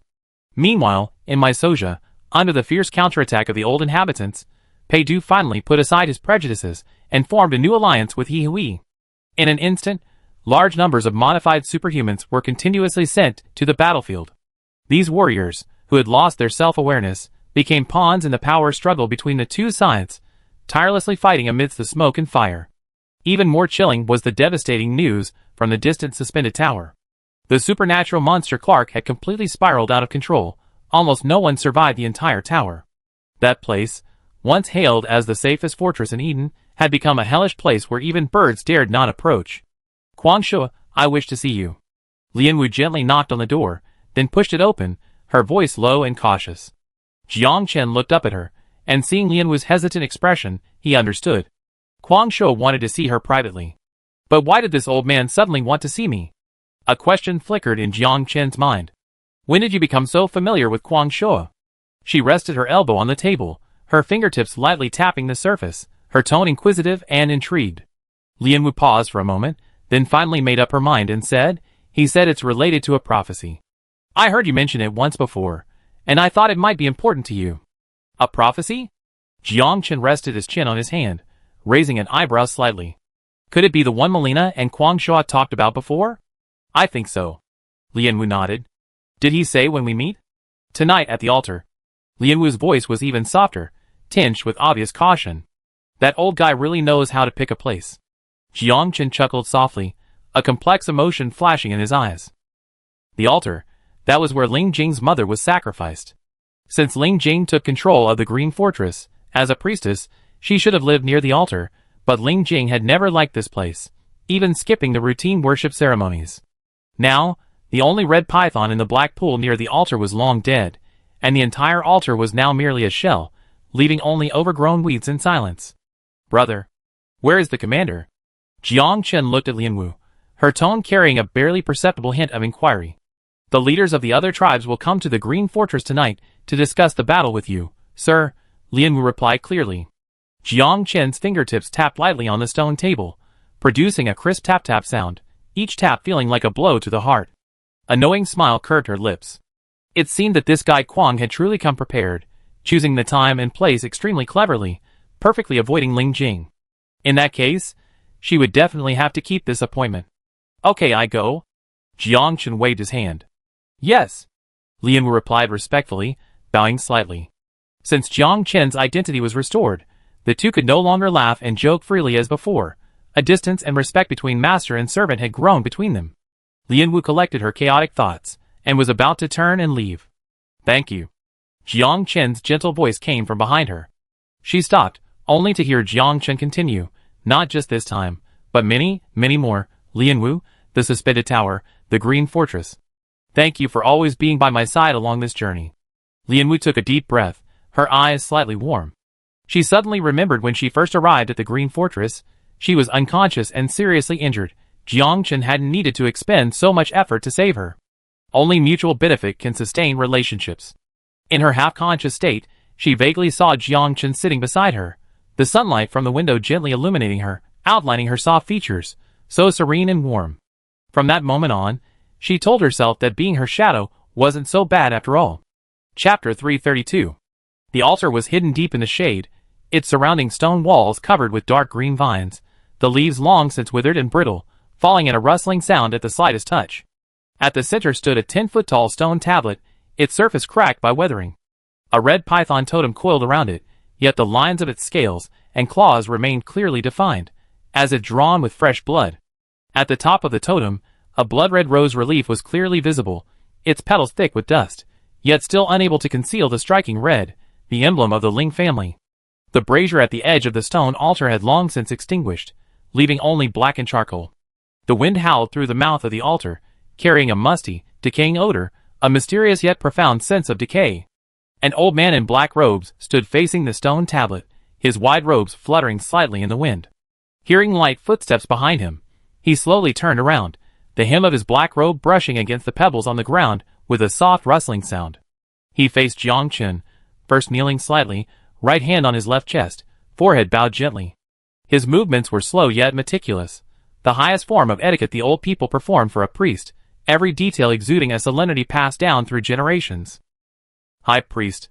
His voice came from beneath the black robe, hoarse from long silence, yet exceptionally devout and solemn, as if worshipping a true deity. Only when he looked up did Jiang Chen see his face clearly. In less than a year, Kwang Shua seemed to have lost all his vitality. His eyes were deeply sunken, his cheekbones high and prominent. His once clear eyes were now clouded with a layer of gray, even his hair was completely white, clinging to his scalp like frost. This aging wasn't the composure accumulated over the years, but a decay seeping from the very marrow of his bones, as if he were about to collapse at any moment. Time flies. After Chief Molina returned, Hui Chuan told me about what happened in the bunker. His gaze fell on the cracks in the stone tablet. Do you know what I was thinking then? Jiang Chen's fingertips traced the engravings on the edge of the stone altar, offering no reply. Kwang Shua didn't seem to care, continuing on his own. If this person were one of our old people, perhaps he could truly reverse our fate, but if not, those who are not of our kind must be punished. Jiang Chen picked up where he left off, her voice devoid of emotion, as if stating a given fact. Kwang Shua murmured, repeating, "Those who are not of our kind must be punished. Those who are not of our kind must be punished." He suddenly chuckled softly, a laugh tinged with an indescribable sorrow. "It seems you learned a lot from these bunker people." Jiang Chen lowered her eyes, her fingertips twirling a withered vine leaf, not correcting his statement. "However, fortunately, you belong to the old people. Molina kept you at the Green Fortress, and even considered many things for your sake, even though you were unwilling." Kwang Shua's voice was calm and even, his gaze fixed on the spiderweb spinning in the corner of the altar. Jiang Chen suddenly recalled Molina's amber eyes, like those filled with molten gold, deep and containing surging power, always able to see through the deepest wrinkles of the heart. Ling. Kwang Shua's voice suddenly caught in his throat, as if an invisible hand had gripped his throat. This surname seemed like a forbidden curse, causing this usually emotionless old man's fingertips to tremble slightly, even the hem of his black robe to sway. The Ling family is a family born alongside the Red Serpent. They are the offspring of the old gods, born wielding the scepter of power. His voice deepened, carrying an almost pious reverence. They ruled over all the tribes. The old people worshipped them, submitted to them, yet also feared them. No one dared question their decisions, even looking them in the eye required immense courage. His gaze towards Jiang Chen was somewhat unfocused, as if looking through her figure towards the distant past, those years sealed by time. They were the gods of the old people. These words escaped from his parched lips, as soft as a sigh. "But you killed your own gods with your own hands." Jiang Chen's voice suddenly turned cold, like an icicle piercing the silence, mercilessly tearing through that veneer of feigned reverence. Kwang Shua's face instantly froze, as rigid as a weathered rock, yet now visibly cracking open.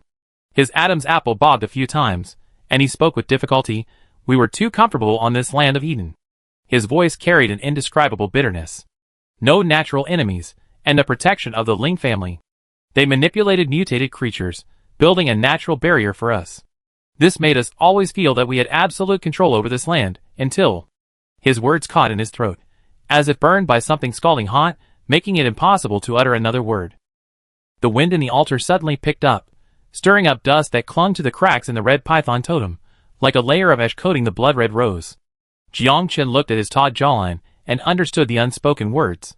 When humans from Earth first arrived at Eden, the old inhabitants, relying on their homeland's superior strength, regarded them as insignificant beings, like ants crawling out of the gutter, believing they could easily control, enslave, and treat them as servile appendages to be driven at will. Unexpectedly, this turned out to be inviting trouble. Those initially underestimated outsiders ultimately became the force that overturned the game, causing the old people to reap an irreparable bitter harvest. Arrogance is always the most deadly, slow-acting poison, quietly eroding their foundation through a daily sense of superiority, until, by the time they realize it, it's already terminal. "Guide Kwang, I think my time is precious." Jiang Chen's voice turned colder, tinged with obvious impatience. She lightly tapped her fingertips twice on the stone table, breaking the stagnant silence. Kwang Shua abruptly looked up at her. Beneath the wide sleeves of his black robe, his wrists were as thin as withered branches, making him appear strangely gaunt, as if a gust of wind could topple him. After the old people are injected with the mutated black liquid, it can help those with superpowers enhance their abilities. "You should know that," Kwang Shua's voice was dry, like sandpaper scraping against rotten wood. Jiang Chen crossed her arms, raised an eyebrow at him, and couldn't quite figure out what the old man was up to. A hint of inquiry flashed in her eyes. Ling Jing. Kwang Shua's voice suddenly tightened, as if he were squeezing out the name with great effort. Each word trembling almost imperceptibly, he injected a large number of old civilians with the mutated black water at the front lines. Jiang Chen involuntarily turned her head, her gaze sharp as she looked at him, her pupils slightly contracting, clearly shocked by the news. Isn't it strange? Kwang Shua's voice suddenly rose, his eyes bloodshot, like spiderwebs covering the whites, as if he had fallen into a state of madness. Everyone thought he had given up revenge, that he was immersed in the joy of impending victory, but what about him? He's a devil pushing the old people into the abyss. He uses the blood of the old people to control the superhumans, making them addicted like opium addicts. In this way, the old people and those superhumans are nothing but playthings in his hands. His voice seemed to be filled with a deep-seated hatred. He is a terrible devil, the source of all evil. Chapter 333. Jiang Chen took a deep breath, suppressing the surging astonishment in her heart. According to the records and analysis in Luo Bin's notes, it seemed that Ling Jing had begun his scheme long ago. First, he used tactical maneuvers on the battlefield to weaken both sides, creating the illusion of victory for the old people. Then, he had the old people, injected with the mutated black liquid, use their blood to control the already weakened bunker people. This gave the bunker people the illusion of hope for enhanced abilities, but in reality, they were nothing more than prisoners reduced to drug addicts. In this way, the old people and the bunker people became mutually predatory targets, locked in a life-or-death struggle, and he had everything under control. This masterful planning was truly chilling. She raised her head, her gaze calm as she looked at Kwang Shua. So, Guide Kwang, all of this you said is to have me persuade my brother. Kwang Shua didn't look at her, but turned around, looking down at the entire green fortress through the mottled stone wall of the altar. The altar, the highest point of the green fortress, now offered a panoramic view of the entire fortress nestled among massive, intertwined trees. The trees, with their thick, gnarled branches, resembled giant arms reaching out from the earth, firmly embracing the fortress. Tree houses, nestled among the trees, were arranged in a serene and orderly fashion. Lights flickered in the windows, and occasionally, returning villagers carrying lanterns walked along the vine-woven walkways. Everything seemed so peaceful and serene, showing no sign of the impending storm. You will become a leader even greater than your brother. Kwang Shua leaned forward, his shoulders trembling slightly beneath his black robe, his voice filled with barely suppressed excitement. You possess the noblest blood of the old people, and you have acquired the knowledge of the fortress inhabitants, Jiang. High Priest, you will become the greatest ruler of Eden in centuries, and all tribes will pledge their allegiance to you. Jiang Chen looked at him coldly, her eyes devoid of any emotion, her tone resolute. Guide Kwang, Ling Jing is my only brother. Don't worry, Kwang Shua hurriedly interjected, a strange light flashing in his eyes. Compared to your brother, your reputation in Eden is much higher. In the past, we were able to. He suddenly paused, as if realizing his slip of the tongue, quickly adjusting his words. We understand your concerns, but you should know that your bunker friends and partners will never be tolerated by him. Once the war is over, they will be the ones awaiting death. Jiang Chen slowly straightened up, his gaze like a blade tempered with ice, re-examining the old man before him, asking word by word, are you threatening me? Years ago, you threatened me in the same way. Or are you trying to entice those people to overthrow the Ling family? Kwang Shua met her gaze, his eyes unwavering, his face revealing an almost obsessive determination. It's all for the survival and prosperity of the old people. I refuse. Jiang Chen abruptly dropped her icy expression, her tone filled with undisguised sarcasm. I have absolutely no interest in your so-called power holders. What good is being in power? Am I supposed to charge into battle for you? She took a step forward, her voice suddenly rising.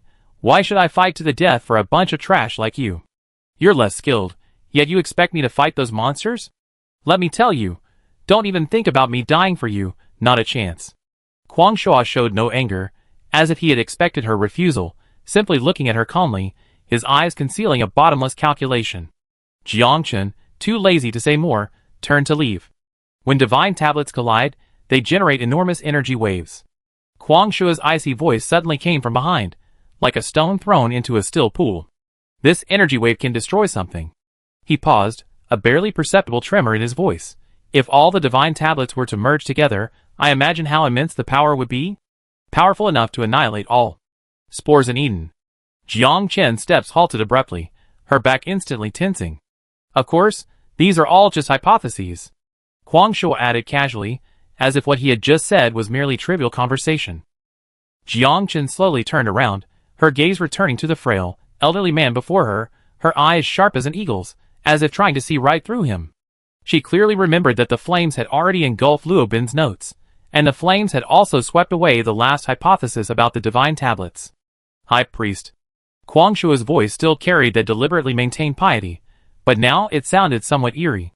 Life is truly wonderful, bestowing upon you power, yet also shackles. He paused, a hint of barely perceptible smugness in his tone. I had people investigate all your records from the past 8 years. Initially, I was puzzled as to why someone of ancient blood would possess supernatural abilities, and why these abilities would grow stronger with your growth, far surpassing those of ordinary superhumans. Only after learning that you are a girl from the Ling family, did everything become clear. He looked up at Jiang Chen, his eyes filled with certainty. The divine steel originates from the red python. Who in this world is more capable of receiving this power than someone from the Ling family? As for Luo Bin, he scoffed, his tone dripping with contempt. That foolish and filthy fellow, tempted by the blood of the old people, has long since cast aside all his promises. So if I don't cooperate, you expose my secret? Jiang Chen looked at Kwang Shuo, her eyes devoid of emotion. High Priest, I'm simply making the right choice under duress. Kwang Shuo lowered his eyelids, his tone flat, as if stating an undeniable fact.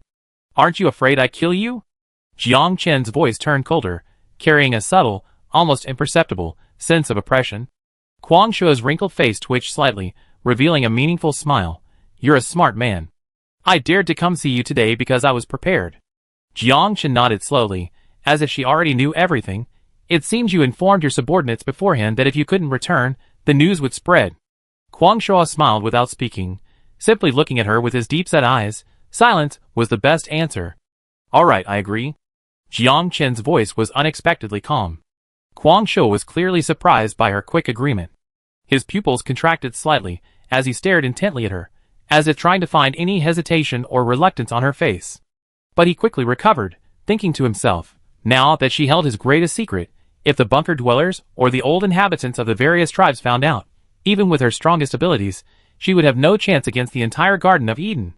Thinking this way, he realized Jiang Chen's compromise was inevitable. Kwang Shuo's tense back suddenly relaxed. His years of planning had finally come to fruition. Assisting a chieftain with noble blood gave his long-deteriorated heart a new lease on life. His heart pounded wildly, and even his face regained a long-lost rosy glow. He even felt the altar before him brighten, as if he could already see the old inhabitants regaining their glory under their new leader. High Priest, you should be addressed as chieftain. I will quickly convene a secret royal council. My kin tribes will personally eliminate all obstacles to rebellion for you. Kwang Shuo walked ahead of Jiang Chen, his voice almost overflowing with excitement, his steps lighter. I think our first step should be to gather the loyal tribal leaders, and then inventory the distribution of the sacred steels. Just as he turned to elaborate on the plan, a muffled splat abruptly shattered the silence of the altar. Kwang Shuo looked down. Blood was gushing from the broken black blade in his chest, the warm liquid soaking through his black robe and clinging stickily to his skin. The blood that had surged with excitement just moments before was now draining his life at an alarming rate.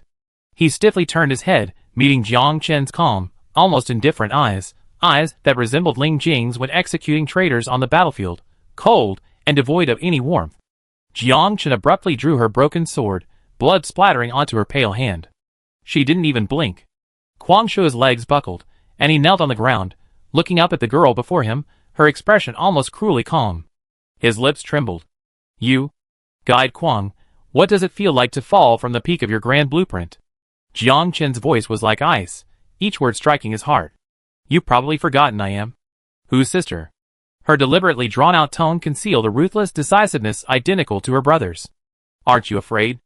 Of the secret. A metallic taste rose in Kwang Shuo's throat, his words choked and fragmented by the blood. Jiang Chen sheathed her broken sword, turned, and walked away. The hem of her robe swept across the dust of the altar, creating a gust of wind. You can't leave. I still have a plan. Kwang Shuo's vision began to blur. Those unfinished schemes, his self-righteous control, now all seemed like a joke. He saw his shadow swaying at the edge of the altar, like a withered leaf about to fall. Finally, his body plummeted from the height, the sound of bones shattering echoing through the empty altar. just like the ambition he had cultivated throughout his life. Shattered into pieces. Chapter 334. After disposing of Kwang Shua's body, Jiang Chen, enveloped in a faint shadow, used her shadow-wielding ability to stealthily approach Kwang Shua's residence. The moment she pushed open the door, she quickly glanced around. The room's furnishings remained exactly as she had left them. A ceramic bowl on the table still held tea, indicating he hadn't intended to never return and hadn't bothered to tidy up. Her gaze swept over the bookshelves and desk, her fingertips deftly brushing against the stacked scrolls, gathering all of Kwang Shua's correspondence with other tribes. By the moonlight, the handwriting on most of the letters revealed dissatisfaction with Ling Jing's bloody rule. Similar complaints appeared repeatedly in the letters, suggesting that there were quite a few resentful members among the old tribes. However, after searching through all the letters, there was not a single mention of Kwang Shu using secrets to blackmail her. Jiang Chen's fingers, gripping the letter, paused slightly before she understood. Given Kwang Shua's cautious nature, why would he leave such blatant evidence, however? Her gaze fell on the frequent signatures at the end of the letter, a cold smile curving her lips. These people who had close ties with him could be traced further. Her killing of Kwang Shu wasn't a spur-of-the-moment decision. Firstly, this man was usually extremely cautious, always accompanied by entourage. Today, he had come alone, presumably driven to desperation by Ling Jing, resorting to this method of blackmail, the perfect opportunity to strike. Furthermore, even if he became her puppet as he wished, given his fickle nature, how could he genuinely keep a secret? He had betrayed his former master, he would inevitably betray her in the future. This person must be eliminated. Jiang Chen was about to turn and leave, when her peripheral vision caught a glimpse of a small, yellowed parchment scroll peeking out from the shadows by the bedside. The edges were badly worn, as if it had been repeatedly handled. She paused, her fingertips silently pressing against the hilt of her knife. Her gaze first swept over the cracks in the door and window before she quietly walked over and pulled the scroll out. Why hasn't Guy Kwang returned yet? A young male voice suddenly sounded from outside the door, tinged with impatience, the sound of his boots crunching over pebbles particularly clear. Perhaps something delayed them. Another slightly aged voice chimed in, its tone deliberately low and cautious. Things haven't been peaceful lately, haven't you heard? Another batch of former civilians have been sent to the front lines. That's how war is, the younger voice replied dismissively. Besides, now is the time to press our advantage. Who's leading the troops this time? I heard it's. Yes, General Huichuan. Before the words were finished, the window lattice suddenly creaked open half an inch by the draft, revealing a dark crack. The carved wooden door creaked slightly as it was pushed open. Jiang Chen stepped into the room, and the soft sound of pages turning immediately came from the shadows. Lian Wu was sitting in a wicker chair by the window, holding a book and mimicking her usual reading posture. Hearing the sound, she jumped up and quickly came to greet him. A faint scent of blood wafted through the draft into Lian Wu's nostrils. She paused, her gaze falling on the barely noticeable dark mark on Jiang Chen's sleeve. Jiang Chen. You? Her questioning gaze was cut short by the other's calm voice. I killed Kwang Shu. Jiang Chen pulled her black robe back slightly, her fingertips lightly tapping the latch. The soft click of the bolt locking seemed to confirm her words. I can't tell you the reason now, but Lian Wu, Green Fortress is no longer a safe place for you, or for Sparrow and the others. Lian Wu's pupils contracted sharply, and the book in her hand fell to the ground with a thud. Next, the conflict between the old people and the bunker people will escalate, even leading to an irreconcilable end. Jiang Chen walked to the table, poured a glass of water, and traced a circle with her fingertip along the rim. Green Fortress is no longer suitable for you to live in. Noticing Lian Wu's tense jawline, she softened her tone, her voice unusually gentle. Don't worry, avoid this critical moment for now. Go to Fog City first. Fog City?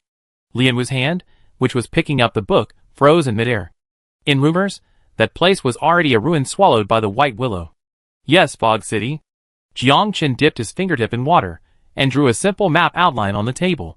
It's located in a remote area, where the White Willows used to thrive.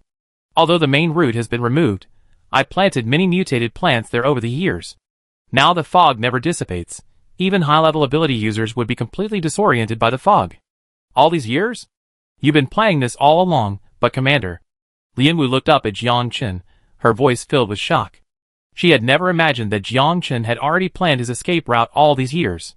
Jiang Chen didn't answer directly, but changed the subject, asking calmly, Lian Wu, if you and Huichuan were to meet on the battlefield one day, could you bring yourself to kill him? General Huichuan? Lian Wu hesitated for a moment, her eyes flashing with doubt, but she bit her lip and said firmly, I can do it. A moment's hesitation on the battlefield is enough to cost you your life. Jiang Chen's voice carried a hint of coldness, as if stating a cruel fact. She paused, then added softly, besides, I don't want any of you to come to this. Actually, if there were no conflict of interest, you all got along very well in Green Fortress. Jiang Chen looked out the window. The Green Fortress was increasingly quiet in the night, as if one could hear the footsteps of patrolling soldiers in the distance. Lian Wu remained silent. For the past 5 years, thanks to Jiang Chen's presence, they, Huichuan, and Yin who had seemingly become allies on the same side. But it was only seemingly. As long as they remained in Eden, the conflict between the old ones and the bunker people was like an inescapable curse, clinging to everyone, ready to erupt at any moment. Jiang Chen had long foreseen this, which was why, in the midst of peaceful days, she quietly prepared a safe haven for the impending storm. Jiang Chen, and what about you? Me? Jiang Chen lowered her eyes, her long eyelashes casting a faint shadow beneath them. How could she not understand Lian Wu's unspoken meaning? If she were to hide in the Fog City now, even if the secret were to be exposed, with the Fog City's natural barriers, they probably wouldn't be able to find her easily. But she slowly raised her hand. The water-stained map on the table was already faintly visible. I still have unfinished business here. Chapter 335. After Lian Wu left, Jiang Chen turned and walked to her desk, her fingertips pinching the yellowed parchment scroll, slowly unrolling it. When the dome cracks, stardust falls as chains. Where silver wings sweep past, withered vines entwine broken swords. A crimson giant eye slowly opens. Half is the calamity of burning souls. Half is the mist that conceals light. An ancient will awakens at the altar. A new era is not born from prayer, but from ashes. Death is a blessing and a gift. Her fingertips traced the worn edges of the scroll. The parchment carried the dry scent of age. This must be the prophecy Kuang Shuo had mentioned. As far as she knew, this prophecy originated from the original owner's mother. It was under the guidance of this prophecy that the old inhabitants of Eden accepted the people from Earth. Death is a blessing and a gift. Jiang Chen murmured repeatedly, her brows slightly furrowed. From any angle, this didn't seem like an auspicious saying. Familiar footsteps came from outside the door. Intimacy between people is a subtle perception. A simple thud can instantly identify who's who. But today, the footsteps seemed more hurried than usual. Jiang Chen quickly rolled up the sheepskin and tucked it deep into the drawer. A knock sounded, and Ling Jing's gentle, clear voice pierced the door. Achen. She went to open the door, and the chill of early winter, mingled with mist, rushed in, silently permeating the entire Green Fortress.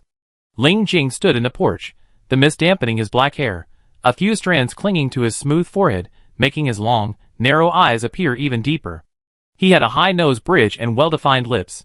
Even with the chill of the night dew, his features still possessed an almost sharp, handsome quality. Jiang Chen was momentarily stunned, her gaze lingering on his face for a moment. Jiang Chen?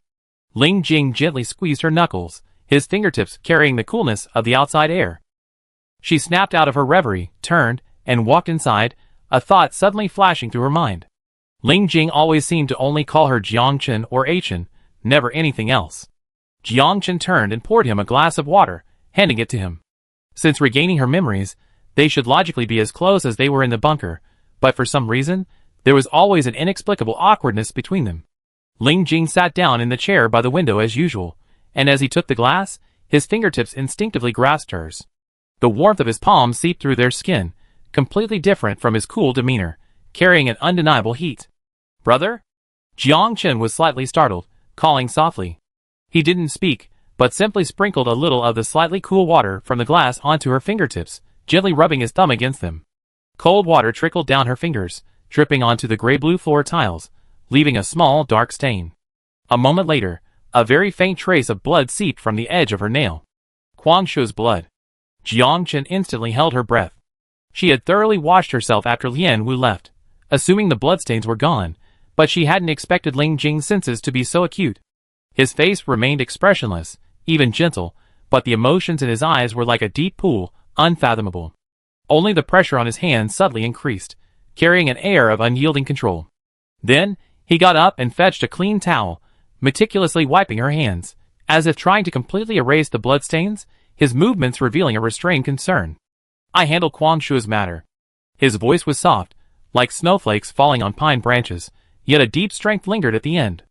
Jiang Chen lowered her eyes, understanding dawning on her.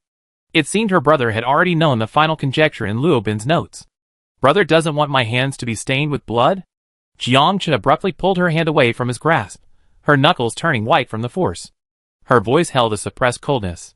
But all these years, haven't you been guiding me to do this? She took a step forward, looking down at Ling Jing, who was still sitting by the window. The light from the eaves lamp cast dapple patterns of light and shadow on her face. Back in Kekshuri, everything was part of your plan, wasn't it? Step by step, everyone around me was a pawn in your game. Now, I obtained the power of He Hui in Subject 9, I'm a complete person now. She suddenly laughed, but the laughter didn't reach her eyes, only a cold mockery spread through her. I learned to survive in this crazy world. Shouldn't you be happy? Ling Jing sat there, his back ramrod straight, the coolness from her withdrawal still lingering on his fingertips. He didn't answer immediately, but simply looked at her silently, his gaze deep and unreadable. Jiang Chen stood before him, her chest rising and falling slightly with her rapid breathing, her fingers clenching and unclenching at her sides. She knew perfectly well how out of control she was, like a child throwing a tantrum because she couldn't find an outlet. No, Ling Jing's voice was low, like cotton thread soaked in night dew, carrying a hint of barely perceptible weariness. He finally reached out, overcoming that invisible barrier, and pulled her into his arms. Jiang Chen instinctively tried to break free, her elbows barely moving before he tightened his grip. His palms pressed against her back, the warmth seeping through the thin fabric, carrying an irresistible stubbornness. Don't do this, he said, his voice lower, almost pleadingly weak, you know? I'm not happy when you're not around. His voice was like a soft needle, gently piercing her tense defenses.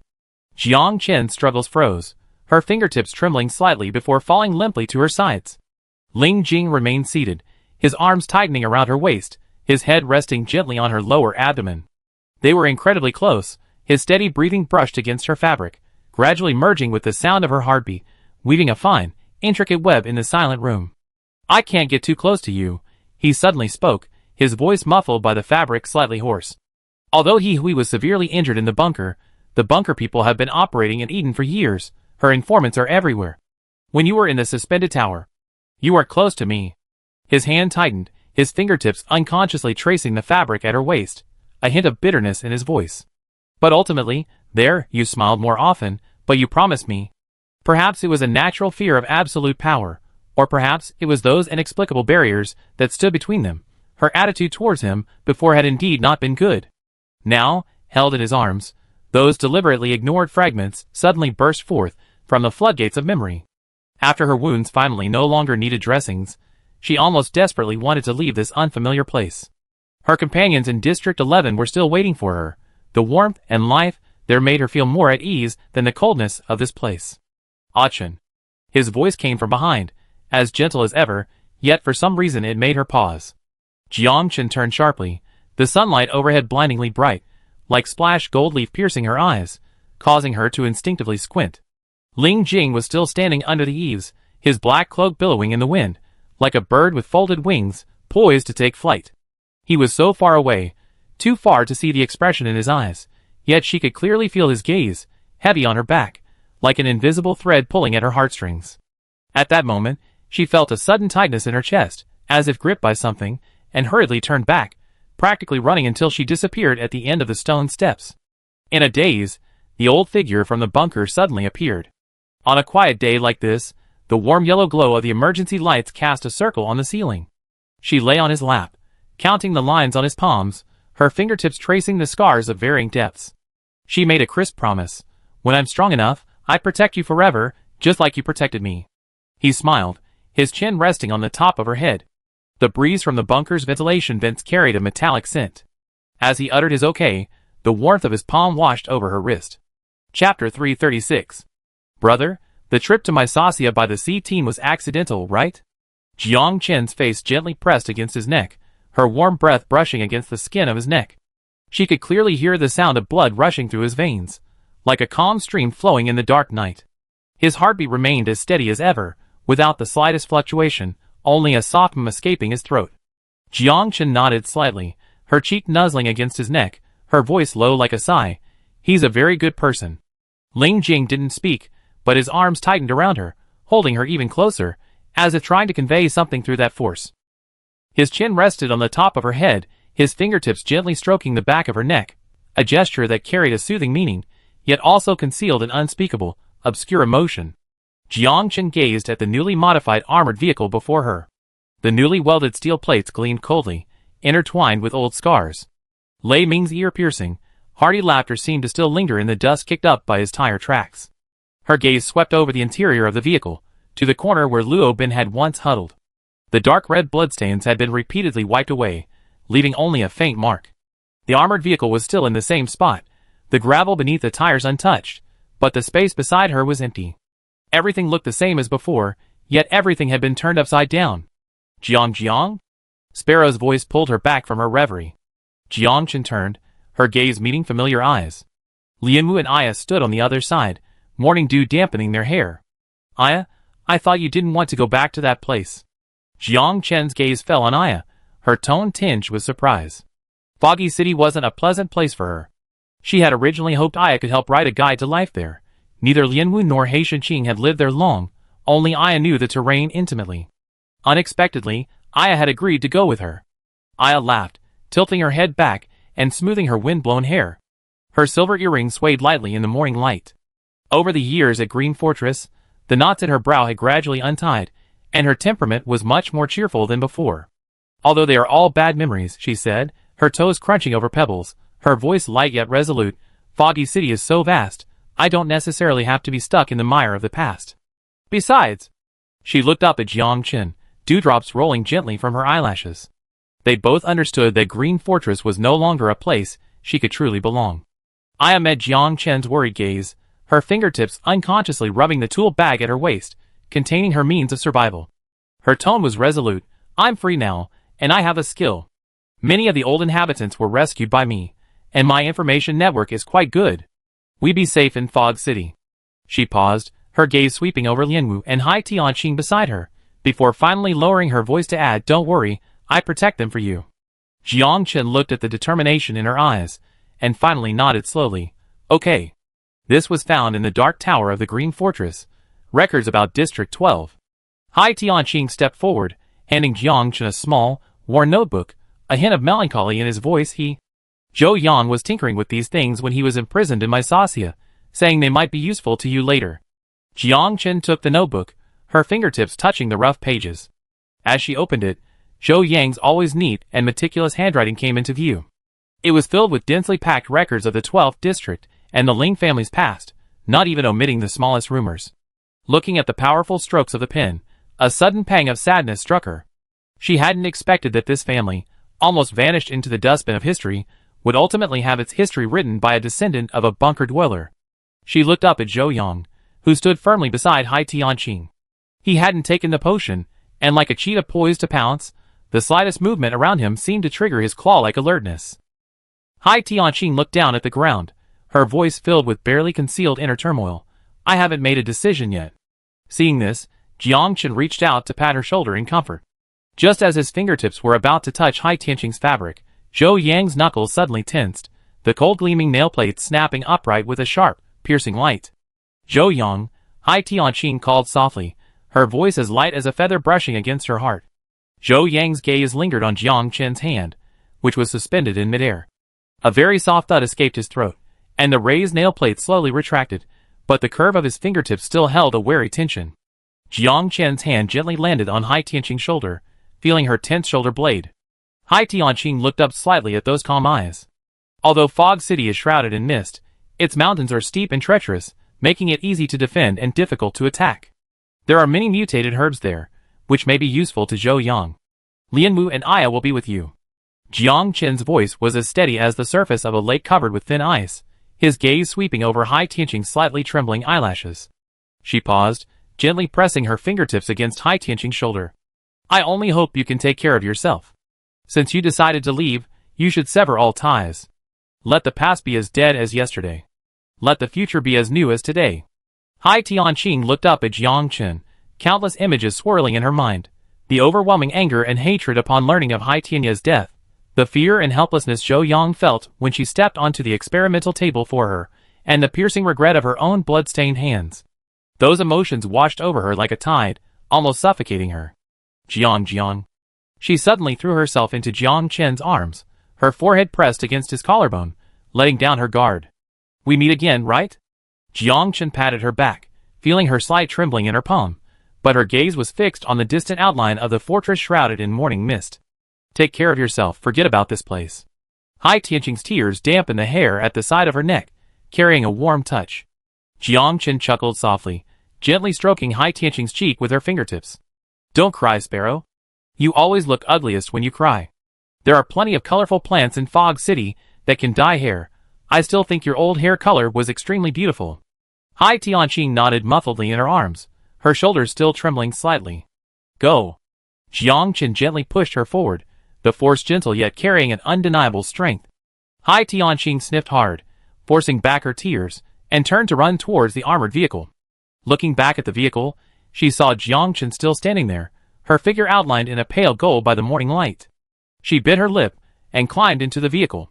Zhou Yang, remaining in his half-human, half-beast form, his vertical pupils gleaming coldly in the morning light, glanced at Jiang Chen indifferently. The long tail behind him silently wrapped around Jiang Chen's skirt, its tip gently brushing against the fabric's folds, as if conveying some complex signal. A moment later, it quickly released its grip, and he stepped onto the armored vehicle's running board along with Hai Tianqing. Jiang Chen stood in front of the vehicle.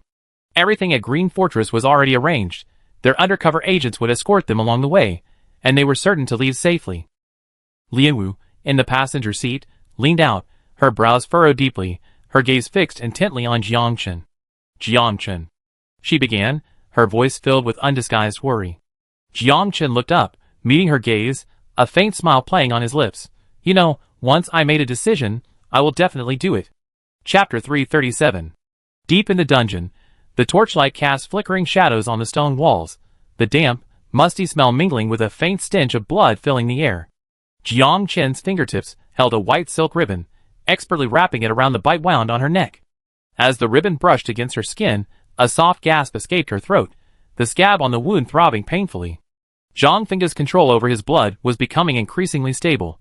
The mutated frenzy had ceased. Yet, she could clearly feel the dormant power within him expanding at an alarming rate, like a volcano buried beneath ice. Ling Jing remained tight-lipped, refusing to utter a single word about whether to let Zhang Feng leave. Jiang Chen gripped the end of the silk ribbon tightly, its surface damp with cold sweat. She still couldn't fathom what her brother was plotting. They already left Fog City? Zhang Feng suddenly spoke, his voice echoing faintly in the empty dungeon. He reached out, his fingertips hovering near her neck for a moment before gently parting the ribbon. The wound, a bluish purple, stood out starkly against her pale skin, like a withered bruise. "Does it hurt?" His tone was indifferent, yet it held a tenderness he himself was unaware of. His fingertips brushed the edge of the ribbon, with a barely perceptible lingering affection. Jiang Chen turned her head away from his touch, waving her hand. Her sleeve slipped down, revealing a medicine bottle on her wrist. Aya's pre-prepared ointment was still half empty. "It's nothing." She paused, her gaze falling on his chained ankles, the cold clanging of the iron rings against the stone wall particularly clear. "But, Captain Zhang, I don't understand. Why don't you want to go to Fog City? The final battle is about to erupt. Every war, before the next one begins, is called the last." Zhang Feng raised his eyes, his gaze sweeping over her taut jawline, settling on a spot in the void where only flickering firelight and mottled wall marks remained. His voice was flat, yet like a stone thrown into Jiang Chen's heart, it rippled with deep melancholy. Everyone has their own battlefield, and their own chosen destiny. Jiang Chen was silent for a moment, the torchlight flickering in her eyes. She suddenly straightened her back, her fingertips tightening the ribbon around her neck, her voice resolute. "But we will survive." Zhang Feng watched her turn and leave, the shadow of the dungeon instantly engulfing him. All his gentle pretense shattered, his veins felt like they were being constricted by red-hot wire, every muscle screaming wildly, yearning for the blood that had been so close, the blood that belonged to her. He slowly opened his palm, the crisscrossing wounds left by the sharp thorns of the vine gleamed bluish-white in the firelight, like a grotesque net. Every meeting was a form of agonizing torture. He both craved her scent when she was near and dreaded dragging her into the abyss if he lost control. He abruptly knelt down, his knees slamming against the cold stone with a dull thud. Beads of sweat rolled down his forehead, splashing onto the cracked ground, leaving small, dark marks.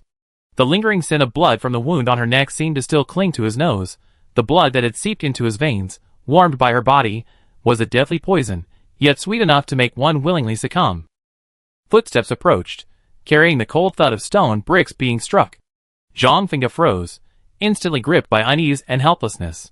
He hastily clenched his fist at the wound on his palm, a vile thought growing wildly within him. To show her this monster, consumed by desire, who only wanted to devour her completely. That way, he could tear away the mask of the forever reliable captain from the past without restraint. But the footsteps of the approaching figure were excessively steady, far from her light and graceful pace. Zhang Fengge slowly raised her eyes. The torchlight illuminated the hem of the newcomer's dark robe. A very soft chuckle escaped his throat, tinged with self-mockery and a hint of secret relief. Ling Jing stood at the boundary between firelight and shadow, half his face bathed in warm yellow light, half hidden in deep shadow. His gaze was fixed intently on Zhang Fengge, as if examining a dusty, old object. Of all the second-generation gene-implanted organisms in Clark's lineage, you're the first to survive 3 months. A vile desire. His thin lips parted, his voice flat yet chilling, his condescending scrutiny almost piercing. Only by stealing the blood of the most cherished can you survive. Zhang Fengge abruptly looked up, his jawline taut, a fierce glint flashing in his eyes. The restlessness he had just suppressed with willpower surged through his veins, making his temples throb, his knuckles white from the effort, almost digging into the old wounds in his palms. The blood of the Ling family. Ling Jing paused, his fingertips unconsciously tracing the dark pattern on the corner of his sleeve, where the Ling family's unique totem was embroidered, faintly visible in the firelight, is like poppy. Once you're hooked, you can't escape. It's also the source of power. Do you know why such a powerful family could crumble overnight? His tone was as indifferent as the wind in a dungeon, devoid of any sorrow or resentment, as if he were merely recounting an ancient legend unrelated to himself, utterly displaying the detachment of an observer. They worship their bloodline as a god. Ling Jing's gaze swept over the mottled bloodstains on the stone wall, the dried dark red glowing eerily in the firelight. The gods should naturally reward them generously. Only by sacrificing their own flesh and blood, offering their souls, could they obtain so-called family glory. Zhang Fengge looked up in disbelief, the torchlight illuminating his suddenly contracted pupils, revealing Ling Jing's face, calm to the point of cruelty. Disgusting? Ling Jing suddenly chuckled, but the laughter didn't reach his eyes. Instead, it chilled the surrounding air even more. By your supposed ethics, it is indeed filthy. He took a half-step forward, shadows shifting across his face, a flash of dark red crossing the depths of his black eyes. However, soon, all of this will change completely. A flash of cold light appeared, and a bloody gash suddenly split open in Ling Jing's outstretched palm. Crimson blood seeped from between his fingers, gleaming eerily in the firelight, dripping onto the cold stone with a soft tap, tap, like a pounding on the heart.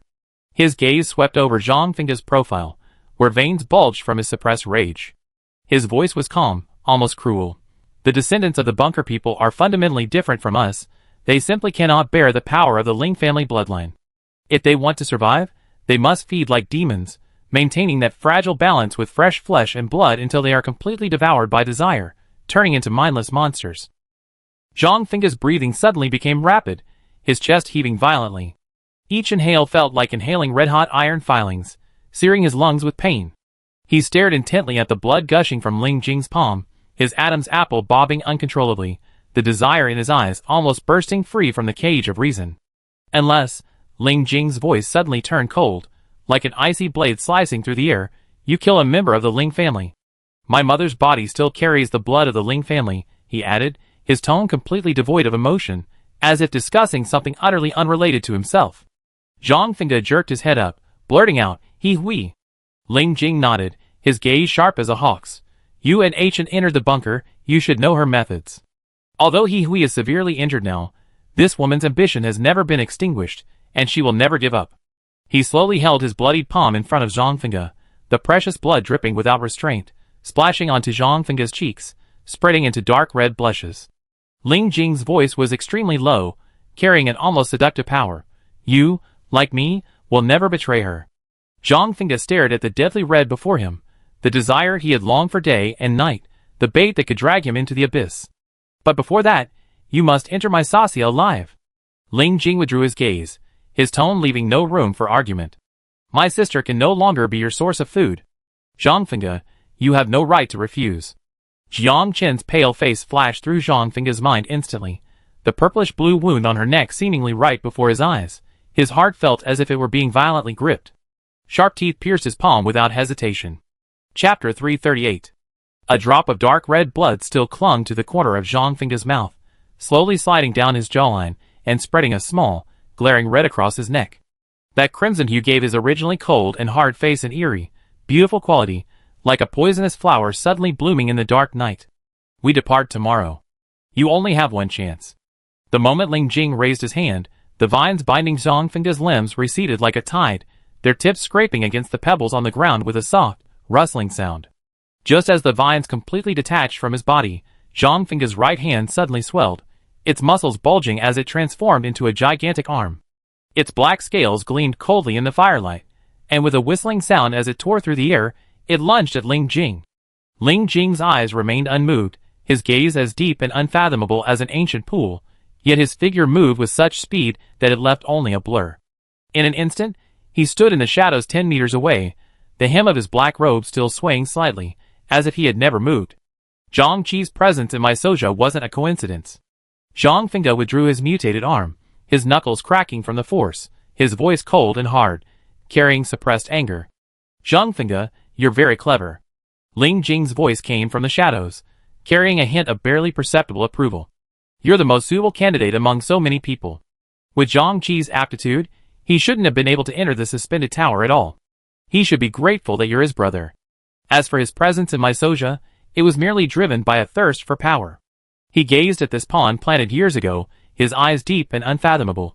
The energy of ordinary ability users is far too weak. The Clark second-generation gene that Zhang Qi injected into you contained He Hui's blood. Ling Jing paused, a hint of amusement creeping into his voice. Ordinary people can't get her blood at all. Your brother, who's always been jealous of you, seems not to hate you as much as you thought. Zhang Fengde's pupils contracted sharply.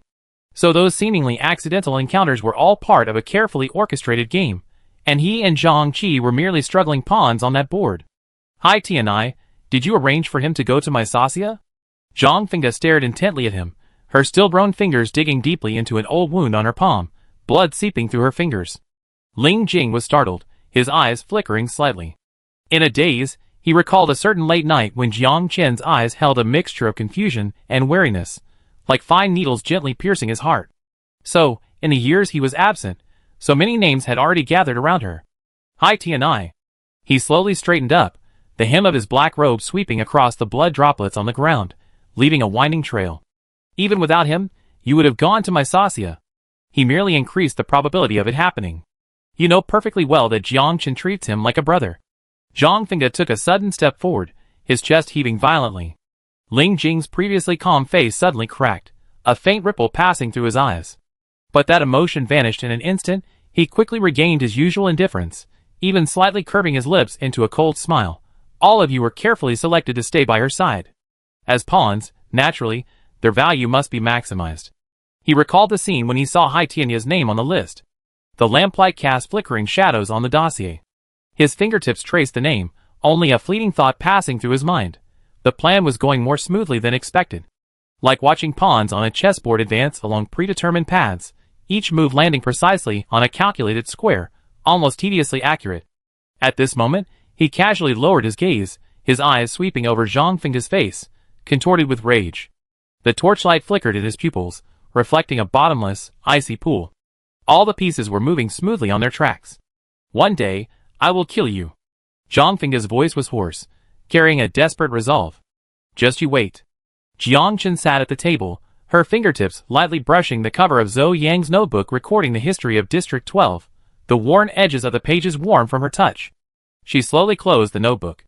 The soft snap sounded particularly clear in the quiet room, like a sigh. Died from being devoured. These 4 words swirled in her mind. The seemingly glorious Ling family bore such a vicious curse. Gazing at the deepening twilight outside the window, she suddenly realized that perhaps Ling Jing's mother had already seen through the true meaning of the prophecy, yet still brought extraterrestrial civilization into Eden, a form of suicidal revenge, perhaps. Her thoughts drifted aimlessly, suddenly returning to the dark, hopeless days in the bunker. Back then, when her mother was captured and Ling Jing led her to a new refuge, he never truly laid down to rest. He always leaned against the cold iron door, his back ramrod straight, his fingertips unconsciously tracing the short sword at his waist. Even with his eyes closed, his ears were always alert, constantly sensing the movement around him, like a beast perpetually taut. The slightest rustle would make him instantly open his eyes. As a child, she would stand on tiptoe, her little hands clutching the hem of his clothes, looking up at him with feigned maturity, gazing at his tightly pursed lips and the unfathomable melancholy in his eyes, and suddenly feel that he was somewhat lonely. "Brother, don't be afraid. You're weaker than me." The younger Ling Jing glanced at her, mercilessly exposing her weakness. Jiang Chen immediately feigned injury, but only paused for 2 seconds before gripping his arm again, the warmth of her palm seeping through the thin fabric of his clothes. She tilted her head back and said, "Brother, the world is bigger than you imagine, full of so many things. I'm sure we'd be as happy as kings in the future." The bunker was so quiet, they could hear each other's breathing. The younger Ling Jing's fingertips, caressing the short knife, suddenly stopped. He looked down at the little girl beside him, her face upturned, and his tense back seemed to relax slightly. Jiang Chen pulled herself back from her wandering thoughts. Her fingertips paused on the notebook cover, a wave of weariness creeping up her spine. The energy from the nutrient solution slowly coursed through her veins, but it couldn't fill the emptiness left by excessive blood loss. Her limbs felt as heavy as lead. The dim, yellowish light flickered into a blurry halo before her eyes. Her consciousness sank, and her head gently bumped against the edge of the table with a soft thud. Countless crimson roses, like drops of blood, danced and fell in the air. On the pristine snow, specks of dark red blood, like blooming red plum blossoms, snaked their way into the distance. She squinted, seeing a familiar figure kneeling in the snow in the distance. His dark, slightly wavy hair fell messily across his face, obscuring most of it, revealing only tightly pursed lips and a sharply defined jawline. A massive, bloodied hand had pierced through his chest, droplets of blood dripping onto the snow, instantly spreading a glaring red. He seemed to have anticipated this end. His face was expressionless, calm as if watching a curtain fall that had nothing to do with him. Only when that familiar presence drew closer did he slightly raise his head, his eyes empty beneath his disheveled hair. "Brother!" Jiang Chen ran towards him with all her might, the snow crunching mournfully under her feet. But no matter how fast she ran, the distance between them was like two parallel lines without end, unsettlingly vast. She called his name aloud, her voice echoing across the empty snowfield, only to be torn apart by the swirling rose petals, scattering into tiny fragments on the wind. He seemed to truly see her, a ripple suddenly appearing in his icy eyes, churning with longing and an unyielding sorrow. He moved his lips, his voice as soft as a sigh, cutting through the snow and landing clearly in her ears. Jiang Chen. Her real name. Chapter 339. Jiang Chen's eyes snapped open, her chest still heaving from the suffocating feeling of the dream. In the darkness, a familiar silhouette sat beside the bed, his breathing so light it almost blended into the shadows. "Brother?" Her voice was hoarse as soon as it left her lips. Ling Jing's voice came from the shadows, followed by cool fingertips brushing her forehead, gently brushing away her sweat-dampened hair. "Had a nightmare? Or did you see just some bizarre hallucinations?" Jiang Chen looked away, her voice weak. The red and white from the dream still lingered before her eyes, the image of Ling Jing's chest pierced by a bloody hole haunting her. She instinctively gripped the sheets beneath her, her fingertips digging into the fabric's folds. Was this dream a premonition, or just the lingering fear from her thoughts during the day? There were no answers, only an inexplicable lingering fear slowly sinking into her heart. Dim moonlight filtered through the window cracks, illuminating half of Ling Jing's face. His expression was more somber than usual, even the light in his eyes seemed veiled by a mist. What made her heart clench even more was the faint scent of blood in the air, mingled with his usual cool fragrance, lingering almost imperceptibly around her nose. She couldn't help but recall the scene in her dream.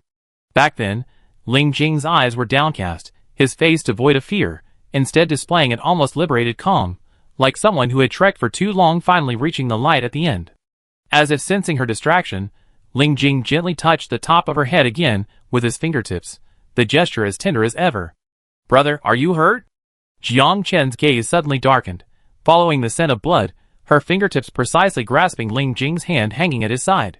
The touch of his palm was slightly cool, yet she could clearly feel the raised flesh at the edge of the wound, with undried blood clinging between her fingers, its heat almost blinding. "Just a minor injury." His voice remained calm, revealing no concern whatsoever. He simply gazed at her silently, the light in his eyes flickering in the dim light. Jiang Chen didn't press further. She simply threw back the covers, got out of bed, and walked barefoot to the cool floor. She quickly went to the table to rummage for the first aid kit. The ointment Aya had given her before leaving was still there. She clutched the small tin box in her palm. Its cool touch calmed her chaotic emotions slightly. When she turned back, Ling Jing was still sitting on the edge of the bed in the same position, like a silent statue. "Brother, my hand." She placed the medicine box on the bedside table, her voice carrying its usual earnestness. Ling Jing lowered all his guard. The melancholy between his brows had vanished. Like when he was a boy in the bunker, he was obedient, slowly raising his hand and offering it to her. His well-defined fingers were slightly curled, the wound on his palm gaping open in a gruesome manner, almost to the bone, the flesh at the edges rolled back, still stained with dark red scabs. It was unclear whether he had been injured by a sharp weapon or was deliberately concealing something. "Liar." Jiang Chen's fingertips lightly touched the skin around the wound, her voice low, like a sigh. She looked up at Ling Jing, their eyes meeting in their similar color. When he gazed at someone, his eyes always seemed to hold a deep pool, his heart and soul filled with the image of the person before him. That gaze softened her heart, yet also inexplicably made her uneasy. Under his gaze, Jiang Chen awkwardly looked away, her fingers busy opening the medicine box and scooping out a small amount of milky white ointment. Ling Jing's gaze remained fixed on her movements. "Brother, didn't you used to say you were the strongest?" she asked softly, a hint of teasing in her voice, as she carefully applied ointment to the wound. "Why are you still injured?" Ling Jing looked down at the person kneeling beside him. Her hair was still messy from just waking up, falling beside her cheeks, her fingertips applying the ointment lightly. Now, she was peacefully beside him. The rhythm of her breathing, the warmth of her fingertips, were all real and tangible. His thoughts drifted away. Soon, he would be dealt with by Zhangfenga, and the threat that had posed such a long threat to her would be gone forever.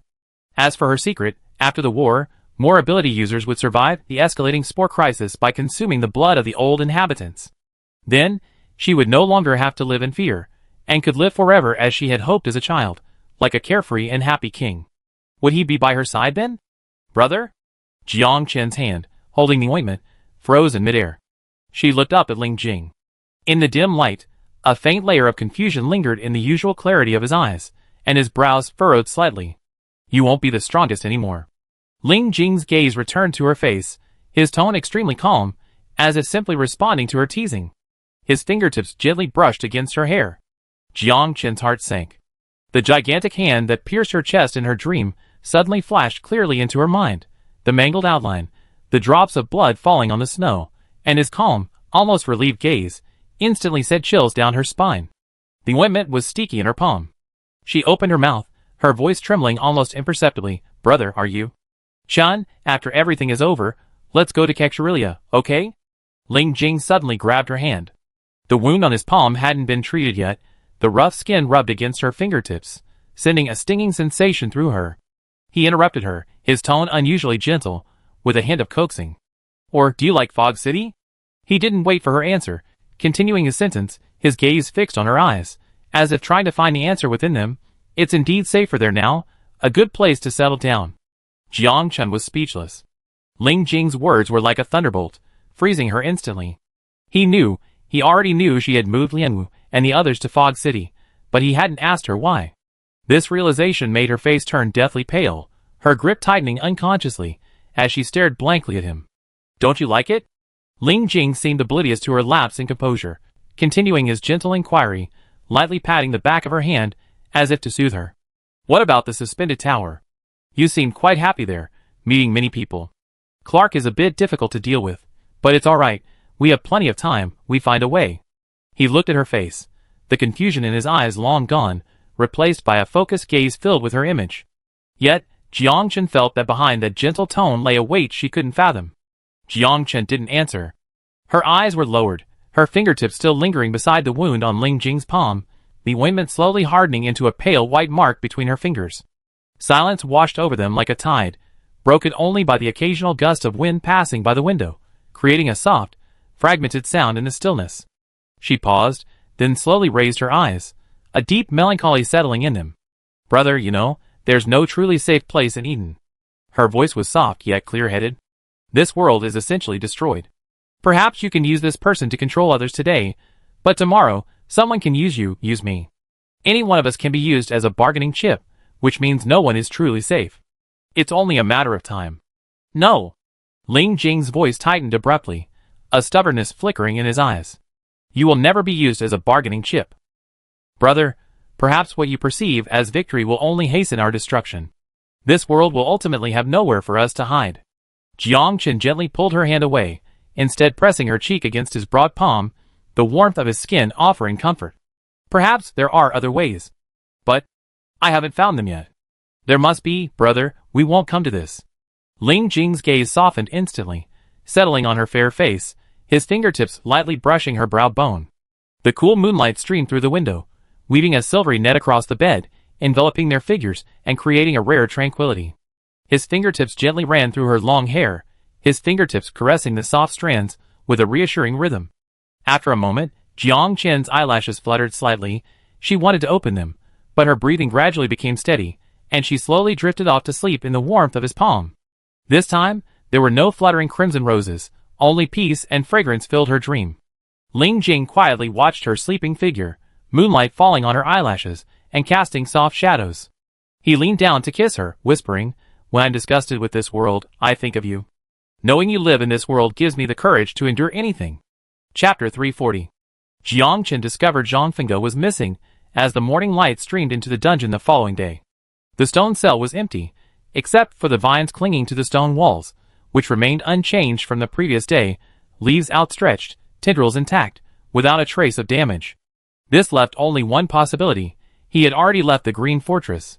She gently touched the cool vines with her fingertips, a feeling of relief mixed with melancholy. Although she didn't understand why Zhang Fengge had chosen to leave without saying goodbye, the thought that he had ultimately left alive eased her vague worry, dissipating like a wisp of smoke in the morning breeze. Turning and walking out of the dungeon, Jiang Chen gazed at the sparse figures in the fortress, a sudden tightness in her throat. The bustling streets, the soldiers coming and going, the rhythmic hammering from the workshops, all of these were now blurred memories. The once bustling green fortress, seemingly devoid of life, now appeared lifeless. Even the wind sweeping across the walls carried a chilling desolation. Everywhere was deserted. Suddenly, the sound of armored vehicles advancing came from the direction of the distant city gate. A small troop of soldiers marched in orderly formation towards the city gates, their red and white armor gleaming coldly in the morning light. The leader seemed to notice the figure on the city wall. He raised his hand to signal the troop to halt, whispered a few words to the soldiers beside him, and then walked alone towards the city wall. Jiang Chen. A familiar voice came from behind, carrying a calm gravitas of a long-awaited reunion. Jiang Chen turned around abruptly, and saw Hui Chuan standing on the stone steps not far away.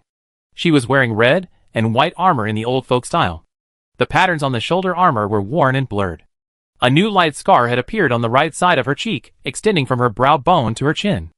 Although it added a bit of sharpness, it did not diminish her heroic spirit at all. On the contrary, it made her look more determined. "General Hui Chuan." Jiang Chen responded softly, her steps unconsciously drawing closer to her.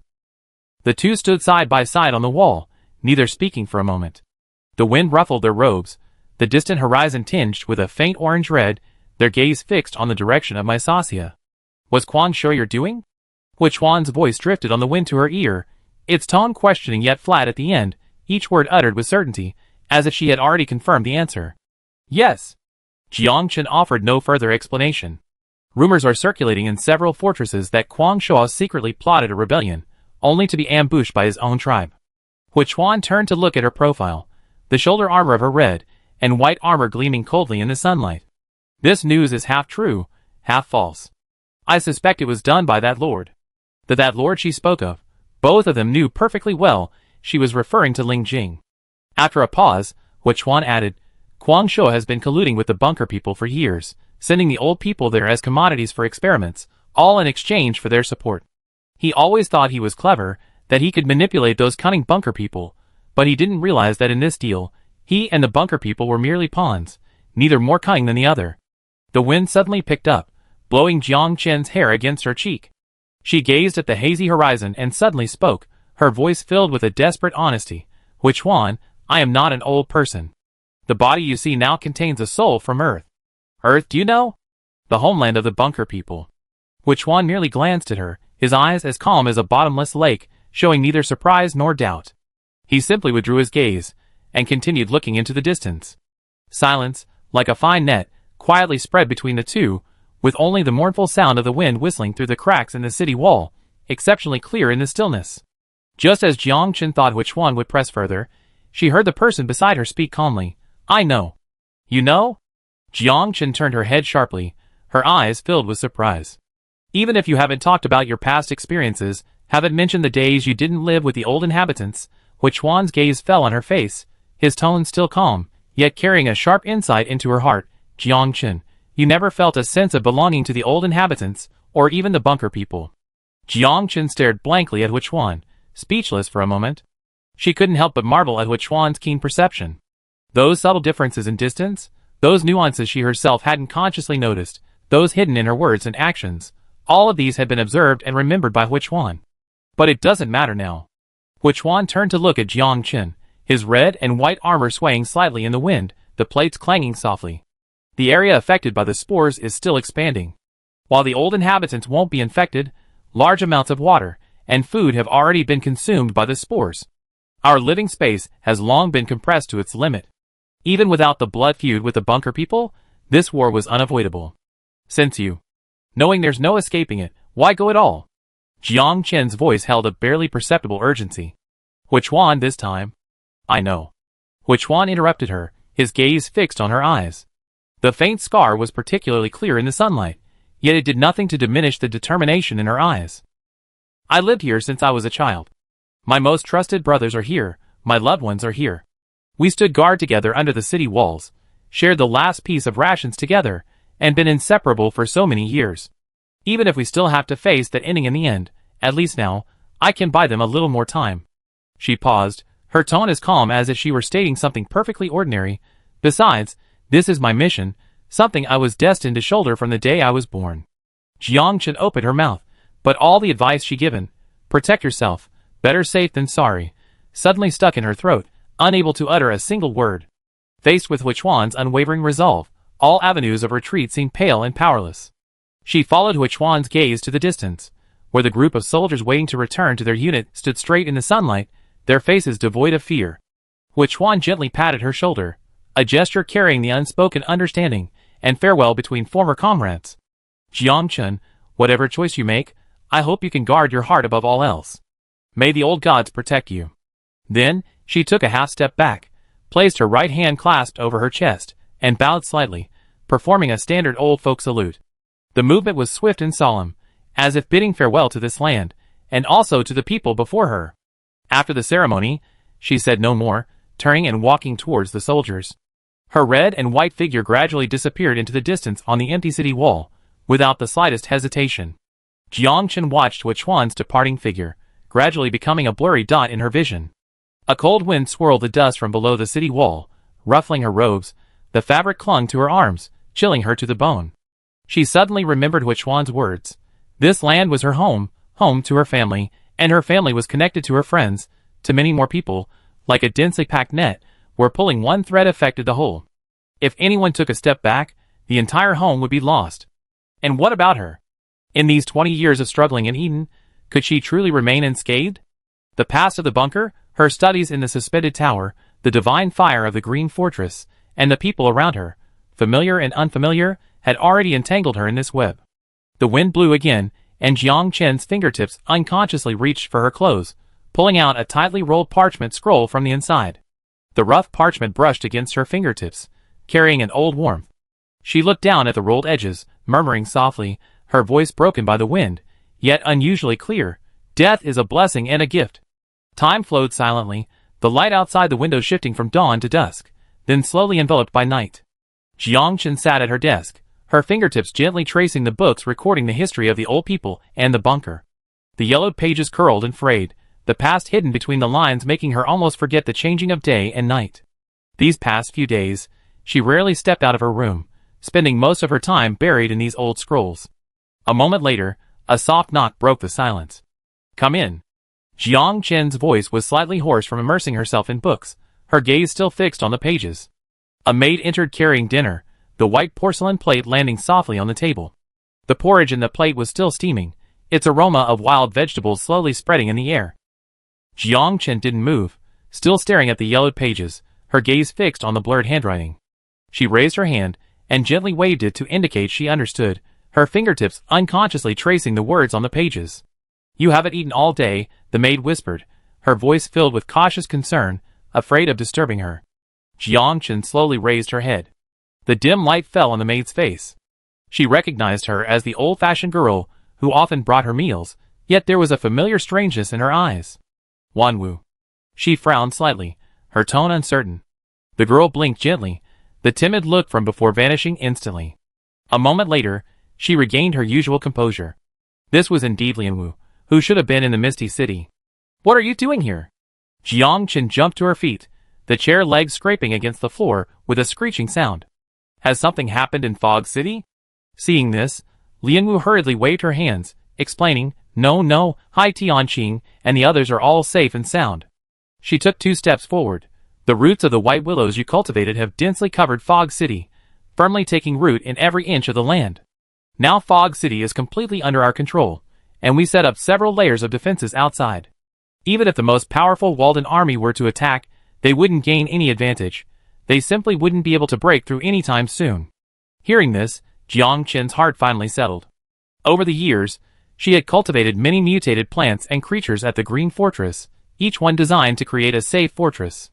As Jiang Chen sat down again, the chair made a soft creak. She raised a hand to rub her throbbing temples, her voice weary. "Lianwu, brother already knows you went to Fog City. You shouldn't have come back now."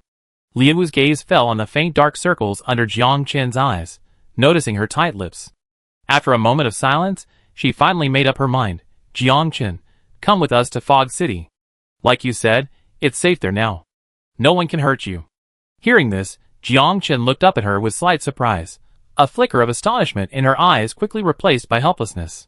She sighed softly, her fingertips repeatedly tracing the edge of the table, her voice even lower. "Do you know how many spies are hidden around this house?" "Spies from various tribes of the Green Fortress, people sent by my Soja, and brother's people." She paused abruptly at the word brother, swallowing the rest of her words. "Besides, there's still one thing I haven't finished." She lowered her eyes, avoiding Lianwu's gaze, a hint of seriousness in her voice. Lianwu didn't press the matter of the unfinished task. She simply sat down beside her naturally, gently placing her hand on her arm, her tone unusually firm. "I already helped you so much, avoiding the spies from the suspended tower and managing the nursery. One more thing won't make a difference." Jiang Chen looked up at her. There was no hesitation in Lianwu's eyes. She was silent for a few seconds, then finally sighed in relief, her voice carrying a hint of understanding. "Lianwu, please help me one last time." Chapter 341. Once a bustling metropolis, Mysoja, ravaged by 6 months of war, has lost its former vitality, the entire city shrouded in a chilling aura. The city walls are brightly lit, the footsteps of patrolling soldiers are exceptionally clear in the night, and armed guards are stationed everywhere in the streets and alleys. Despite their weakened state, they still resemble a lurking beast, exuding a chilling, lingering aura of death. Even the wind sweeping through the streets carries a hint of icy hostility. In the deep of night, Gui Wechen leads his special forces team through the shadows, his boots making only a faint sound as they tread the cobblestone path. He glances at Zhang Fengge beside him.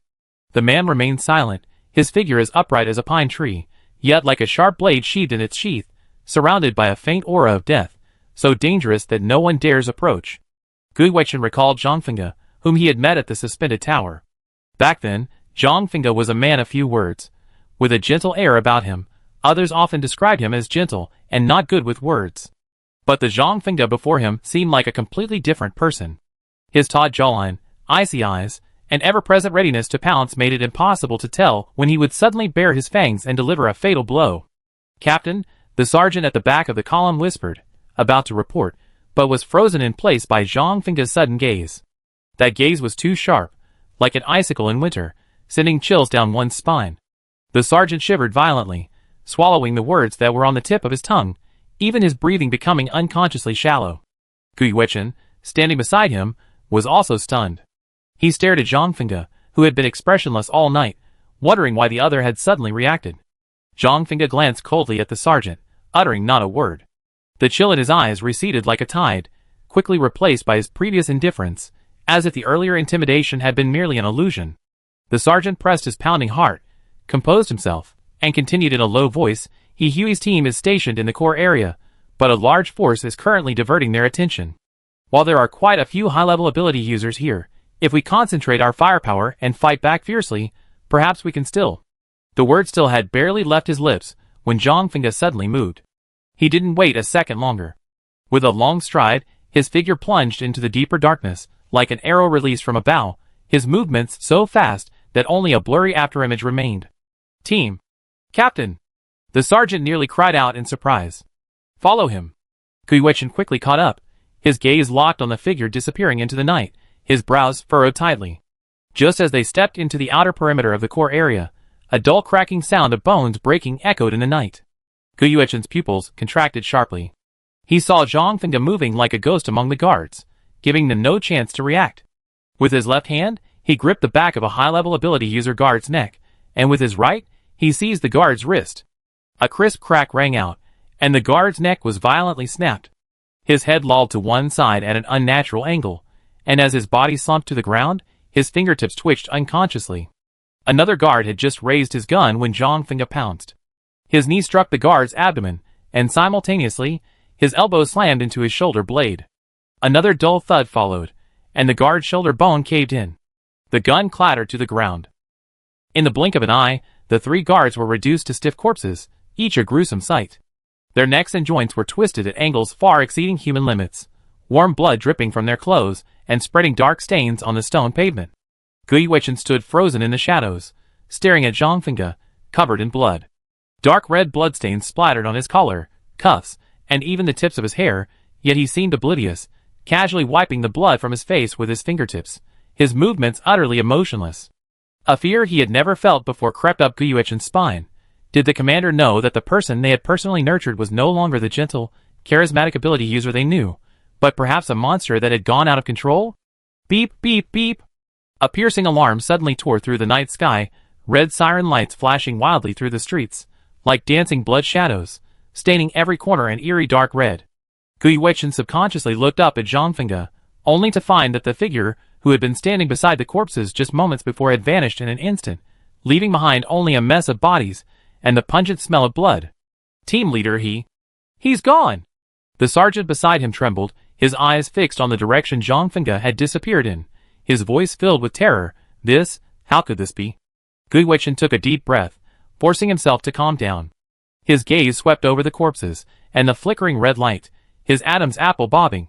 He won't forget his mission. Even so, the unease in his heart grew stronger.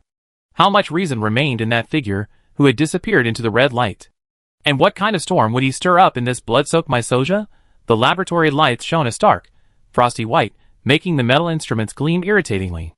A strange stench of disinfectant mixed with the stench of blood hung in the air, tinged with a faint, musty smell characteristic of spores. Zhang sat at the lab bench, his fingertips just touching the cold test tubes, when he heard steady footsteps behind him. He slowly raised his head, looking at Zhang approaching against the light.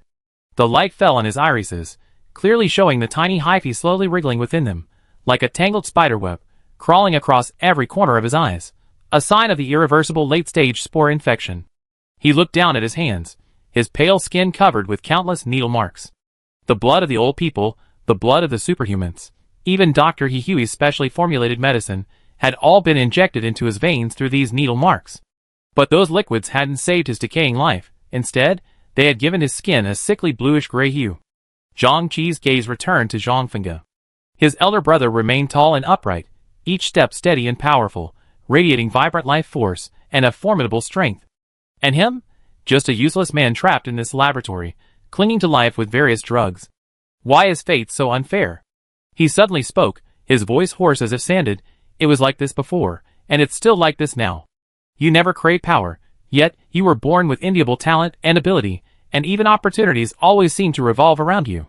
At the end, he suddenly laughed bitterly, dark blood uncontrollably spilling from the corner of his mouth, dripping down his chin onto his white lab coat, spreading into ugly blood flowers. You know, none of this is what I want. Zhang stood 3 steps away from him, her voice flat and emotionless. Hypocritical.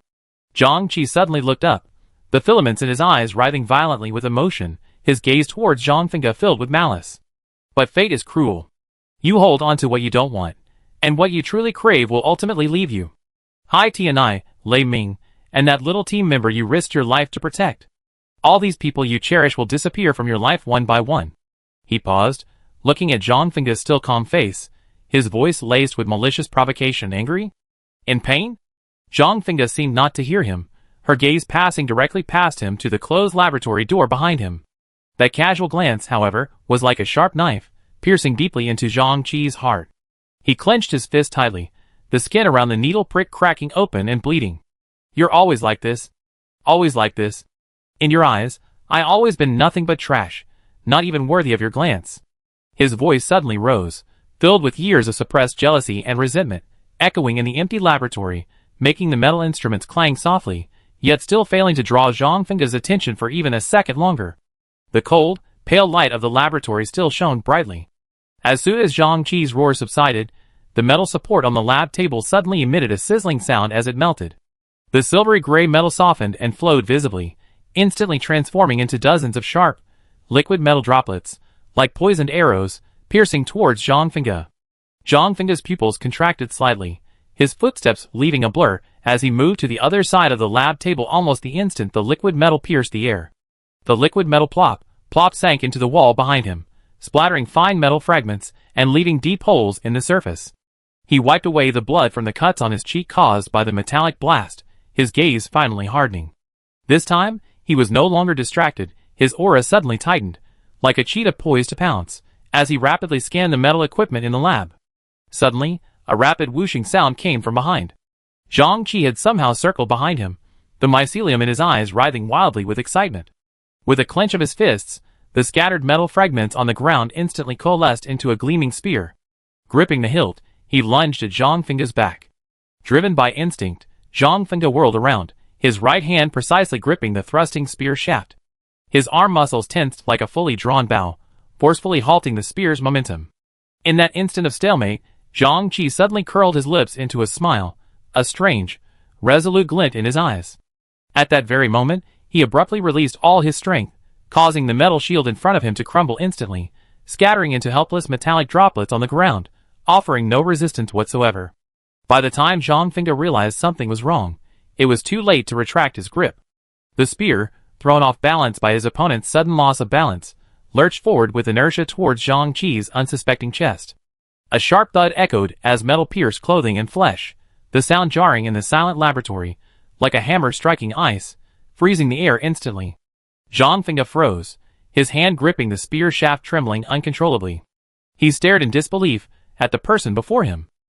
The spearhead was deeply embedded in Zhang Qi's chest, dark red blood slowly creeping up the grooves of the shaft before dripping onto the ground with a soft tap-tap sound, like a countdown to this premeditated murder. Shao Qi. Zhang Qi seemed oblivious to the excruciating pain in his chest, a maniacal, satisfied smile spreading across his face, blackish red blood frothing at the corners of his mouth. He even raised his hand to grasp the spear shaft, pushing it in half an inch further into his chest, deepening the wound.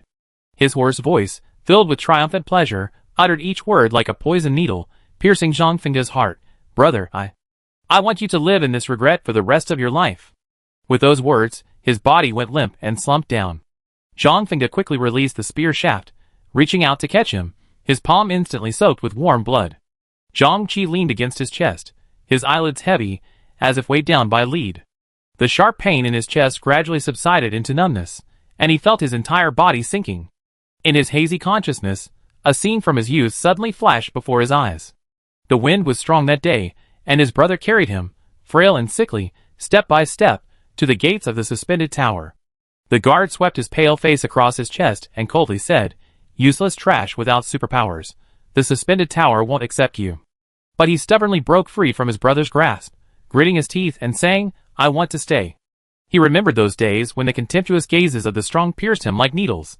Some deliberately knocked over his food plate, others gossiped behind his back. Zhangfenge's brother is a useless piece of trash. It was in those humiliations that he clenched his fists, vowing to become the strongest, to make everyone afraid to look down on him again. Looking back now, perhaps from the day he stubbornly remained in the suspended tower, his fate was already sealed, forever unable to catch up with his brother, forever living in jealousy and resentment. Brother. Brother. He struggled to lift his eyes, his vision blurred, only able to vaguely make out his brother's drooping blue hair. He opened his mouth, his voice as soft as a whisper in the wind, each word requiring all his strength, Dr. Hui has been injected with a dormant drug. Her heart can keep you alive. Blood dribbled from the corner of his mouth, staining Zhang Fengge's clothes, but he seemed oblivious, stubbornly continuing, you must become the most powerful person in Eden. The most powerful person. To live for me. To live for me, to see the heights I could not reach, to see the power I could not possess. Only then will my years of jealousy and resentment have found their place. Only then will I not hate you. These words, however, remained unspoken. His voice grew softer and softer, finally fading into a faint breath and dissipating into the air. Those eyes, once filled with resentment and madness, had completely lost their luster, like dusty glass, no longer reflecting any light. Zhang Fengge remained in the embracing position, his face hidden beneath his blue hair, his expression unreadable, only his shoulders trembling slightly.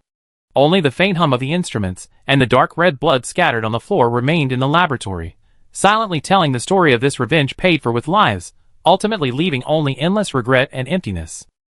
The weight in his arms gradually felt like a cold stone, and Zhang Fengge numbly stood up. He walked deeper into the laboratory, each step leaving footprints of varying depths on the dark red bloodstains, as if hastily punctuating a past entanglement. The heavy metal door pressed against his palm. With a forceful push, it creaked open, the sound of the hinges turning jarring in the silence.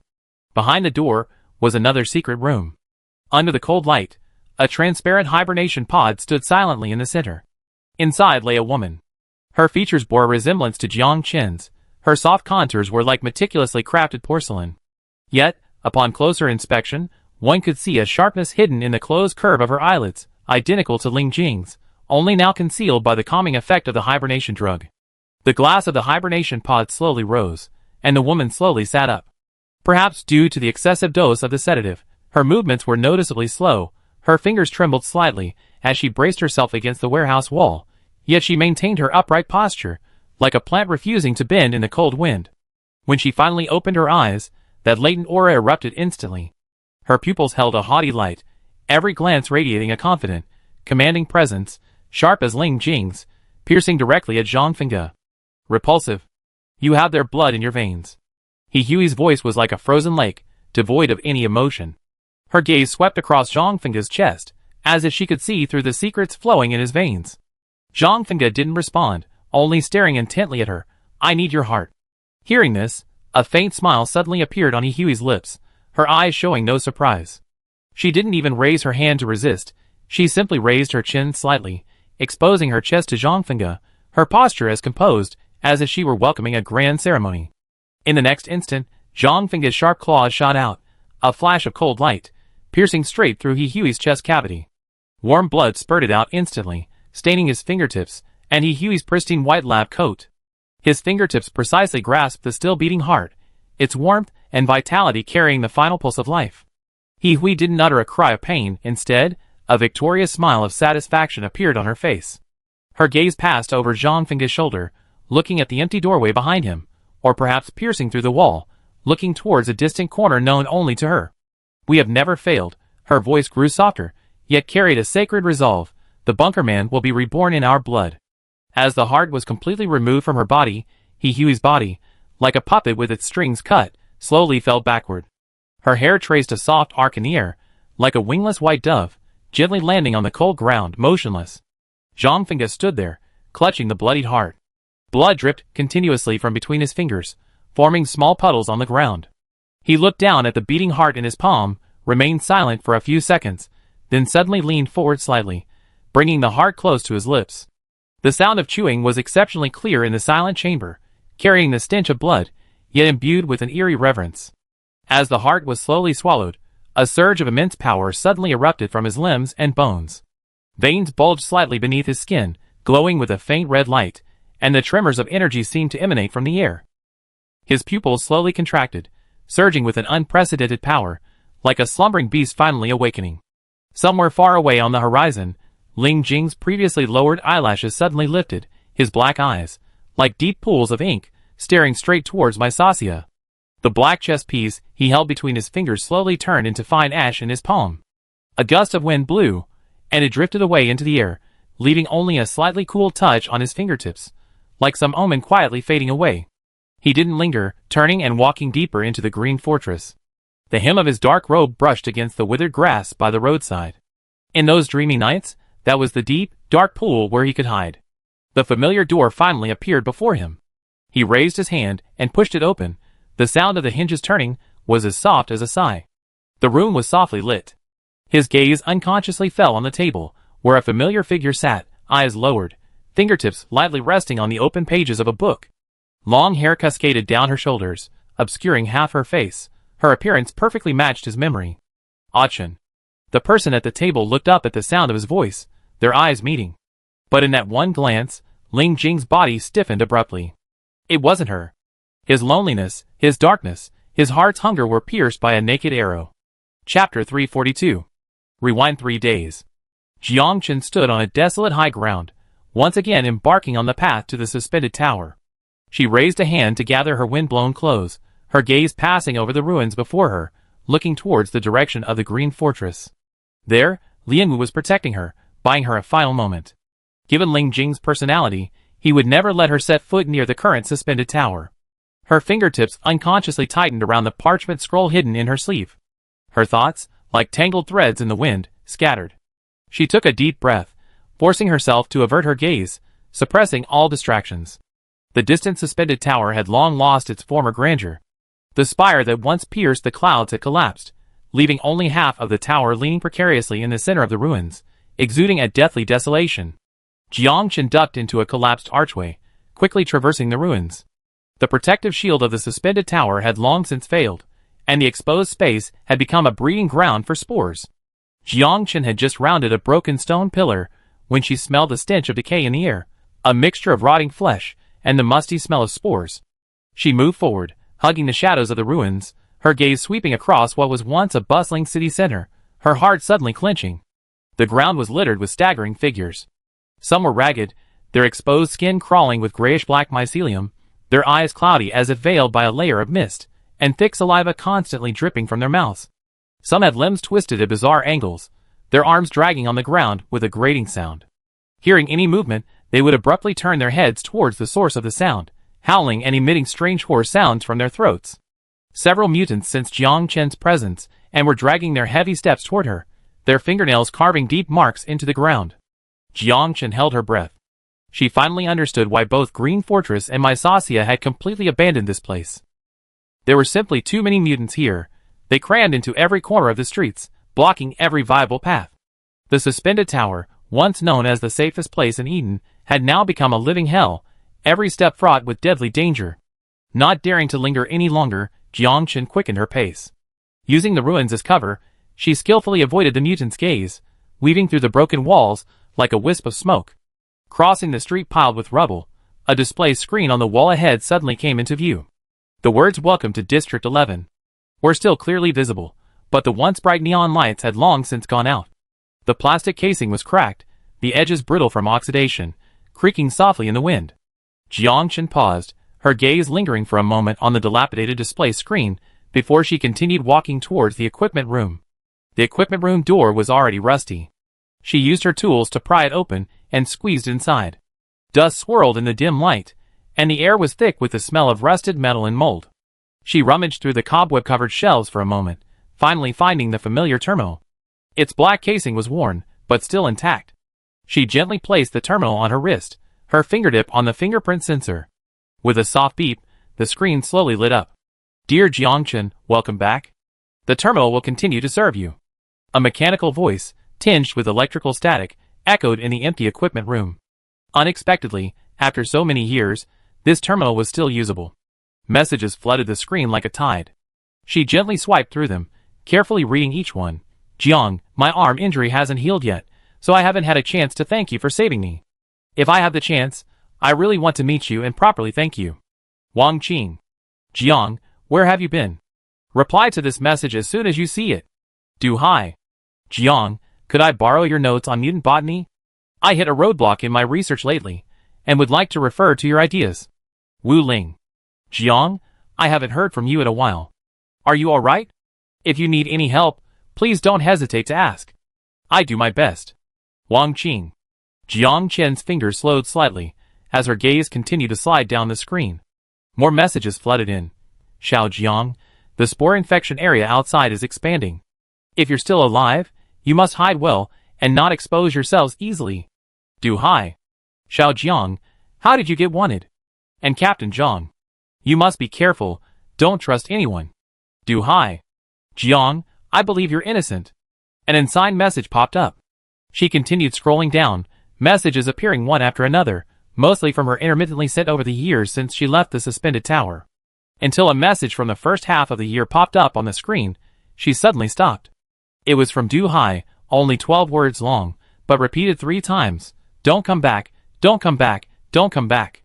There were no more messages after that. Jiang Chen's fingertip hovered over the screen, motionless for a long time. She understood what had happened next. Taking a deep breath, she suppressed her surging emotions, gently turned off the screen, and looked away. Walking to the window of the equipment room, Jiang Chen subconsciously looked up. The outline of the central tower in the distance was faintly visible through the dust and mist. The tower's once glorious silver-white metal was now covered in a thick layer of dust, and half of the spike at the top was broken off, yet its former towering grandeur was still evident.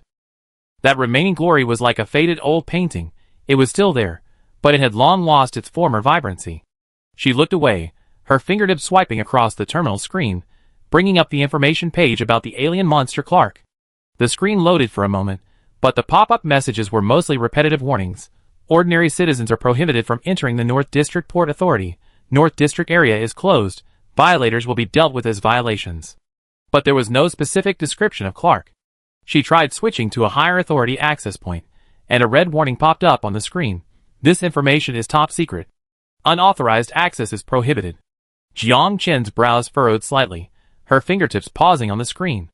It seemed that to obtain further information about Clark, she had to go to the central suspended tower and obtain the highest level of authorization.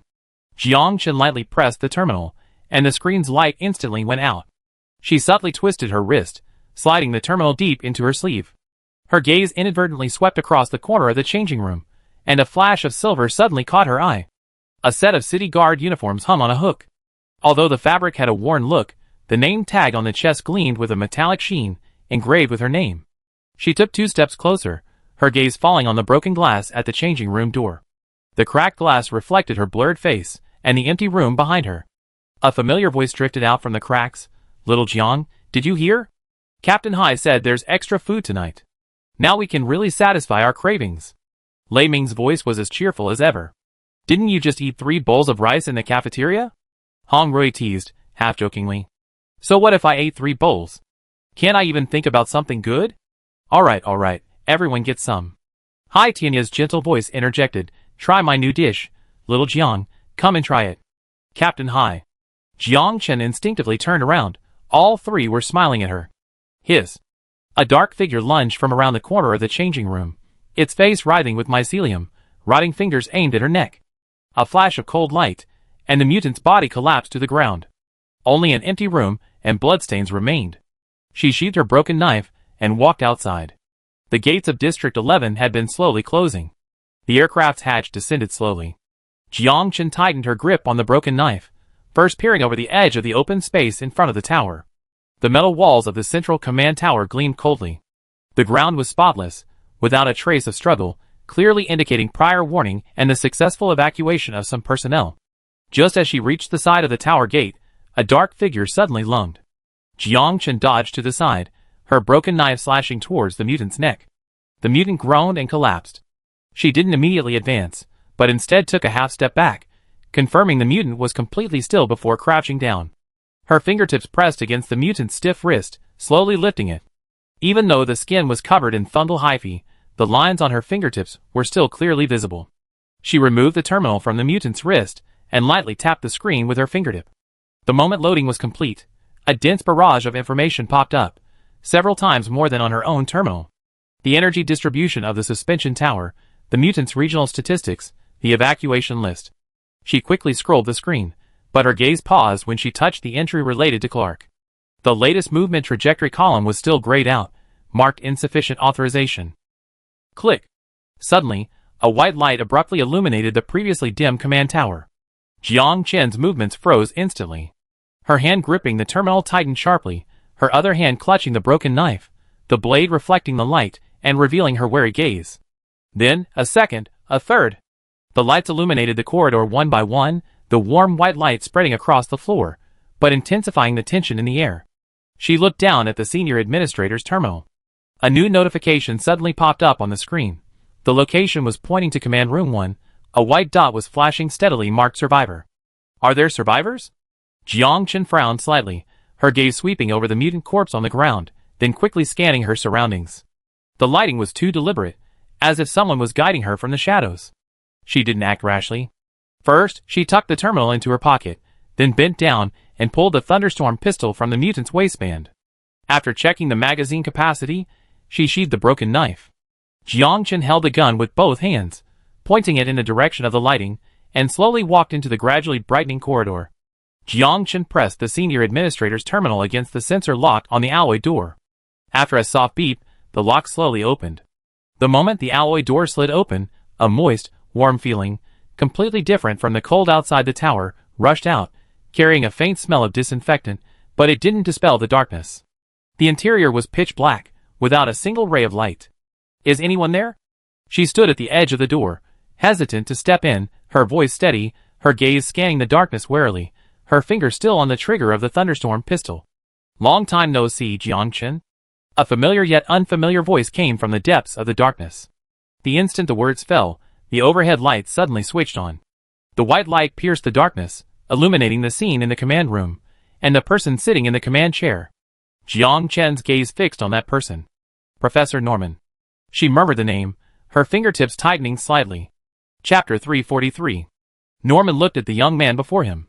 His long black hair was tied high in a neat ponytail, a few stray strands clinging to his neck, yet they didn't soften his appearance. His black eyes were like deep, cold pools.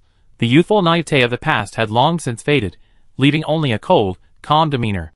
The slight upturn at the corners of his eyes concealed his sharpness honed by years of crisis. Jiang Chen was also scrutinizing him. Although Zhang Feng's shot hadn't killed him, it had left him with chronic illnesses. Now, he sat in a wheelchair, his once straight back hunched over, his sunken eye sockets making his eyeballs appear even more prominent, his eyes filled with cloudy, bloodshot veins. The silver streaks in his hair were dull and lifeless, like grayed-out cotton threads plastered to his pale scalp. Even the movement of raising his hand was noticeably slow. Jiang Chen didn't step forward, but subtly took half a step back, maintaining a safe distance. Thunderstorm's pistol remained pointed forward. His gaze lingered on Professor Norman for a moment, then quickly swept across the corner of the command room, confirming there were no hidden dangers, before he slowly spoke, "What's the professor doing here?" Norman seemed oblivious to Jiang Chen's wariness. His withered hand rested on the armrest of his wheelchair, and he turned it slightly. As the metal wheelchair glided softly across the floor, the holographic projection in the center of the command room suddenly lit up. From within the eerie blue light, a colossal creature slowly appeared. It was a holographic image of Clark. Several thick tentacles were covered with spiraling protrusions, from which viscous black fluid seeped. The suckers at the ends of the tentacles gleamed a dark red, fleshy red, and their edges were entwined with tiny, scale-like foreign objects. There was no obvious head, only a constantly writhing mass of dark purple flesh. The surface of the mass was covered with compound eyes, each reflecting an eerie light, fixedly staring at the person outside the projection. A faint black mist swirled around him, within which countless tiny tentacles seemed to writhe. Even the air itself seemed to be tainted by the projection with a cold, sticky chill. Jiang Chen had never seen the real Clark, yet the moment she saw the projection, her fingertips involuntarily turned cold. That primal fear crept up her spine, causing her to instinctively grip the thunderstorm pistol tightly, even her breathing becoming shallower. "You know why I'm here?" She suppressed the pounding in her heart, and slowly put away the thunderstorm pistol. Norman didn't turn around, his gaze still fixed on the holographic projection, his voice as calm as if discussing a lesson. "Jiang Chen, I know you far better than you think. From the very first lesson, your choice foreshadowed your decision today." Jiang Chen remained silent. She couldn't recall the details of that lesson clearly, but Norman's certainty stirred a strange feeling within her. He seemed to have anticipated her every move. Cough, cough. Suddenly, Norman coughed violently, frantically pulling out a handkerchief to cover his mouth. Once the coughing subsided, he slowly lowered the handkerchief. Jiang Chen's gaze sharpened abruptly. In the center of the handkerchief were several strands of dark red, fungal-like growths, mixed with fresh blood. Her brows furrowed instantly. Norman, however, seemed unconcerned, casually wiping the remaining blood from the corner of his mouth with the handkerchief, crumpling it into a ball and stuffing it into his pocket. Mid to late stage of spore infection, not much time left. He paused, his gaze returning to Clark on the holographic projection, a hint of relief in his voice. But thankfully my observation of Clark is nearing its end. Jiang Chen didn't press further, her back gently against the cold wall, maintaining a safe distance from Norman. Norman's gaze shifted from the holographic projection to Jiang Chen, his fingertips lightly tapping the armrest of his wheelchair. His words were extremely precise. Clark was originally a mutated creature of the sea, but unlike ordinary mutated creatures, it possessed a human-like consciousness in its early stages, even before the divine monument was implanted. Like White Willow. Jiang Chen immediately pressed, leaning forward slightly, her gaze now filled with inquiry. She had sensed White Willow's consciousness before, though weak, it was clear. If Clark had a similar consciousness early on, its danger far exceeded her expectations. Yes. Norman's voice held a rare hint of emotion, a slight, approving smile appearing on his usually placid face, like the satisfaction of seeing a student answer a difficult question correctly. But the smile vanished in an instant, so quickly it was almost an illusion. He turned back to the holographic projection. Clark's compound eyes still flickered in the eerie light. His tone deepened. These mutated creatures with consciousness linger near human activity areas, quietly learning human behavior patterns and mimicking human thought processes. Later, through the implantation of divine tablets, their power was further enhanced, and their consciousness became more complex. He paused deliberately, his fingertips stopping, as if emphasizing what was to come. Jiang Chen instinctively straightened her back, lifting it from the cold wall. She knew what was coming next was crucial. Jiang Chen, Clark has 4 divine tablets hidden within him. Norman's voice suddenly became serious, carrying a barely perceptible chill. Initially, the people of Mysocia could control it, periodically extracting genetic samples from it for experimental research or to enhance the abilities of superhumans. But no one expected that it had already learned to deceive.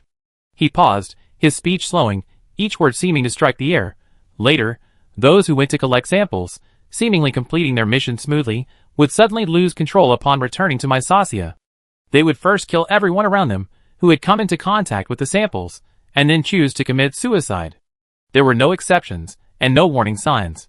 In the holographic projection, Clark's tentacles slowly twisted, black liquid dripping from the protrusions, as if silently confirming Norman's words. Jiang Chen's fingertips felt slightly cold. She finally understood why Norman was so solemn.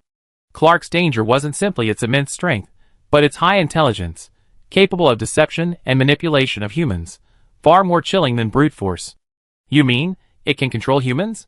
Jiang Chen's gaze shifted from the holographic projection to Norman, her tone less shocked and more confirming. Norman looked up at her, a hint of surprise flashing in his cloudy eyes. You don't seem surprised? It's recorded in the books of the old people, Jiang Chen said calmly. High-level mutated animals can control lower-level ones. Clark was originally a mutated creature transformed, and now, with the blessing of 4 divine tablets, it's not surprising that he can control humans. It seems you've done your homework. Norman's voice was less solemn, more tinged with a hint of approval. When Jiang Chen looked at him again, she caught a fleeting glimpse of satisfaction in his eyes, but she immediately dismissed the thought. She must be seeing things. She quickly pulled herself back to the holographic projection. What Norman said next, the connection between the divine tablets and Clark's power, the details of the Mysocia experiment, mostly matched the information she had previously collected. However, hearing it firsthand made her realize more clearly that she was about to face a behemoth possessing both immense power and highly intelligent manipulation abilities. The long speech had clearly exhausted Norman's strength. He had barely finished speaking when he suddenly clutched his chest and coughed violently. His thin body trembled uncontrollably in his wheelchair, his shoulders shaking so badly he almost slid off the back of the mechanical wheelchair. His once meticulously combed silver hair was now disheveled, a few strands clinging to his sweat-dampened forehead, revealing a rare hint of dishevelment. Jiang Chen had obtained useful information. She had to complete it before the final battle broke out. She glanced at Norman. Even if she didn't kill him, he would die here alone. She walked out. Jiang Chen, I know you're well prepared, but seizing the divine monument within it won't be so easy. Norman's voice suddenly broke the brief silence in the command room. Jiang Chen raised an eyebrow and turned to look at him. She hadn't expected Norman to have actually guessed her intentions. She meticulously consulted the chronicles of the old inhabitants and the bunker, finally finding a crucial record. In the battle 70 years ago, apart from her and Subject 9, the other divine monuments erupted with massive energy waves upon collision, slowing the spore growth in the Garden of Eden. Before she fell into slumber in the bunker, the energy within Subject 9 accidentally fused with hers, producing the same inhibitory effect. Therefore, perhaps refusing the power of all the divine monuments could once again suppress the spore spread.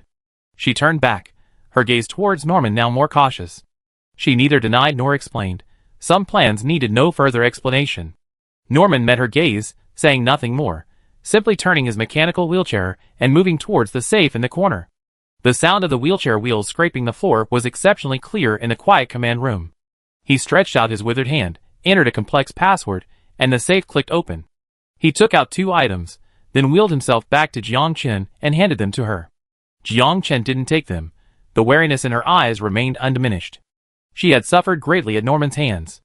Jiang Chen, no one wants you to come back alive more than I do. Norman's voice carried a hint of imperceptible fatigue, yet was unusually firm. He first handed her a transparent petri dish containing a crimson sea vine, its tendrils shimmering with a subtle sheen. This is a sea vine, a symbiotic plant with Clark. We haven't found a definitive way to use it yet, but it's the only creature in that area that survived alongside Clark. Jiang Chen's gaze fell on the sea vine. Years ago, during her first class on mutated plants with Norman, she had almost lost her life. Years later, seeing this plant again brought back vivid memories of the harrowing experience. Her gaze shifted to the unopened safe in Norman's other hand, her eyes filled with curiosity. What's in here? Norman followed her gaze, a metallic taste rising in his throat. He forced it back, preventing the taste of blood from spilling from his lips, his voice becoming hoarse. If you come back alive, it will be what you want. His voice held a hint of unspoken expectation. Whether you believe it or not, I have dedicated my life to this great cause. My sins are beyond judgment. Norman's voice echoed in the command room, devoid of explanation, remorse, only a near martyr's obsession. Jiang Chen glanced at him, her gaze complex but fleeting. She reached for the petri dish and the unopened safe, her fingertips brushing against Norman's hand, feeling its icy coolness. Without a word, she turned and walked towards the door, her tall figure stretching longer in the white light. Norman sat in his wheelchair, his gaze following her departing figure until the door closed completely. Outside the window, the enormous setting sun slowly sank, its orange-red light streaming through the glass, casting a long shadow and a hazy warmth over his pale face. He slowly opened his palm. A bracelet stained with dried blood lay quietly there, Doreen's. He remembered Doreen smiling and saying, "Professor, I want to do something for this final research." She had become one of the first to volunteer for Clark's gene fragments, but fortune had ultimately not smiled upon her. "Doreen," he murmured, "we struggled forward, rowing against the current, and the answer we've been searching for is finally within reach. But our lives have come to an end." Bang! A muffled gunshot suddenly rang out in the control tower, shattering the silence under the setting sun. At that moment, Jiang Chen was piloting her aircraft into the air. Hearing the gunshot, she paused, her gaze instinctively turning towards the direction from which the sound came. The outline of the central control tower gradually shrank in her field of vision. She didn't turn back, nor did she pause. Her fingers gripped the control stick again, and the aircraft changed direction, flying towards the North District Port Authority. Chapter 344. The moonlight, like cold silver, spilled across the ruins of the harbor. A wind, carrying the salty stench of the sea, swept across, stirring up sand and dust with a rustling sound, like the whisper of some giant beast. Jiang Chen emerged from the shadows, her body covered in dark red blood. Some of it had already congealed into scabs, clinging stiffly to her clothes. Some was still warm, dripping from the hem of her garments and spreading into tiny blood flowers in the moonlight. The broken knife in her wrist still buzzed, numbing her hand, yet she gripped it tightly. Not far away, the massive gates of the North Harbor stood, and behind her, the open ground was already piled high with corpses. Some had been severed at the waist, their limbs twisted and pressed against the rubble. Others had been pierced through the throat, congealed blood still clinging to the corners of their mouths.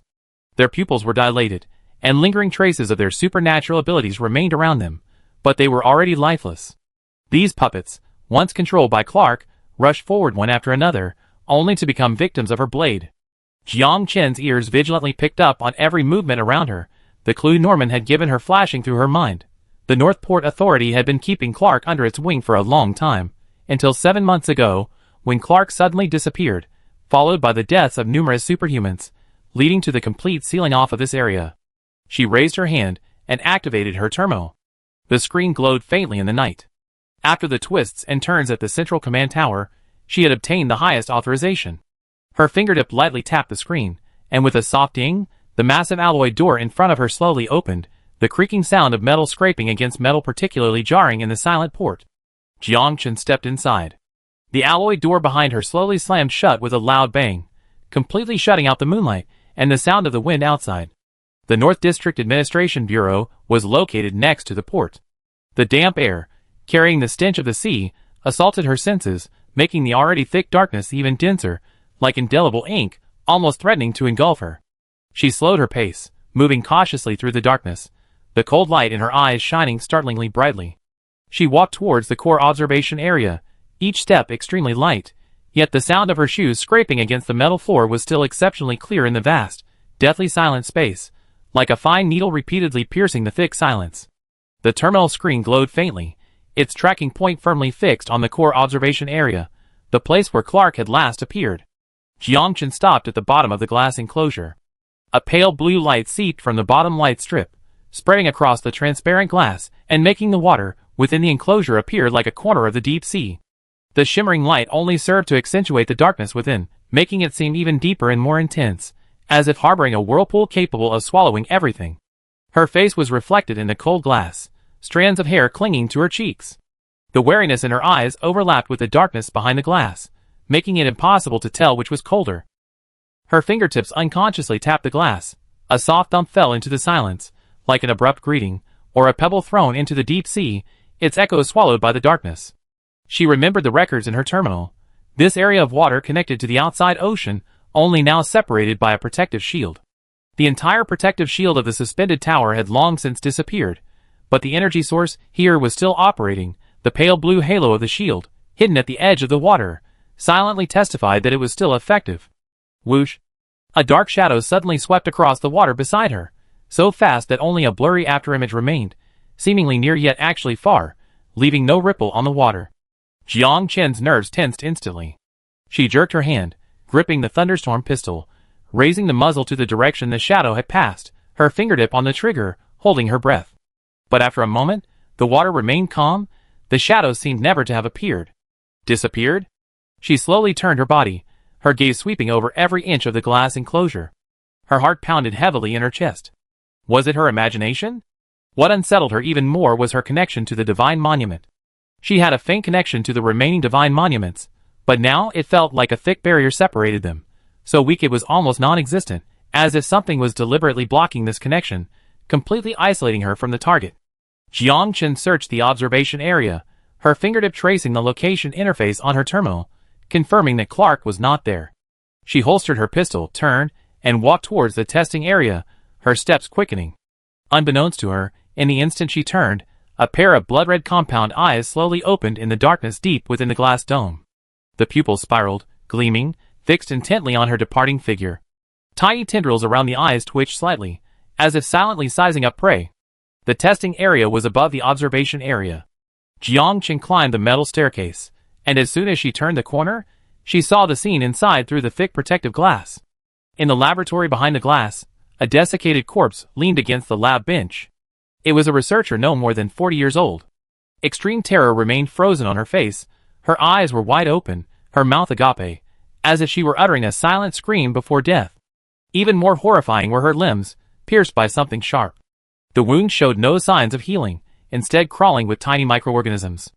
These translucent creatures writhed within her flesh, slowly consuming her wounds. There were no fatal wounds, yet she was forced to watch herself being eaten, while fully conscious, dying in extreme agony. Such corpses were commonplace in the laboratory. Some curled up on the ground, others hung from experimental racks, all crawling with the same microorganisms. The entire laboratory resembled an abandoned slaughterhouse, the air itself seemingly tainted with the stench of decay. A chill ran down Jiang Chen's spine, her fingertips trembling slightly. Clark wasn't hunting for food, he was engrossed in a game. She took a deep breath, forcing herself to suppress her discomfort, composing herself, and continued deeper into the laboratory. The records on the terminal indicated that the people of the suspended tower regularly fed Clark superhumans. Clark's traces were highly likely left here.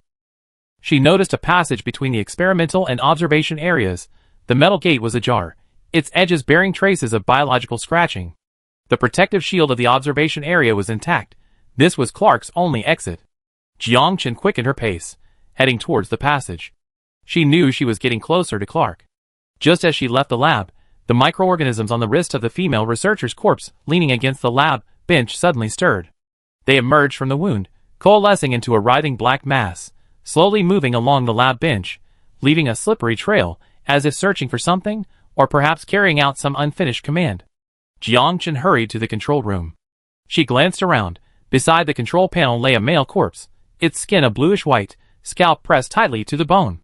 Gripping her thunderstorm pistol, Jiang Chen moved slowly towards the control panel. She needed to check the control mechanism of the feeding well.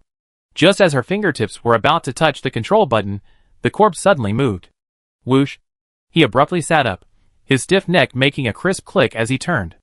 His swollen, bluish-white face was facing Jiang Chen, his empty eyes staring at her. No fungal hyphae clung to his skin. It was so smooth it even had an eerie pallor. Jiang Chen held her breath, her gaze fixed on his eyes. The eye sockets were empty, the eyeballs were gone, leaving only two dark, hollow holes. Yet something seemed to wriggle slightly deep within them, allowing him to pinpoint her location precisely, even without eyeballs, and to stare at her motionless, as if awaiting a command. Bang! A muffled thud echoed from the silenced thunderstorm gun, the bullet exploding precisely in the man's chest. His pale skin was instantly stained crimson with blood. He swayed, then collapsed onto the control panel, his stiff hand slamming heavily onto the control button for the feeding well. Buzz! A metallic scraping sound rang out, and the closed hatch slowly opened, revealing a bottomless, dark passage below. At the same time, a sticky substance emerged from the back of the man's head, a translucent, gel-like substance containing tiny white particles, like the embryo of some kind of organism. Jiang Chen quickly crouched down, put on special non-slip gloves, and carefully scraped the substance into a petri dish. She entered the feeding tunnel, which was pitch black. Deep within the tunnel, at least 200 meters long, piles of shadows were vaguely visible. On the damp ground lay countless corpses, some already decomposed to bones, others still intact, their skin swollen unnaturally. It seemed Clark had evolved to the point where it no longer needed to rely on ability users for food. These corpses were merely its discarded trash. A sticky sensation suddenly attacked from behind, cool and damp, too fast to avoid. Jiang Chen's nerves tensed instantly, her body instinctively leaping backward, but the thing seemed to have a life of its own, following closely behind, even faster, and suddenly wrapping around her ankle. It was a tentacle. She drew her short blade from her waist, the blade slicing through the air with a whoosh, sparking as the tentacle wrapped around her ankle snapped off, its dark liquid splattering onto the ground with a sizzling, corrosive sound. A sharp hiss suddenly erupted from the dark passage, shaking the very air. Countless thick tentacles, spiraling and adorned with barbed suckers, shot out from the darkness, raining down on Jiang Chen like a storm. Jiang Chen donned a special mask with one hand, and pulled 5 venom bullets from her robes with the other. These were specially prepared for her at the Green Fortress. The bullets were infused with the potent toxins of various mutated plants, enough to temporarily suppress high-level mutated creatures. She pulled the trigger, and the venom bullets exploded in midair, a dark green venom mist spreading through the passage. The attacking tentacles slowed instantly, white corrosion appearing on their surfaces, their movements noticeably sluggish. Taking advantage of this moment, Jiang Chen closed her eyes, focusing her senses on the location of the divine monument. Its aura was nearby, yet shrouded by some power, appearing and disappearing. Not good. Chapter 345. An instinctive alertness jolted her eyes open, her body instinctively rolling to the side. A dark red tentacle attacked from the opposite direction, several times thicker than the previous one, its surface covered with tiny compound eyes. Like a snake, it coiled around her chest, tightly binding her hands. With a sudden burst of strength, it dragged her towards the observation area, snatching the short blade from her waist. The icy seawater had already reached her ankles, the salty, fishy smell making her throat tighten. That wasn't the real thing, it was just a copy. Jiang Chen's heart sank. She hadn't expected Clark to have evolved the ability to create copies, and that copy was clearly bait used to test her. The moment the water reached her waist, Jiang Chen quickly adjusted her posture, bringing her feet together, gripping the hilt of the broken sword tightly, and slashed fiercely at the tentacle behind her. With a splat, the sharp blade sliced through the tentacle's flesh, black fluid gushing out. The tentacle binding her chest instantly lost its strength, and slowly loosened. Using this force, she retreated sharply, abruptly increasing the distance between herself and Clark. The icy seawater seeped in along the edge of her mask, but it only made her mind clearer. Fortunately, she was prepared. Her mask and clothing were specially designed for deep-sea combat, otherwise she would already be in dire straits. Looking up, Jiang Chen's breath caught in her throat. Clark's true form finally revealed itself in the seawater, a colossal creature far larger than a holographic projection. Its body was covered with countless compound eyes, each reflecting her image. Even more terrifying, where its tentacles connected to its torso, were embedded countless human faces. Some retained vivid expressions, while others were already decayed and deformed, clearly the remnants of the superhumans it had devoured. The mouths of those faces opened and closed slightly, as if screaming silently or issuing an eerie summons. Suddenly, a series of fine ripples spread across the sea, and Jiang Chen's figure vanished abruptly into the water. Clark's massive body paused for a moment, its countless compound eyes simultaneously turning towards the surface. The once clear target had vanished, leaving only the faintly glowing blue seawater. Underwater, shadows swirled, reefs, broken beams, and the remains of corpses intertwined, providing excellent cover. Its tentacles slowly stirred the water, dark fluid diffusing in the seawater, yet it could not find that familiar presence.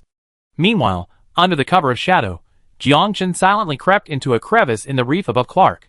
She held her breath, her fingertips pressed against the reef, her gaze fixed on Clark's body, trying to sense the location of the divine monument. But her fingertips only felt the coldness of the seawater. The faint tremor from before had completely vanished, as if it had never existed.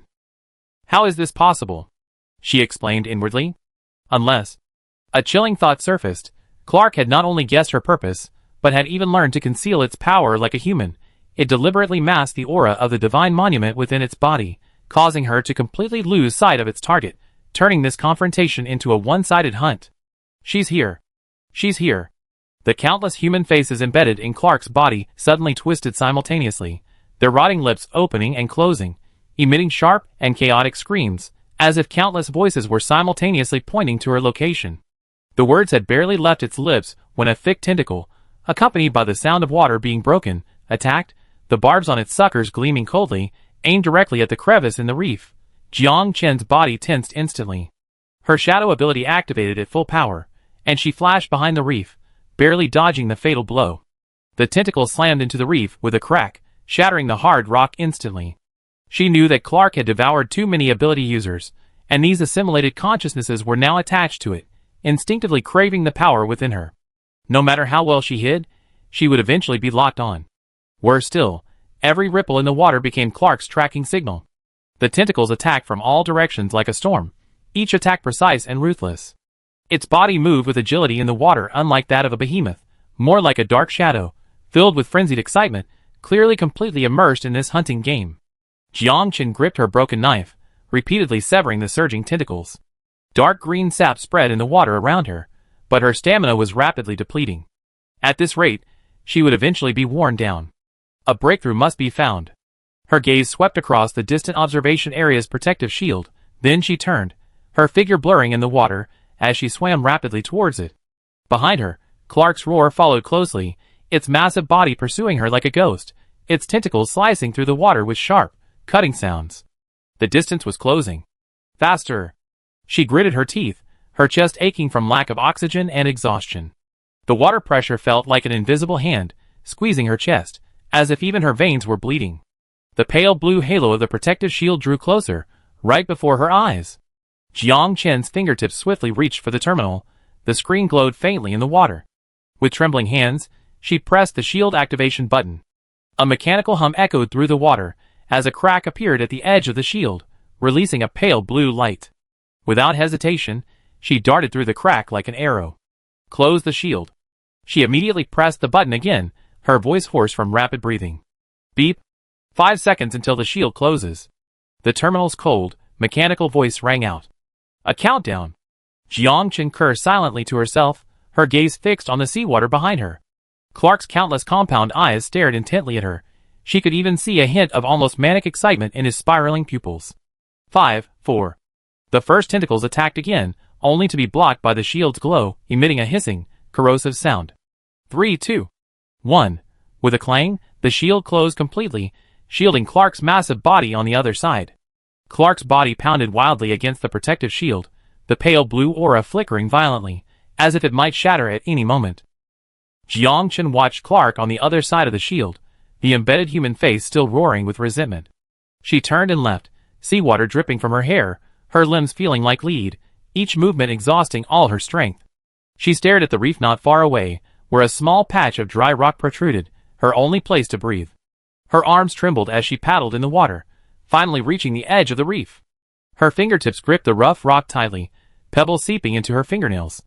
Gritting her teeth, she painstakingly climbed up, inch by inch, until she collapsed onto the rock, even her breath reeking of blood. Trembling, she unzipped her backpack and pulled out a clear syringe. The nutrient solution shimmered with tiny sparkles within the tube. Removing her soaked sleeve, the wound on her forearm still bleeding, she didn't hesitate to plunge the needle into her vein and press the plunger. The nutrient solution flowed slowly through her vein, the cool liquid spreading throughout her body. The wound, torn during the fight, gradually clotted, and the pain lessened somewhat. She had prepared quite a few of these nutrient solutions because of Zhang Fengde, and later improved them. The 3 remaining were enhanced versions, allowing ability users to rapidly recover their combat strength in a short time, but with severe side effects and an extremely short duration, a sprint like burning one's life force. Jiang Chen glanced at the remaining 2 vials, then her gaze fell upon the calm sea, where the blood-red moonlight shimmered, seemingly still, yet concealing a crisis that could erupt at any moment. Without hesitation, she injected the other 2 vials into her arm. The cold liquid rushed into her veins, instantly causing dizziness, which was then replaced by a burning power, temporarily restoring her strength. Bang! A deafening roar suddenly erupted from the sea, sending sprays of water skyward. A flash of lightning illuminated the colossal creature lurking in the depths. Clark surged out of the water, like a ravenous beast, its massive body exuding a terrifying aura. Its skin was covered in burn marks from the electric shocks, remnants of its earlier impact with the protective shield. The charred flesh was torn and churning, fluid dripping from the wounds. Even more horrifying were the indistinct human faces on its surface, now writhing wildly, screaming, crying, and cursing all mixed together, carrying a heavy, pungent stench of blood, like countless vengeful spirits demanding their lives. Jiang Chen abruptly stood up, her broken knife gripping tightly in her hand. With her agility and years of combat experience, she narrowly dodged Clark's attacks time and again. Tentacles whistled through the air as they attacked. She flipped and leaped to the other side of the reef, smashing it to pieces instantly. She swung her knife, severing the attacking tentacles. The sap splashed onto her face, causing a corrosive sting. She knew that if she hadn't used her protective shield to deplete some of Clark's power beforehand, she would already be a face on its skin. But Clark's regenerative ability far exceeded her expectations. The severed tentacles quickly grew new segments, faster than she could swing her knife, surging forth in dense, overwhelming numbers. With a sharp whoosh, a dark tentacle suddenly attacked from below, piercing her thigh with pinpoint accuracy. A searing pain instantly coursed through her body. Jiang Chen groaned, cold sweat beading on her forehead, but she still managed to swipe back and sever the tentacle. Blood streamed down her thigh, dripping onto the rocks, and then seeping into the sea through crevices, staining a patch of water red. Just a little more. Her hair was disheveled in the wind, her vision blurred, the effects of the injection were rapidly wearing off, and her strength was waning again. Just then, a very unusual tentacle suddenly attacked from the shadows, moving with incredible speed, piercing her ribs, and hooking its sharp barbs around her internal organs. It was its main organ. Jiang Chen's heart sank. It had finally found it, but she was now utterly doomed. Blood gushed down the tentacles and dripped into the sea. She seemed to hear Clark's human-like laughter, a sharp and eerie laugh filled with triumphant cruelty. Clark slowly pulled her closer, revealing his true form. Tentacles covered in tiny suckers were frantically drawing her blood, each suck bringing excruciating pain, as if trying to completely drain her life force. It intended to slowly torture her, like it had with its previous prey, letting her die in despair. Jiang Chen looked up at the crescent moon on the horizon, its shade blurred with a blood-red hue. Her hand, which had been tightly gripping the broken knife, finally fell limply to her sides. Her consciousness receded like the tide, and her vision grew increasingly blurry. She could feel her blood spreading in the seawater, mingling with Clark's bodily fluids, creating a strange, blurred trail in the blood-red moonlight. Just as Jiang Chen's consciousness was about to sink into darkness, the seawater near the reef suddenly shimmered with a crimson glow. A crimson sea vine burst forth from a crevice in the rocks, its tendrils growing wildly at a visible rate. The crimson stems, covered in tiny barbs, stretched towards the surface as if alive, greedily drawing blood from the seawater, even nourishing the sap dripping from Clark. In moments, the depths of the seabed were covered in crimson. The seemingly loose sea vine had already woven into an impenetrable net, tightening abruptly before Clark could react, binding its massive body tightly. The vines dug into its flesh, sap seeping from the gaps, yet the sea vine was as resilient as iron chains. No matter how much Clark struggled, it couldn't break an inch. Roar! Clark finally realized the danger. Its massive body writhed wildly, its tentacles flailing in the water, trying to break free from the sea vine's grasp. But the resilience of the sea vine far exceeded its expectations. Every struggle only made the vine tighten its grip, and even tiny vines burrowed into its body through its wounds, growing wildly. A black mist suddenly surged from the sea, carrying a pungent, fishy odor, the defensive substance released by Clark. At that moment, Jiang Chen abruptly opened her eyes. Her previously unfocused pupils refocused, a cold glint flashing in her eyes. Even before entering the North District Port Authority, she had injected the small vial of modified black water left by Hai Tianai into the sea vine. Her earlier dissipation of consciousness was achieved by using the black water to transfer her consciousness to the sea vine, allowing Clark to confirm her death, a move intended to lower his guard. The tentacle piercing her ribs instantly lost its strength. Jiang Chen abruptly turned, grabbing the end of a tentacle and tightly wrapping it around her wrist. Don't even think about leaving. She closed her eyes, her consciousness sinking into darkness. Clark's complex consciousness surged forth instantly, a mixture of unwilling roars, furious howls, and greed for her life force. Countless streams of consciousness pounced like ghosts, attempting to devour her consciousness. But Jiang Chen's consciousness had been tempered to indestructibility through countless life-or-death battles. With a mere thought as she brandished her broken blade, those ghostly consciousnesses vanished instantly. It seems you still don't understand humanity enough, Jiang Chen's voice echoed in her consciousness. What does it mean to use deception in war, to feint an attack, to put someone in a desperate situation and then survive? My consciousness once seized the body of the most powerful family in Eden, and no one could stop it. Clark, now let me see where what I want is. A faint light suddenly appeared in her consciousness, the hidden location of the divine monument. Jiang Chen abruptly opened her eyes, her black pupils flickering with a dark red light in the blood-red moonlight, like burning flames. She pushed off the rocks with both feet, leaping into the air like an arrow, the broken blade flashing in her hand, aimed directly at the location of the divine monument. Thud. The sound of flesh being torn apart was piercingly loud, and the faces on Clark's body simultaneously let out shrill screams, the sound waves shaking the seawater. Jiang Chen, however, remained unmoved, gathering all her power into the broken blade, a faint golden light gleaming on its edge. When the tip of the blade touched the outer layer of the divine monument's sturdy membrane, the impact of the concentrated power exploded violently, like an invisible arrow, instantly slicing through her cheek, blood dripping down her chin. Jiang Chen felt as if her internal organs were being violently churned. The excruciating pain made her vision blur, but her grip on the blade remained unyielding. Whoosh! A thick tentacle suddenly attacked from behind, moving so fast it was a blur, piercing straight through her right hand that held the knife. Blood dripped from the blade. Jiang Chen groaned, quickly gripping the hilt with her left hand, and with both hands combined, thrust forward with tremendous force. Boom! The dark light suddenly exploded. Time seemed to slow down at that moment. Invisible light waves, like countless blades, radiated outwards from Jiang Chen. The seawater was cleaved in two by the light waves, and Clark's tentacle that had pierced her hand instantly turned to ash within the light waves, leaving not a trace. Jiang Chen quickly retrieved her broken knife, holding it horizontally in front of her, assuming a defensive stance. But the next second, a crisp sizzle rang out. The black gold broken knife, that had been with her since birth, had cracked open in the middle from the recoil of the light waves. The broken knife was shattered. Chapter 346. On the battlefield. A cold wind swept through, carrying sand and dust. Huan knelt on the ground, leaning on her broken sword. Blood still seeped from her wounds, the fabric clinging to her flesh, each movement causing excruciating pain. Yet her back remained ramrod straight. Opposite her stood a high-level ability user. Though she had severed one of his arms, his remaining hand still gripped his ability core, the ruthlessness in his eyes undiminished. This fierce battle had lasted an hour. Whoever retreated first would die. The chilling air suddenly tightened, and fine snowflakes fell from the sky without warning, gently landing on their shoulders and blades, instantly melting into water. The instant the snowflakes touched their skin, a silent force suddenly swept over them, like an invisible wave, instantly engulfing every corner of Eden. Huan and the other superhumans simultaneously froze, looking up at the sky with blank stares. The power was both strange and familiar, carrying a kind of intimidating aura that could silence everything. Beside the ruins of the core area, Zhang Fengde slowly emerged, carrying Zhang Qi's body. A lingering aura of malevolence surrounded him. The Mysozian soldiers kept a safe distance, none daring to approach him.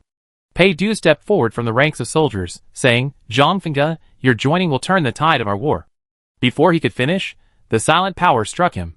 Pei Du abruptly shut his mouth, feeling as if a heavy weight had been placed on his chest, his breath catching in his throat. A snowflake landed on Zhang Fengde's eyelashes, its coolness seeping into his skin. The familiar power within him, the power connected to her, surged wildly for a moment, then abruptly cooled, like a flame extinguished, completely lifeless. Zhang Fengde's pupils contracted sharply, and his arms tightened around Zhang Qi. He abruptly looked up, his gaze passing over the ruins, fixed on that familiar direction. The suspended tower. On the horizon there, a faint light seemed to flicker, then quickly vanished under the snow. Near the suspended tower, Ling Jing stood on a reef, his slightly wavy black hair brushed against his cheeks by the cold wind. His gaze fell on the frozen sea ahead. The surging waves had stopped midair, water droplets freezing into ice. The whole world was eerily silent. 6-pointed snowflakes landed in his palm, melting into water the moment they touched the surface. He stepped onto the frozen sea. Beneath the ice, there was no sign of life, only a deathly white expanse. The power that pierced through Eden emanated from the depths of the suspended tower, freezing everything in place. 6 months later. In a market in a remote town, warm light leaked from wooden windows. The short, elderly man crouched behind the stall, carefully pushing a potted mutated lily towards the low-level ability user opposite him. The lily's petals were a pale purple, and its leaves shimmered with a faint fluorescence. It was an ideal domesticated variety, emitting a calming fragrance. The masked ability user pulled a metallic mechanical arm from his giant backpack and placed it on the stall. It's not the latest model, but the parts are all good. You can make do with it. The short, elderly man immediately leaned forward, fiddling with the mechanical arm's interface for a moment. Only after confirming it could rotate freely did he breathe a sigh of relief. He glanced around furtively and asked in a low voice, "When can I get the latest model? What's the rush?" The masked ability user leaned against the wall, his tone somewhat lazy. Now that both sides have ceased hostilities, those researchers finally have time to tinker with these gadgets. Are you saying the war is really over? The short, former resident was still somewhat uneasy, his fingertips twirling a lily petal, his eyes full of uncertainty.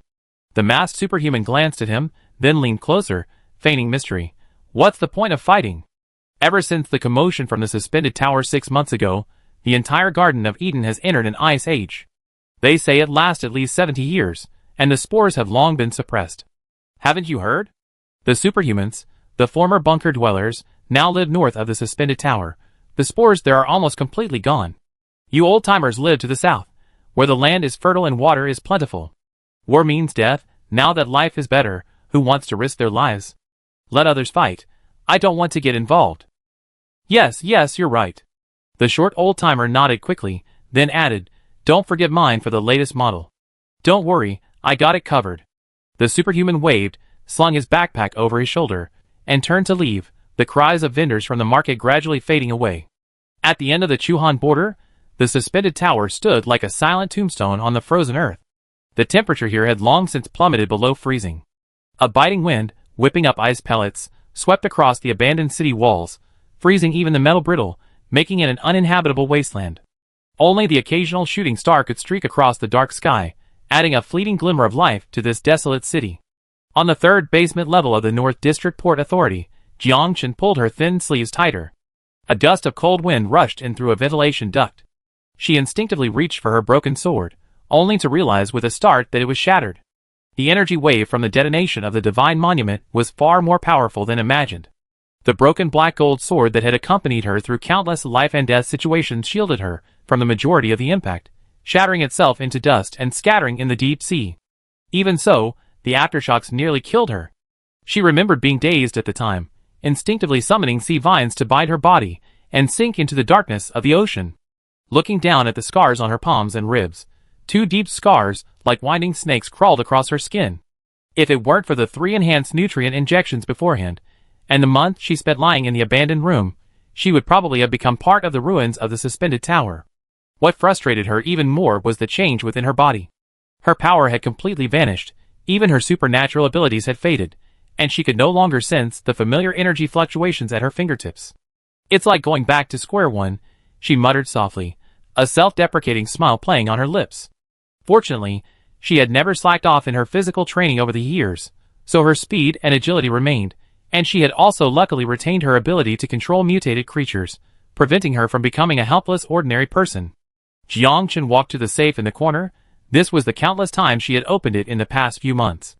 Her fingertips traced Professor Norman's terminal. When the screen lit up, the permissions interface was fully open.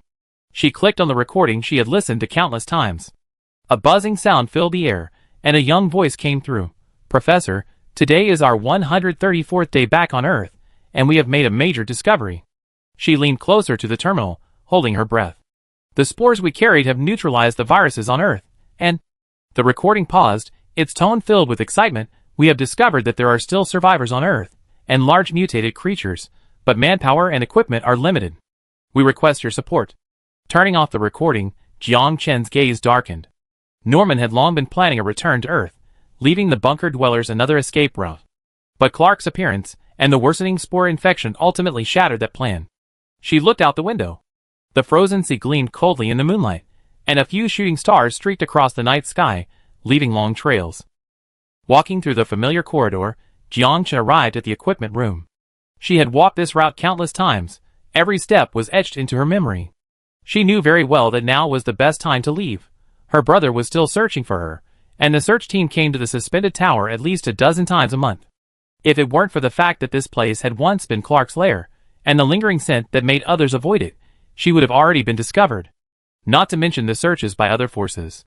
With her current abilities, if she were captured, the consequences would be unimaginable. The ending in her dream had already been rewritten. She believed reality would not repeat itself. Jiang Chen pressed the terminal against the sensor lock, and the alloy door slowly opened, revealing a brand new aircraft, its metallic sheen gleaming in the dim room. She donned a silver-white protective suit, donned the shield, and sat in the cockpit. She secured a small petri dish to the control panel. Crimson sea vines entwined a miniature version of Clark, hatched from an embryo she had previously extracted, her final connection to this war. "All right, let's go," she said softly, pulling the control stick. The aircraft slowly ascended, passing through the abandoned port, heading away from the suspended tower. In the distant fog city, the night sky was clear. The defensive fog had long since dissipated. Hai Tianqing looked up at a beam of light streaking across the sky, a hint of sadness in his voice. "Lianwu, Aya, do you think Jiang is still alive?" "She will live." Lianwu's gaze followed the trail of the flowing light, her tone resolute. "She promised me." "Stop being so sentimental." Aya laid out a row of bottles and jars, shaking the potions in her hand. "Quickly, let Zhou Yang try my latest research." On the walls of my Soja, Zhang Fengge walked alone. His silver-white uniform had long since been replaced with pure black, blending seamlessly into the night. A beam of light flashed past in his peripheral vision. He looked up at the silver moon in the sky. Its light bathed him, cool yet gentle. It wasn't his moon, but for a moment, its light had illuminated him. In the square of the green fortress, a bonfire burned brightly. The old inhabitants, dressed in their festive best, sang and danced around the bonfire. Cheers, and the sounds of instruments, carrying warmth, spread through the night sky. Today was the day General Huichuan was appointed as the new guide. The grand ceremony lasted from afternoon until late at night. Everyone's face bore the relief and joy of the war's end, and even the air was filled with the aroma of roasted meat and fruit wine. Unlike the bustling square, the deepest part of the green fortress exuded a secluded tranquility. The doors were tightly shut, leaving only a small window to gently shut out the outside noise. Ling Jing sat in a wicker chair by the window, his fingertips resting on the petals of a blood-red rose. The rose bloomed intensely even in winter, its petals, like blood-stained velvet, gleaming warmly in the moonlight, even its leaves a vibrant green, as if it would never wither. His movements were gentle, his fingertips slowly tracing the veins of the petals, his gaze fixed on the night sky outside the window. A star streaked across the sky, leaving a trail of shimmering light, briefly illuminating the serenity in his eyes. There was no clamor, no disturbance, only the delicate fragrance of roses, and the cool moonlight, quietly flowing through the room. After a long while, he withdrew his gaze, his fingertip resting on the outermost petal. "Jiang Chen, you will return." His words fell into silence, without echo, only the rose petals trembling slightly, as if responding to this vigil that transcended distance. Outside the spacecraft's porthole, The outline of Eden was gradually shrinking, finally becoming a blurry shadow in the universe, slowly swallowed by darkness. Jiang Chen leaned against the window, her gaze following the shadow until it disappeared completely. This land, which had witnessed countless lives, partings, and battles for her, had ultimately become scenery behind her. She slowly withdrew her gaze, landing on the display screen in front of her. In the center of the screen, the word Earth glowed with a pale blue light, the coordinates below constantly changing with the spacecraft's movement, her destination, and also a new beginning. She gently tapped the screen, and the hibernation pod's hatch slowly opened, letting in a soft white light. She set her wake-up time and bent down to lie inside. The moment the hatch closed, the light inside the spacecraft slowly dimmed, leaving only the faint glow of the display screen and the pale light from the hibernation pod, casting soft outlines in the small space. In the adjacent incubation pod, the Crimson Sea Vine and Minnie Clark also quieted down, as if falling into a deep sleep, accompanying Jiang Chen on this long journey. Dear Jiang Chen, hibernation service has been activated. We will open the hibernation pod before reaching the destination. We look forward to serving you again. We wish you sweet dreams. The cold, mechanical voice of the terminal echoed in the pod, gradually dissipating into the silence of the universe. The spacecraft carried her towards that blue planet, like a lonely yet steadfast star, sailing through the vast universe towards an unknown but hopeful future.